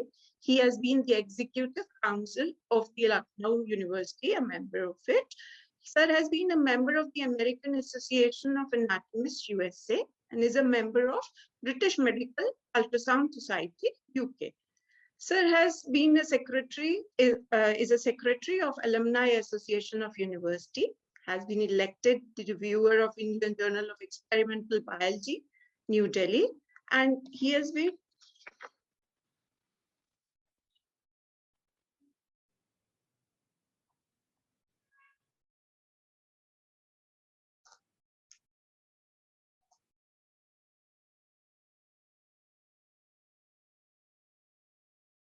Sir has been honored with the Seva Bhushan Award by the Governor of Uttar Pradesh for extraordinary services in the medical field. I welcome you, sir, for chairing the session here. The next chairperson is Dr. C.S. Ramesh Babu. He has been the ex-HOD Anatomy, LLRM Medical College, Meerut. He has been the ex-Associate Professor, MMC Medical College, Muzaffarnagar. His keen interest in radiological anatomy, clinical anatomy, endoscopic ultrasonography, and endobronchial ultrasonography. Sir has also authored a book, Essentials of Clinical Anatomy. Sir has been the member of the editorial board, Journal of Anatomical Society of India. He has been a reviewer of JASI, JSI, the Clinical Anatomy, Curious, Radiology, Case Reports, and many other journals. Sir has been awarded by Dr. Mehendi Hasan Memorial Gold Medal 2014 for the best paper presented in the field of clinical anatomy. I welcome you, sir, to chair the session. Thank you. I invite Dr. P.K. Sharma, sir, to introduce the guest speaker for the session for the day. Over to you, sir.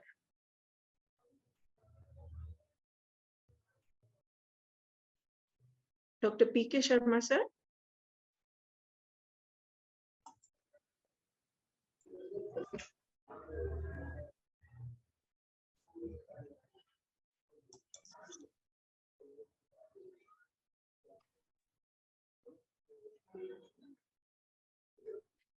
Thank you, Dr. Sethi. Good afternoon to all the listeners. It gives me immense pleasure introducing Dr. Tanuj Kanchan, Professor and Head, Department of Forensic Medicine, AIIMS, Jodhpur. Dr. Kanchan has a wide variety of experience as far as the forensic imaging anatomy is concerned. His topic is role of imaging in forensic. Dr. Kanchan has authored textbooks. Number one is Rapid Review of Toxicology. Another book is Atlas of Forensic Pathology and Overview. Dr. Kanchan has also contributed chapters in the Encyclopedia of Forensic Sciences, Encyclopedia of Forensic and Legal Medicine, and Encyclopedia of Archaeological Sciences.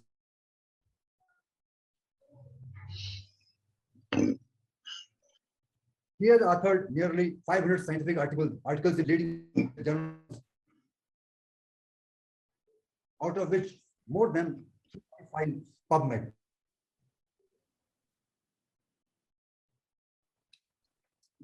An awarded fellowship of International Association of Law and Forensic Sciences in 2019.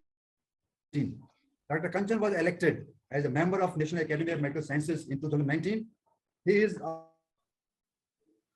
also editor-in-chief of the Journal of Anatomy, Journal of Indian Academy of Forensic Medicine, and he is Vice Dean Examination at AIIMS, Jodhpur. With these few words, I invite Dr. Kanchan for his talk.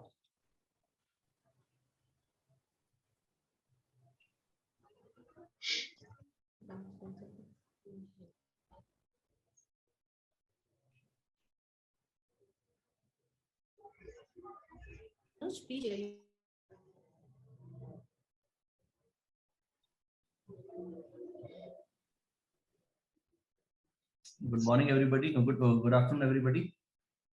Am I audible? Yes. Yes. Is the presentation visible to all? Yes. Yes, sir. And is the presentation working, moving? Is the PPT animation working?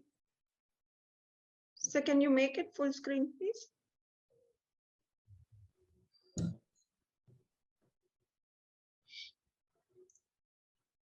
You move the slides.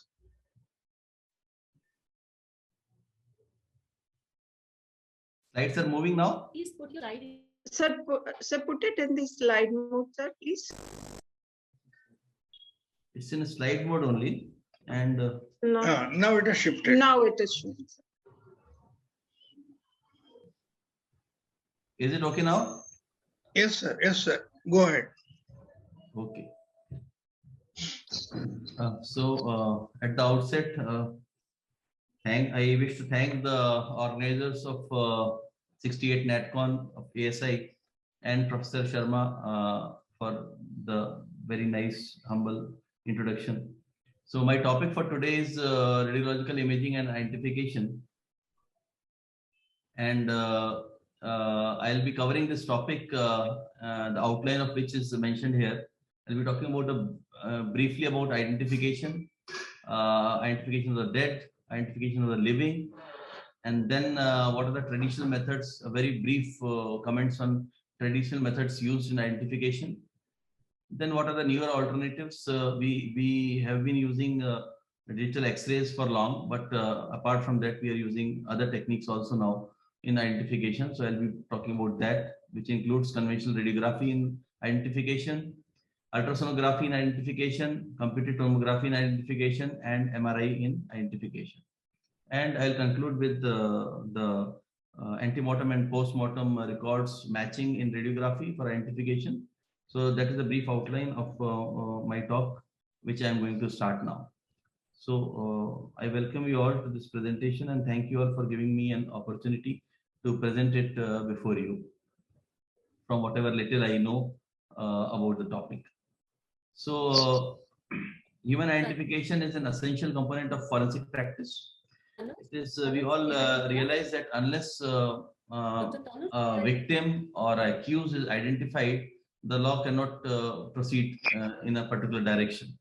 So we need to identify the victim, accused.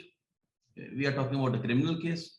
In civil cases, as in the earlier talks, people have pointed out that in civil cases also sometimes for claim of insurance, inheritance, people need to confirm the identity before the legal course or the processes, official processes can move on.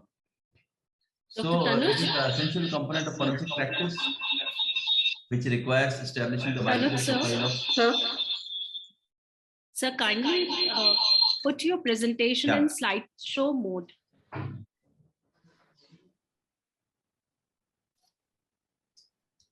Yeah, should I continue? So please put your presentation on slideshow mode. Slideshow. The slides are not moving, sir.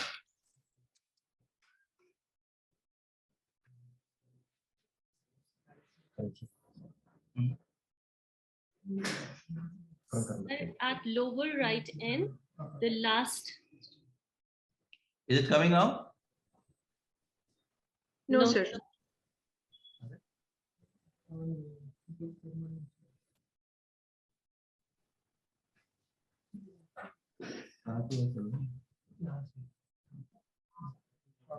Yes, I tried this already.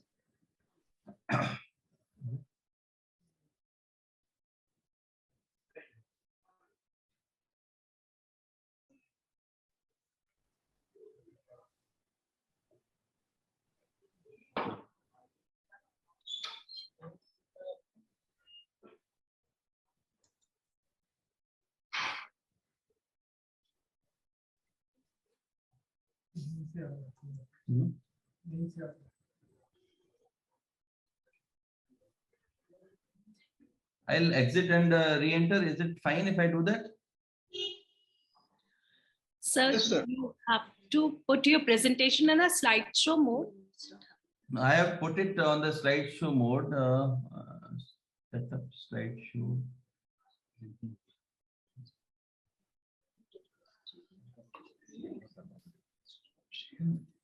So please stop sharing and then again start it. Maybe then it will come.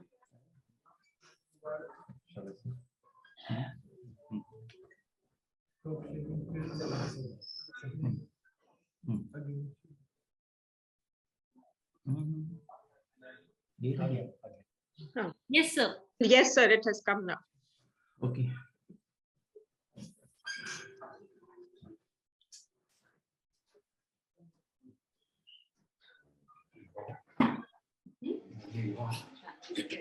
Yeah.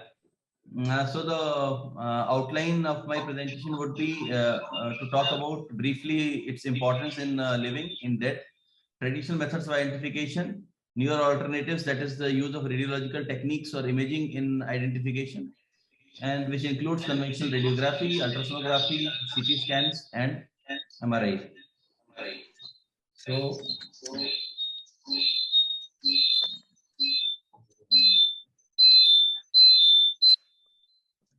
there is a, yeah. So what the identification is essential component of forensic practice, because unless I think there is some disturbance, somebody. There is disturbance.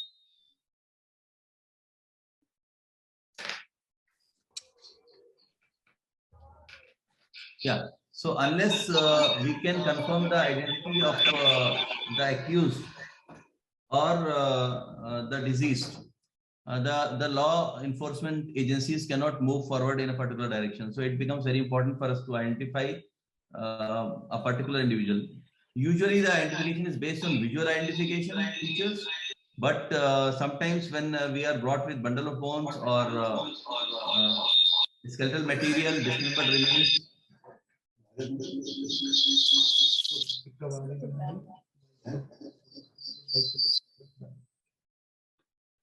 Dr. Kaveri put her on unmute thing, because I think the sound disturbance is from that end. Can it be done? Thank you. Thank you. So identification, human identification involves establishing the biological profile of an individual. Biological profile of an individual means we are trying to examine the biological features to come to positively identify a particular individual based on the set of characteristics. So this is important both in living as well as the dead, and in civil as well as criminal cases. So in a couple of instances quoted by the previous speakers, especially Professor Agrawal, had quoted a case of Bhowal Sannyasi case where the person had to prove his identity to ensure that he gets his dues. Similarly, in other cases where dismembered remains are found, are recovered from sea, or they are excavated or exhumed, and then obviously we need to identify the person based on set of characteristics to ascertain the cause of death, or to ascertain whether crime has occurred or not, or how the person died. So the circumstances of identification in the living can be civil cases or criminal cases. Civil cases includes marriage, inheritance, disputed sex, issuing of passport, license, cross-border migrations. When it comes to criminal cases, obviously, as I discussed, we need to identify the victim, we need to identify the accused. Then there may be cases of disputed paternity, impersonation, fraud, etc., where the question of identity comes in a case of living individual. Similarly, likewise, in the case of dead individual or human remains brought to us, then the circumstances can be insurance claims, inheritance, or unclaimed bodies for civil purposes. And in cases of a fresh unknown body brought to us for examination, or in cases of decomposed putrefied bodies, or badly mutilated charred bodies because of explosion or fire, or bodies found in mass disasters, which need to be identified for proper justice to be imparted to the deceased. So identification of the dead primarily involves generation of the biological profile, which comprises of identification of ancestry or race or ethnicity, which it was earlier known as. Then identification of the sex of the person, age of the person, stature of the person. Individualistic features, which includes what we have had discussion before, like some prints, or it can be acquired, or congenital deformities, bony deformities, and then finally foolproof identification method of DNA profiling from the material which has been brought to us for examination. So of these essential elements of ascertaining biological profile of an individual, sex, age, and stature have been considered as big three of human identification. Sometimes big four of identification is also mentioned in books, traditional books like Krogman and all, which talk about big four of identification when they include ancestry with it. So ancestry, sex, age, and stature are taken as big four of identification. But with intermingling of populations and people migrating frequently for their jobs or settling abroad, or people moving all around the globe. The question of ancestry has become very difficult to answer in modern day samples. But that is why mostly when in a practical case, we are not commenting on the ancestry. It is presumed that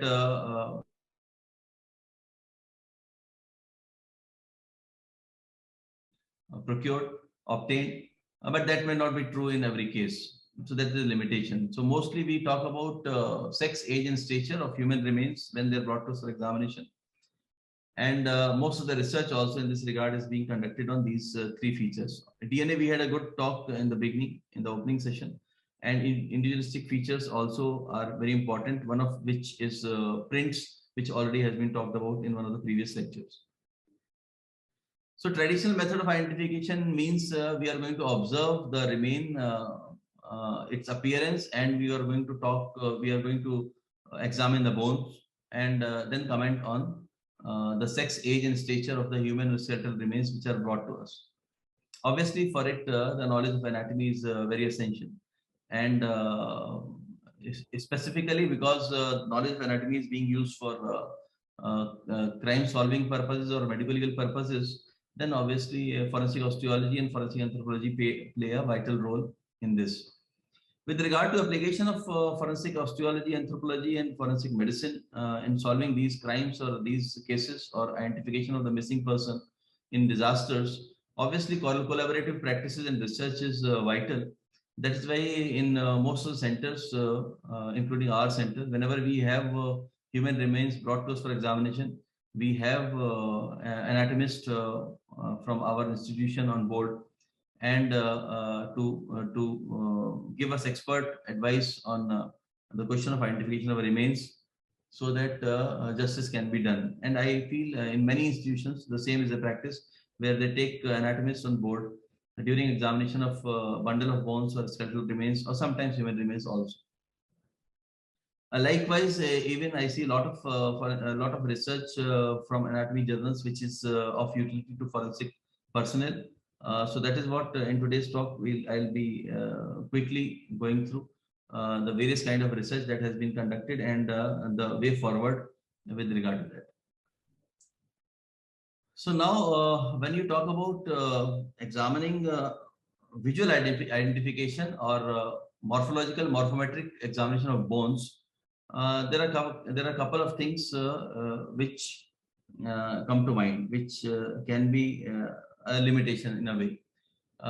When a bone comes to us, obviously direct examination inspection is the best way to comment on the age, sex, and stature from a bone. But when remains are brought to us, then obviously we require maceration process. We require a lot of cleaning, time-taking process has to be done, and then only we can examine the bone and comment on the elements of biological profile to establish the identification of an individual.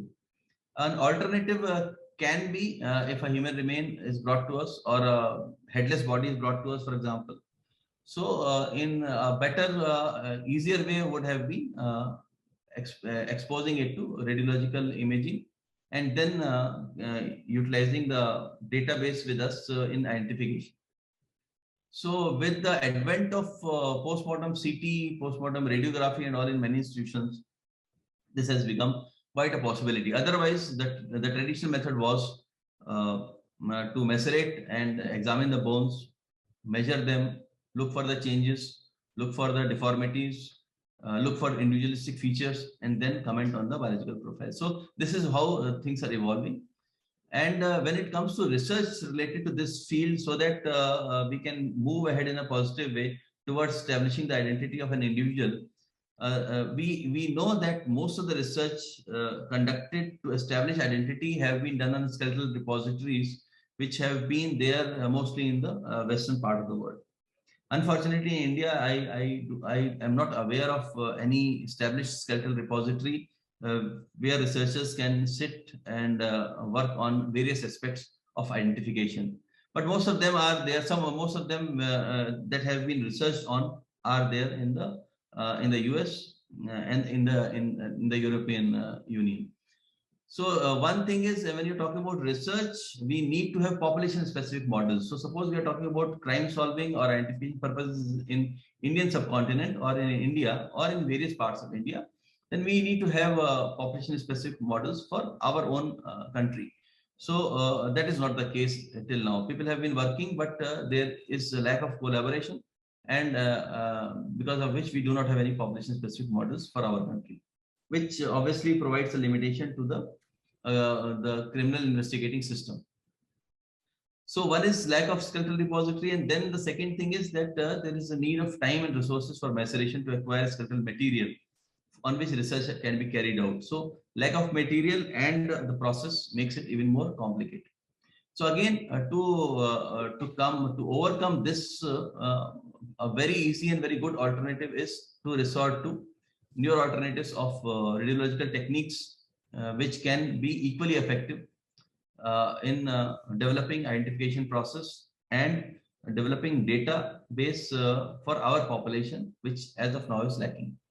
Even if we consider the Western world, some people say that they have a repository, they are doing a lot of research, and that is how it is helpful. But even that can be questioned, because we know as the humans are evolving, so is their anatomical structure.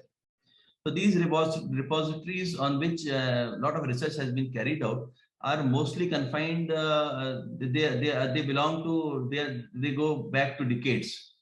Okay, so some of the studies were done in 1920s or 30s or maybe even earlier. So there is always a question as to whether those data which were derived at that particular time using those repositories, or some people are studying on those repositories even now, can those outcomes or can those observations be applied to modern day population? That is a big question to answer.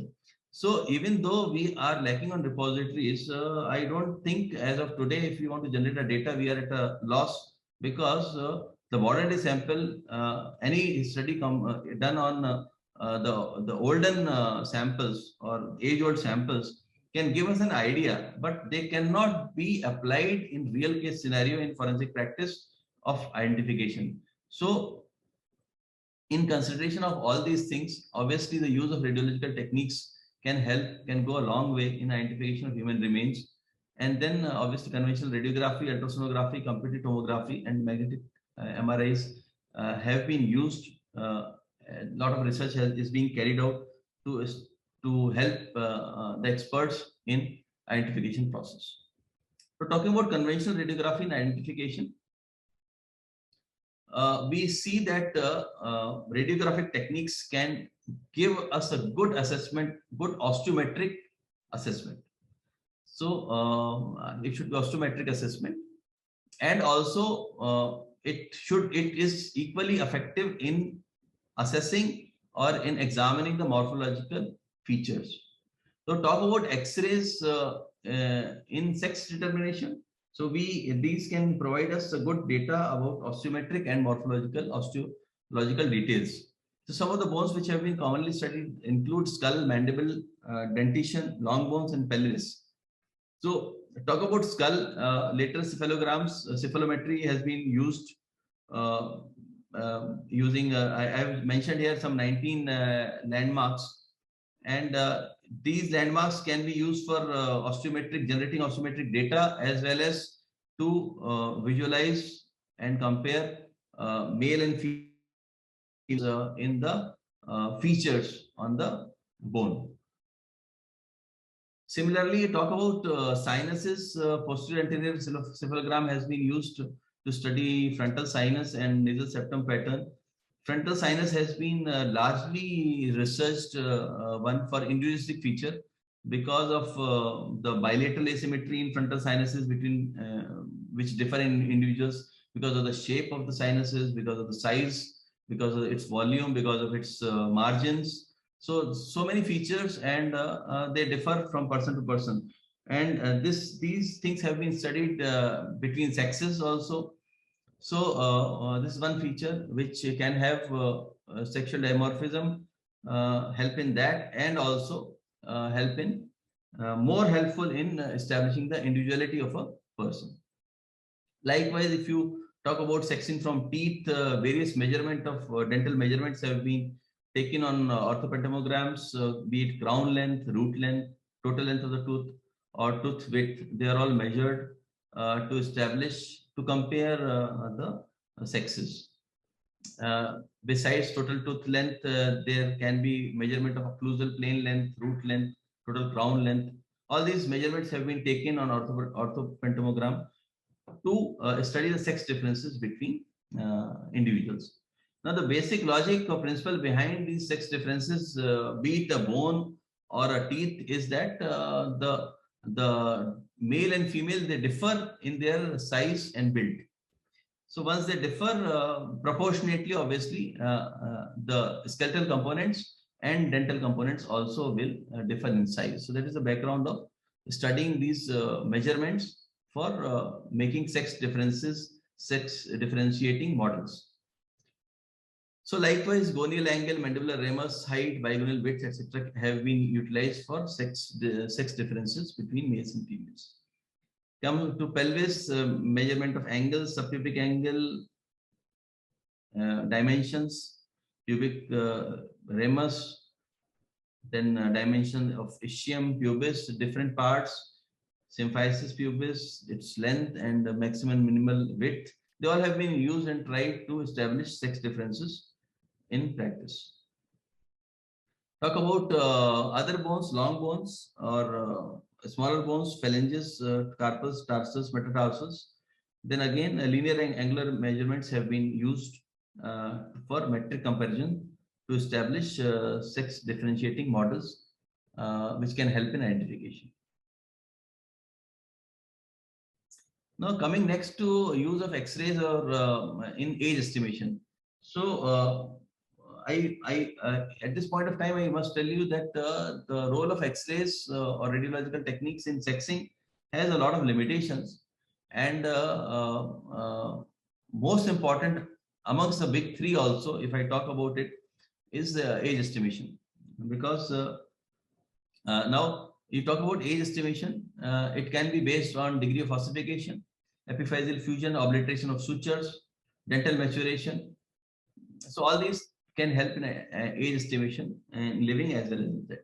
So when I talk about age estimation here, I want to divert or deviate from the topic, because whatever I talk about age estimation is going to be applicable to living as well as dead. So mostly when I talk about identification of human remains and all those things, we presume that we are going to discuss about the dead individuals. But in practice, if you talk about forensic practice or otherwise forensic utility or in crime solving utility, we will realize that a very important feature of of identification in the living is age estimation. The problem of age estimation is to be solved in cases of civil as well as criminal cases. Civil, you talk about somebody participating in sports event. Somebody wants to play under 12, under 16, under 18. And then there is a challenge, or there is a doubt as to the age of the person, because he should not get undue advantage. That means we need to know about the age of the living person. Sometimes the person is claiming to be juvenile, as was the case in even many murder cases and sexual assaults, where the person to escape punishment claims himself or herself to be juvenile. We need to comment on those individuals. Somebody is a victim of, claims to be a victim of sexual assault, and obviously age is factor, because if it is age is less than 18 years, then it will be taken as a sexual assault, even if it was with consent. So need to establish whether the person has reached the age of 18 years or not. Even in older individuals, when there are questions regarding the retirement age, pension, etc., then if you go to if you see in practice, then lot of radiographs are being done for age estimation in the living also. So whatever we are going to discuss here with regard to the research and practical utility of radiology in identification will be imperative to its applicability in both living as well as in the dead. So long bones, pelvis, clavicle, sternum, skull, and dentition have been used commonly for establishing the age of an individual. Talk about the routine practice of identification of the living. It is a practice to advise X-ray wrist, elbow, and pelvis. 3 X-rays are conducted in practice to establish age of a living individual, because these 3 X-rays together help in narrowing down the age to a minimum and help crime investigation agencies. To talk about age estimation from long bones, they undergo epiphyseal fusion as the individual grows, and these epiphyseal fusion stages can be visualized on X-rays, and subsequently age of individual can be estimated. Epiphyseal fusion of humerus, radius, ulna, femur, tibia, fibula are routinely studied using conventional radiography for identification purposes. As I told you, it is a practice to advise wrist, elbow, and pelvis X-ray to comment on the age of an individual, which is brought to us for medical legal examination. So a quick view at some of the X-rays. You can see a X-ray of a child shoulder joint, and you can see head of the humerus has appeared. Other centers have not appeared, and epiphyseal fusion has not taken place. So it's a very young individual. It appears at the age of around one year. Then you look at the elbow joint. You can see many centers which are unfused in the lower end of humerus and upper end of ulna and radius. You can see the lateral view where you can see on the right side that even the lower end of ulna and all is not fused. So this is how we look at the centers when they are not fused. Look at the X-ray wrist joint, and we have lower end of radius and ulna. The centers have appeared, they are not fused. We can see 7 carpal bones, pisiform is missing. So it appears at the age of 10 to 12 years. That obviously means at least the person is aged less than 12 years. We can see the base of first metacarpal, then phalanges also, the centers are there which have not fused. So again, very important X-ray to comment on the age. Besides giving you an idea about this, important is that because of population variations and differences in the age of appearance and fusion of these centers in males and females, as also between the populations, there is a need to generate data on this, on our population, on our groups, so that it can be more effectively applied in forensic practice. So likewise, X-ray of knee joint, where you can see unfused, you can see the centers have appeared for the tibia, fibula, and femur, lower end of femur, upper end of tibia and fibula, but they have not fused. So these fusions, they occur at a particular time and particular age, and they have been utilized in estimating age and establishing the identity. The same thing can be done in dead individuals also by postmortem radiography or even CT imaging. Now we have evolved in terms of whether to say that fusion has occurred or not. So in olden days, still some people practice it now also. They used to classify all these centers as whether they have they are present or they have appeared or not, and they are fused or not. So the way of description of these interpretation of these X-rays used to be based on whether center has appeared or not, and if appeared, it has fused or not. But we now, with regard to fusion also, we have evolved by staging the degree of fusion. So sometimes we are the basic classification used to be 0, 1, 2. That means 0 is unfused, 1 is partially fused, and 2 is completely fused. Or then 3-stage classification, we moved on to 5-stage classification, where we talked about non-fusion to fusion, and then before fusion there is epiphyseal scar formation. So we look at that scar. So by examining all these stages and going into details of the fusion stages, we are trying to make an attempt to narrow down the age of the person, living or dead, so that we can help in investigation process. So likewise, a lot of recent research has been conducted on the medial end of clavicle for age estimation, because it gives us a good idea about the ages of 18 and 21 years, which are very medically very significant. So again, you can see from class 1 to class 5, different grades. Schematic diagram is there along with what you see on X-ray, how the centers have appeared and how they gradually fuse, and how epiphyseal scar also disappears gradually. So similarly, chest X-ray has been done for examining the various components of sternum, how they fuse from below upwards, and manubrium and mesosternum, how they fuse. Most of these fusions, they occur at a later age. That is why in common practice, these are not very commonly utilized. But in some setups, I know that in pensioners, or when the age has to be confirmed for older individuals, then they go for X-ray of skull as well as X-ray of sternum, and they go for lateral view to examine that. So that is the practice in many places. About X-ray of pelvis for age estimation, you can compare the left and right views. You can see that ischiopubic rami is not obliterated or not fused in the left picture, whereas the right one it is fused. Same holds true for obliteration of triradiate cartilage on the left and right. You can see the difference. Talk about iliac crest, center has appeared for iliac crest has appeared here. It is missing on the left picture. It has appeared here. It is yet to be fused. So all these features, they are examined cumulatively to establish the age of the individual, again, be it living or be it dead.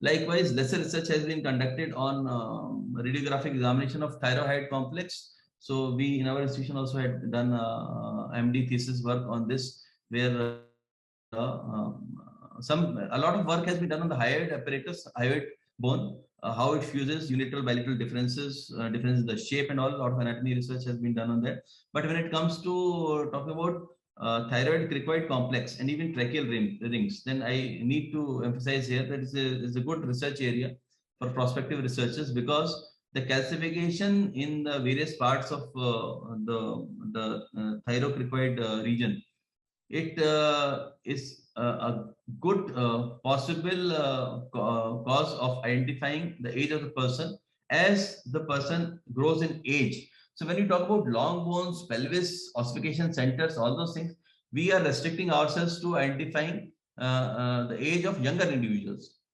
But when we talk about skeletal remains or human remains or dismembered remains or talk about disaster victims, then we are coming across all different ages. So now we need to develop methods of identification or age estimation in older individuals also. So obviously after age of 18, 20, 21 years, all the centers which we were talking about in the previous slides, they would have fused. So it is not going to help us much when it comes to age estimation. But then if the human remains are not completely skeletonized, if the thyroid apparatus or thyrocricoid apparatus is available to us, then calcification pattern in these can be studied to find out the age of the individuals. Likewise, from dentition also, age has been estimated using radiological technique, that is orthopentomogram, and recently, even when I'm going to talk about CT, the cone beam CT also has been utilized in estimating sex and age of individual from dental parameters. So age can be estimated based on the eruption pattern as well as degree of maturation. So talk about orthopentomogram, you can see that the second molar has just erupted, and eruption takes place at 12 to 14 years. So based on the dental eruption, the age of this OPG was identified as 12 years, and the real age also was 12 years. So the age range given to this orthopentomogram was 12 to 14 years. So again, because of its utility, a lot of research is being carried out on orthopentomograms for age estimation and sexing, as has been discussed in the previous slides. Now, likewise, besides eruption, this maturation of teeth also can help in estimation of age. A lot of methods have been derived. The most commonly researched method is demergence method, which talks about different stages of tooth development, which can be identified on radiographs, that is orthopentomograms. And then a cumulative score is given, which helps in identification of age of the individual. This is basically a domain of forensic odontology, if you want to subspecialize a specialty, and a lot of research has been conducted on in these areas. So these are the observations of demergence stages on the OPG, based on which a cumulative score can be given to identify the age of a person. A quick view at ultrasonography identification. Ultrasonography is the minimally used technique when it comes to identification. I have shown here a few research which has been done on age estimation using ultrasonography. You can see what is visualized on ultrasonography of proximal humerus ossification stages, and the same has been shown in line diagram for a better understanding. The reason for limited use of ultrasonography in age estimation process or in identification is simple. You need a lot of expertise for it to be done. when it is compared to conventional radiography and CT scans and MRI, etc. So it needs expertise. And then area specific in dead bodies, or you're talking about remains, it is not always feasible to use ultrasonography machine to identify it for age estimation. However, studies have been done for its use in the living individuals. As I told you, age estimation process is important in living as well as in the dead. So it has been tried successfully for age estimation in the living. The same way proximal ulna has been used for age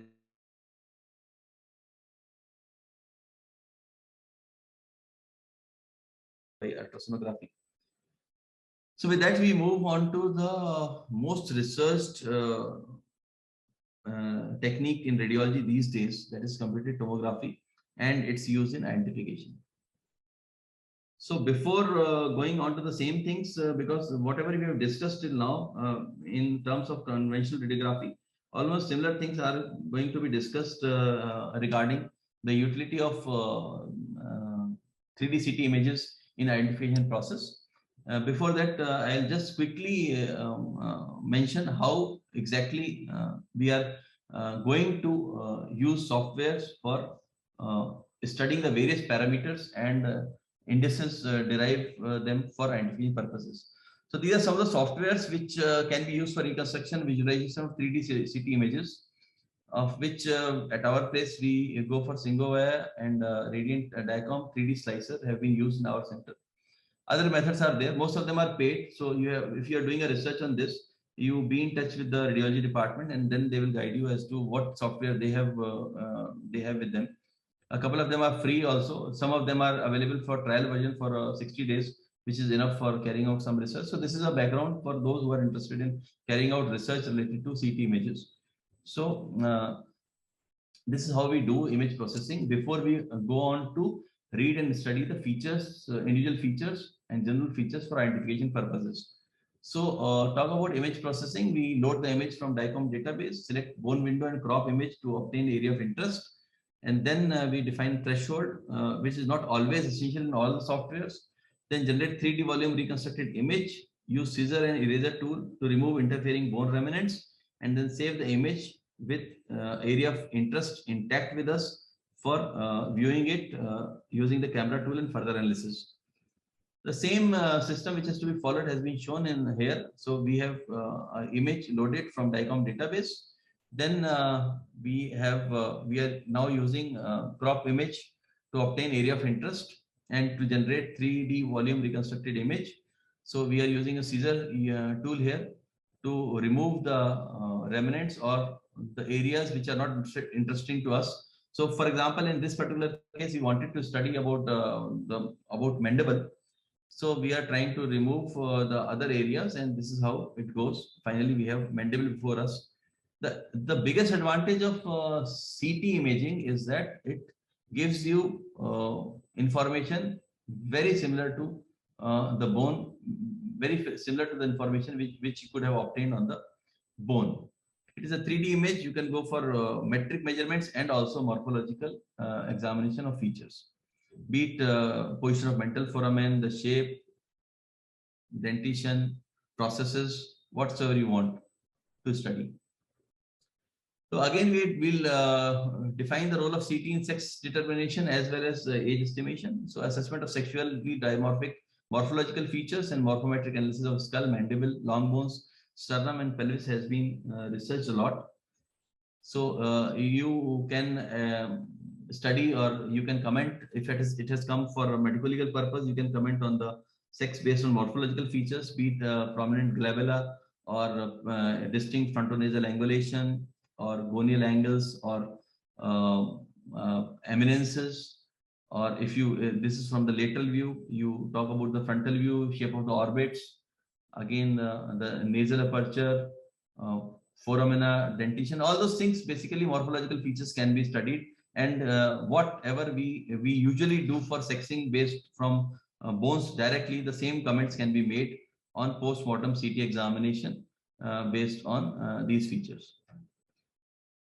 Talk about measurements. Numerous measurements have been utilized for sexing from bone as well as CT, which includes maximal length of the cranium, width of the cranium, bizygomatic diameter, upper facial width. These are some of the common measurements which have been utilized in sexing of an individual. And same measurements, many of these measurements have also been utilized for stature estimation. So bregma height, bimaxillary diameter, biorbital diameter, interorbital breadth, nasion, prostheon, nasal breadth, all these measurements, orbital height, orbital breadth, they have been utilized in sexing, along with some measurements in the base of the skull, which includes dimension of the foramen magnum, which is the most popularly or most commonly studied parameter for sexing. Even the area of foramen magnum has been studied for differences in male and females. So bimastoid diameter, biauricular breadth also have been studied for sexing of an individual. So likewise, different measurements have been taken on the mandible to look for differences in amongst males and females.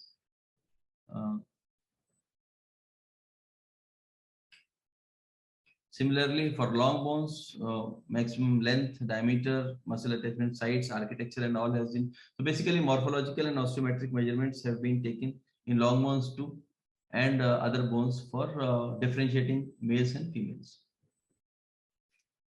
From sternum, how they derived a lot of indices, ratio between vertebrae, mesosternum, and then individual dimensions, and then differences in the dimensions to be cause for deriving gender of an individual, sex of an individual. Similarly, measurements, different indices can be derived from pelvic bone, pelvis. One of them is AP index, where different measurements can be taken on the CT scans and indices can be derived. Sacrum, length and width of sacrum, and then again lot of indices are there in sacrum to identify the sex of a person. Now talk about use of CT in age estimation. CT is not commonly employed in the living, owing to the ionization hazards and all.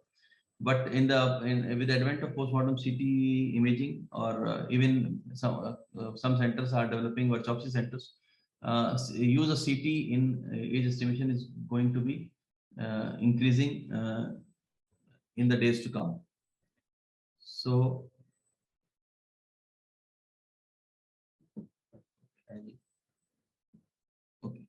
so again, the same thing which we saw in conventional radiography, skull, pelvis, clavicle, sternum, ribs, and vertebrae has been used, commonly studied for age estimation process, and results have been very encouraging. When it comes to skull, we go for obliteration of the skull, sutures, and then it gives us an estimate of the age, though it gives a broad range. The important thing here, or the useful thing of CT over radiography, conventional radiography here, is that you can again crop this and go for we know that the fusion differs from endocranial and ectocranial obliteration is different. So endocranially it occurs earlier than ectocranial obliteration. So advantage of CT is that whatever area of interest, whatever you want to see, you can zoom it, you can crop it, or you can see even without dissecting or without destruction of the bone, or something which you cannot see on radiography, conventional radiography, you can see on CT scan, and you can comment on that, which will help in age estimation. Likewise, you can see CT images of middle end of clavicle and the schematic representation of it on the right side to show how detailed in what great detail you can see the center appearing, and then process of fusion and its utility in age estimation can be obviously can be very helpful in identification. Likewise, a CT image of sternum, you can see the segments because they fuse from below upwards. You can see the last segment has fused and the upper segments are in process of fusion. Manubrium with mesosternum has not yet obliterated, not yet fused. So same way, CT scans can be helpful in estimating age from the ribs, from the vertebrae, from visualizing the osteophytes. Besides metric measurements and what you saw regarding obliteration, fusion of sutures and centers respectively, then there are morphological features which can be studied in great detail. One of the commonly utilized features on pelvis that is used for age estimation in elder individuals. Now, Sushibrook method is one of the common methods used on bones, and it has been studied now that if we use CT, then cropping the image and studying the same features exactly, they can be visualized in a very good way to comment on the age of the person based on Sushibrook criteria. And there are different other criteria, other methods also to look for to examine or study pelvic bone to help in age estimation. So all in all, morphological features also can be studied in great detail to comment on the age of an individual. So if you talk about acetabulum, which obviously you cannot go in detail in conventional radiography. There is a method given by Kelsey method, which talks about groove, osteophyte development, and apex activity. So if you look at this picture of a young individual as per this method, you can see a grooving is minimal. Here, little osteophyte development is there, and then apex activity also is minimal. Talk about it in a middle-aged individual, you can see a groove is pronounced. Okay, compare it with the young individual, groove is more pronounced, osteophyte development is more pronounced, and apex activity is also moderate. And then in older individual, there is a very pronounced groove, there's destructed rim and excessive apex activity. So all these things can be studied, databases can be generated. We have our PhDs who are working on these methods for age estimation, and these can be very useful in age estimation of the dead individual. And when remains are brought to us for examination, because it escapes the tedious maceration process, which is not always possible when bones are not brought to us. Likewise, talk about iliac crest age estimation. You can see various stages, right from epiphyseal center appearance to ossification center, its partial union, and then commencement of the fusion, and almost complete fusion of the center.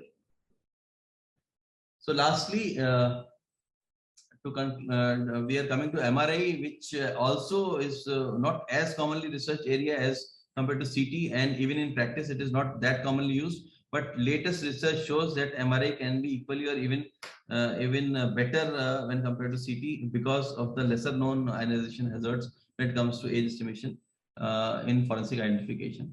So some of the uncommon things which have been studied for sexing and all, I have marked from a couple of papers which I went through, where they have studied ulnar groove width and depth for sexing.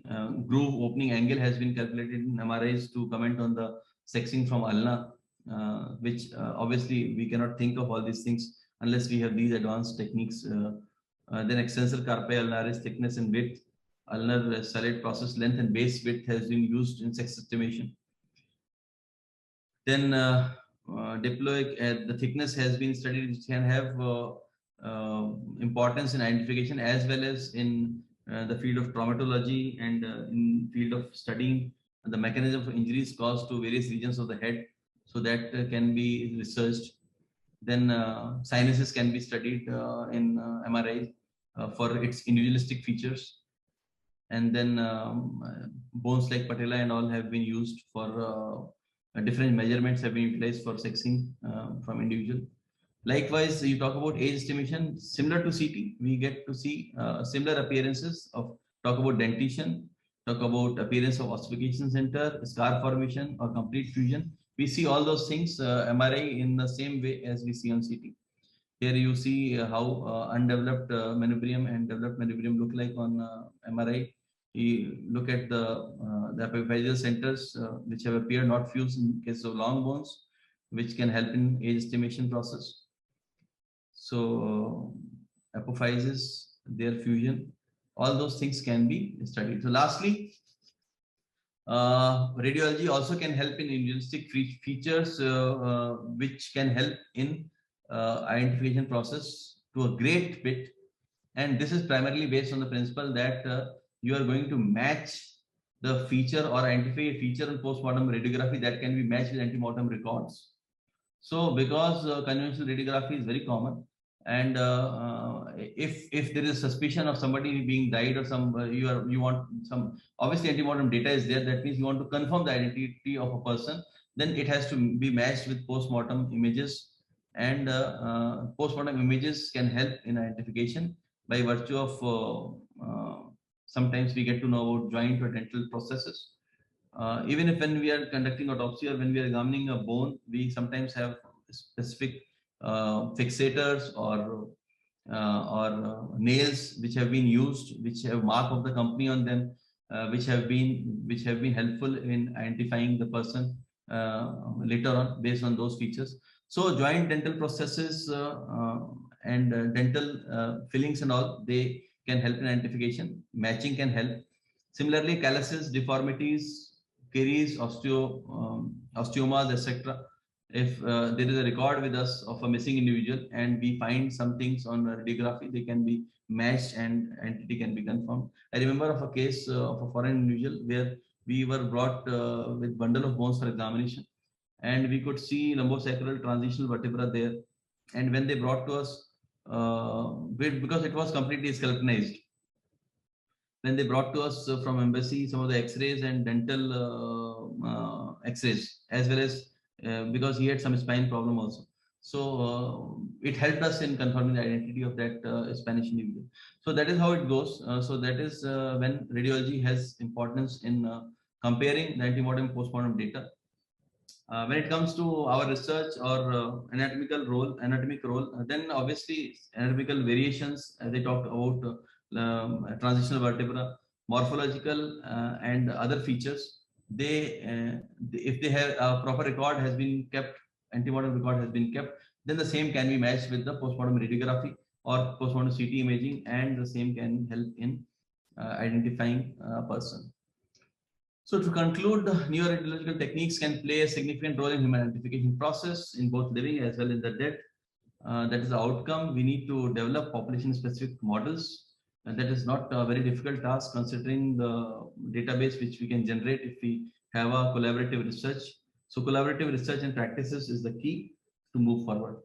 Thank you very much for the patient hearing. And if you have any questions, I'm open for that with the little knowledge which I have on the topic. Thank you.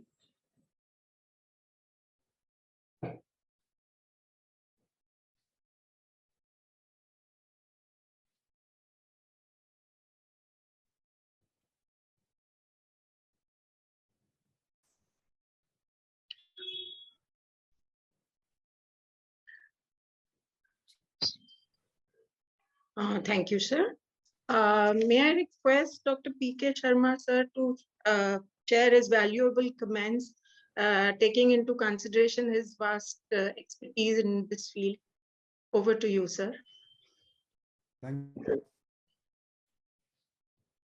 you very much, Dr. Kishan, for a very elaborative and extensive talk about radiological imaging and identification. And I could see that you talked about age, sex, and stature as far as the autopsy is concerned.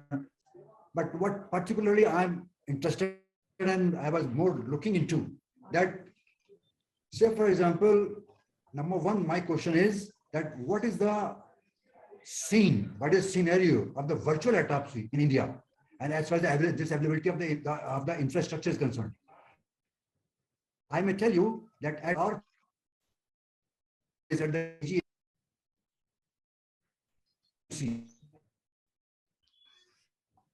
only in the Department of Forensic Medicine, X-ray is available. These are not available. But what I have heard that as far as the AIIMS Delhi is concerned, they are coming up nowadays where not only with the X-ray, but they are going to have their own in the forensic department, their CT scan, and they are trying to develop it. What is the scene in the different places across India? That's one my question. And secondly, as far as these modalities are concerned, particularly they are very useful for the cause of the death. So what is the scene? What is the available data as far as the India and across the globe is concerned? So this is what I'm interested in. So thank you very much, sir, for the question. Thank you very much, Sharma sir. So you are very right. The scenario is again very encouraging as of now. AIIMS New Delhi, as you are already telling, AIIMS New Delhi has already developed a Virtopsy center last year, and they have already installed the required machinery as well as the technical help which they require. So they have started to work on that. At the initial stage, they are working on unknown individuals and they are trying to standardize the various methods. So they have not taken it into practice. If I must say, as you rightly pointed out, it has a very, very vast role in identifying the cause of death and in terms of making it a more human way of conducting autopsies. So the problem is that it is the cost involved is too high. So as of now, AIIMS Delhi already has established a center, and NIGRIMS Shillong, they already have started to develop the center. They have procured all the funds and all the permissions from the respective governments. So things are moving forward. I think the premier institutions will take a lead in developing this. When it comes to despite of its utility, another problem with apart from funds, why these centers are not developing in India is its role or its acceptability in the courts of law.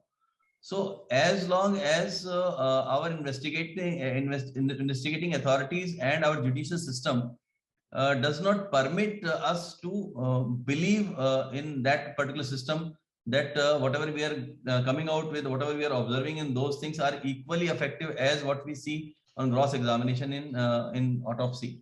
So those things are to be worked on, but things are moving in a positive direction. But there is a time to go for that, I believe. One more query is there that I may tell you an example of a lady who is known to me. She was living there in England and she died, just collapsed on the bed. And after that, virtual autopsy was done and she was diagnosed to be suffered from pulmonary embolism. And the case was solved that the cause of death was this. And if we know the cause of death during then we will be able to longer the life. So the point is this cause of death should be known, and if we can adopt this as far as our scene are in India is concerned, and we will enhance the number of years which we can live. So with these few words, thank you very much, Dr. Kanchan, for an elaborative talk and many more things to learn in field this future too. Thank you very much. Thank you so much, sir. Thank you very much. Over to may I request Dr. Ramesh Babu sir to please give his valuable comments on this. Thank you, Dr. Ruchira. Thank you, Dr. Tanuj Kanchan, for your excellent presentation of use of CT and MRI and other radiological imaging methods for estimation of the age. And as Dr. P.K. Sharma sir has asked you about autopsy, and it is very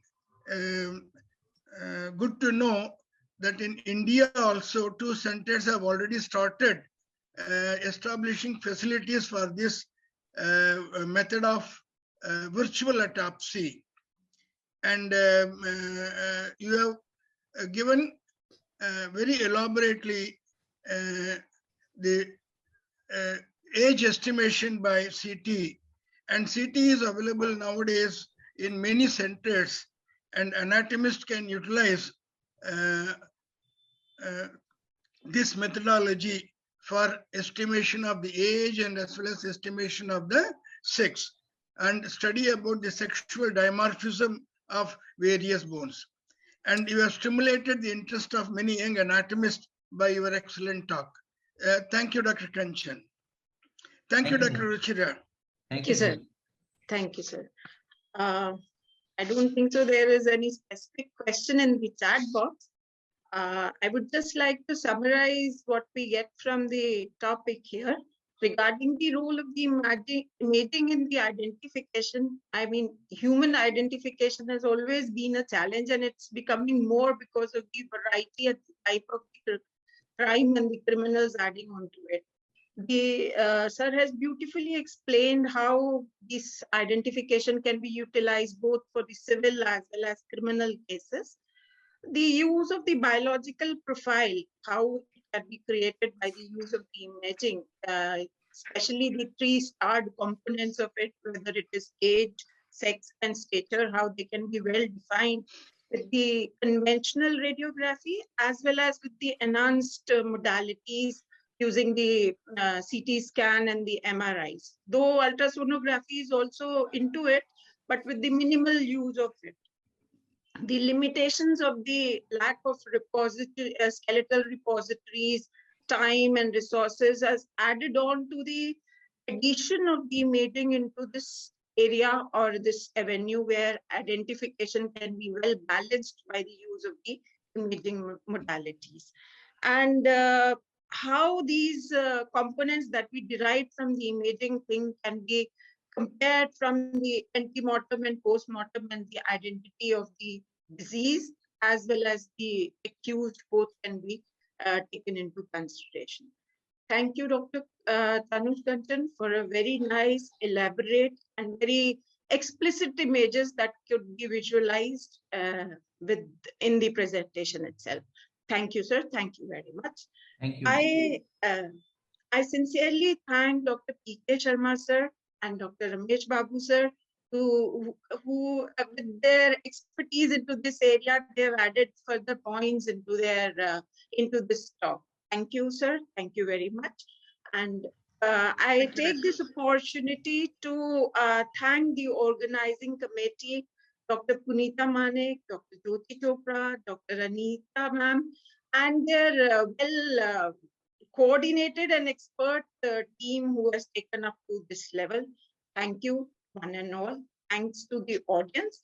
Over to you, Dr. Kaveri.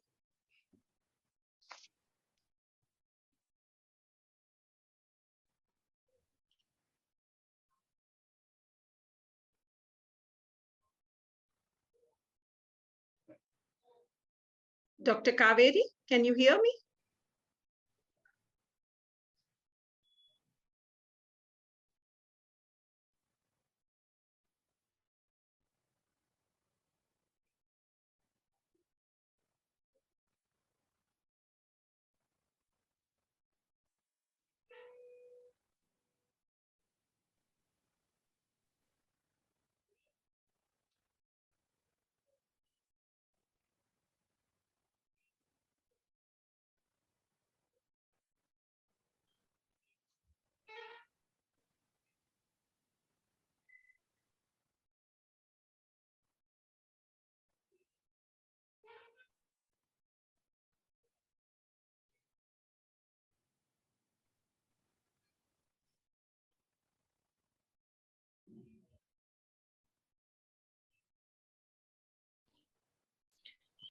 Thank you, everyone. We appreciate your presence and support. And with great pride, now I would like to present the Certificate of Appreciation on the behalf of Team NATCON 68 to Dr. Tanuj Kanchan, Dr. P.K. Sharma, Dr. C.S. Ramesh Babu, and Dr. Ruchira Sethi. I am thankful to each and everyone here for your patience and support. We appreciate it. And now I invite Dr. Punita Manek to conclude the session. Thank you. Thank you.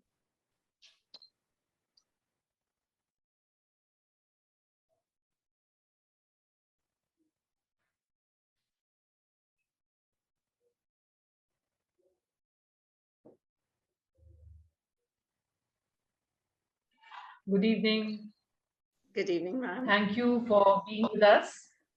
I would say that all the presentations were mesmerizing, excellent, and added so much to our existing knowledge, so much to explore in anatomy that can be linked to forensic.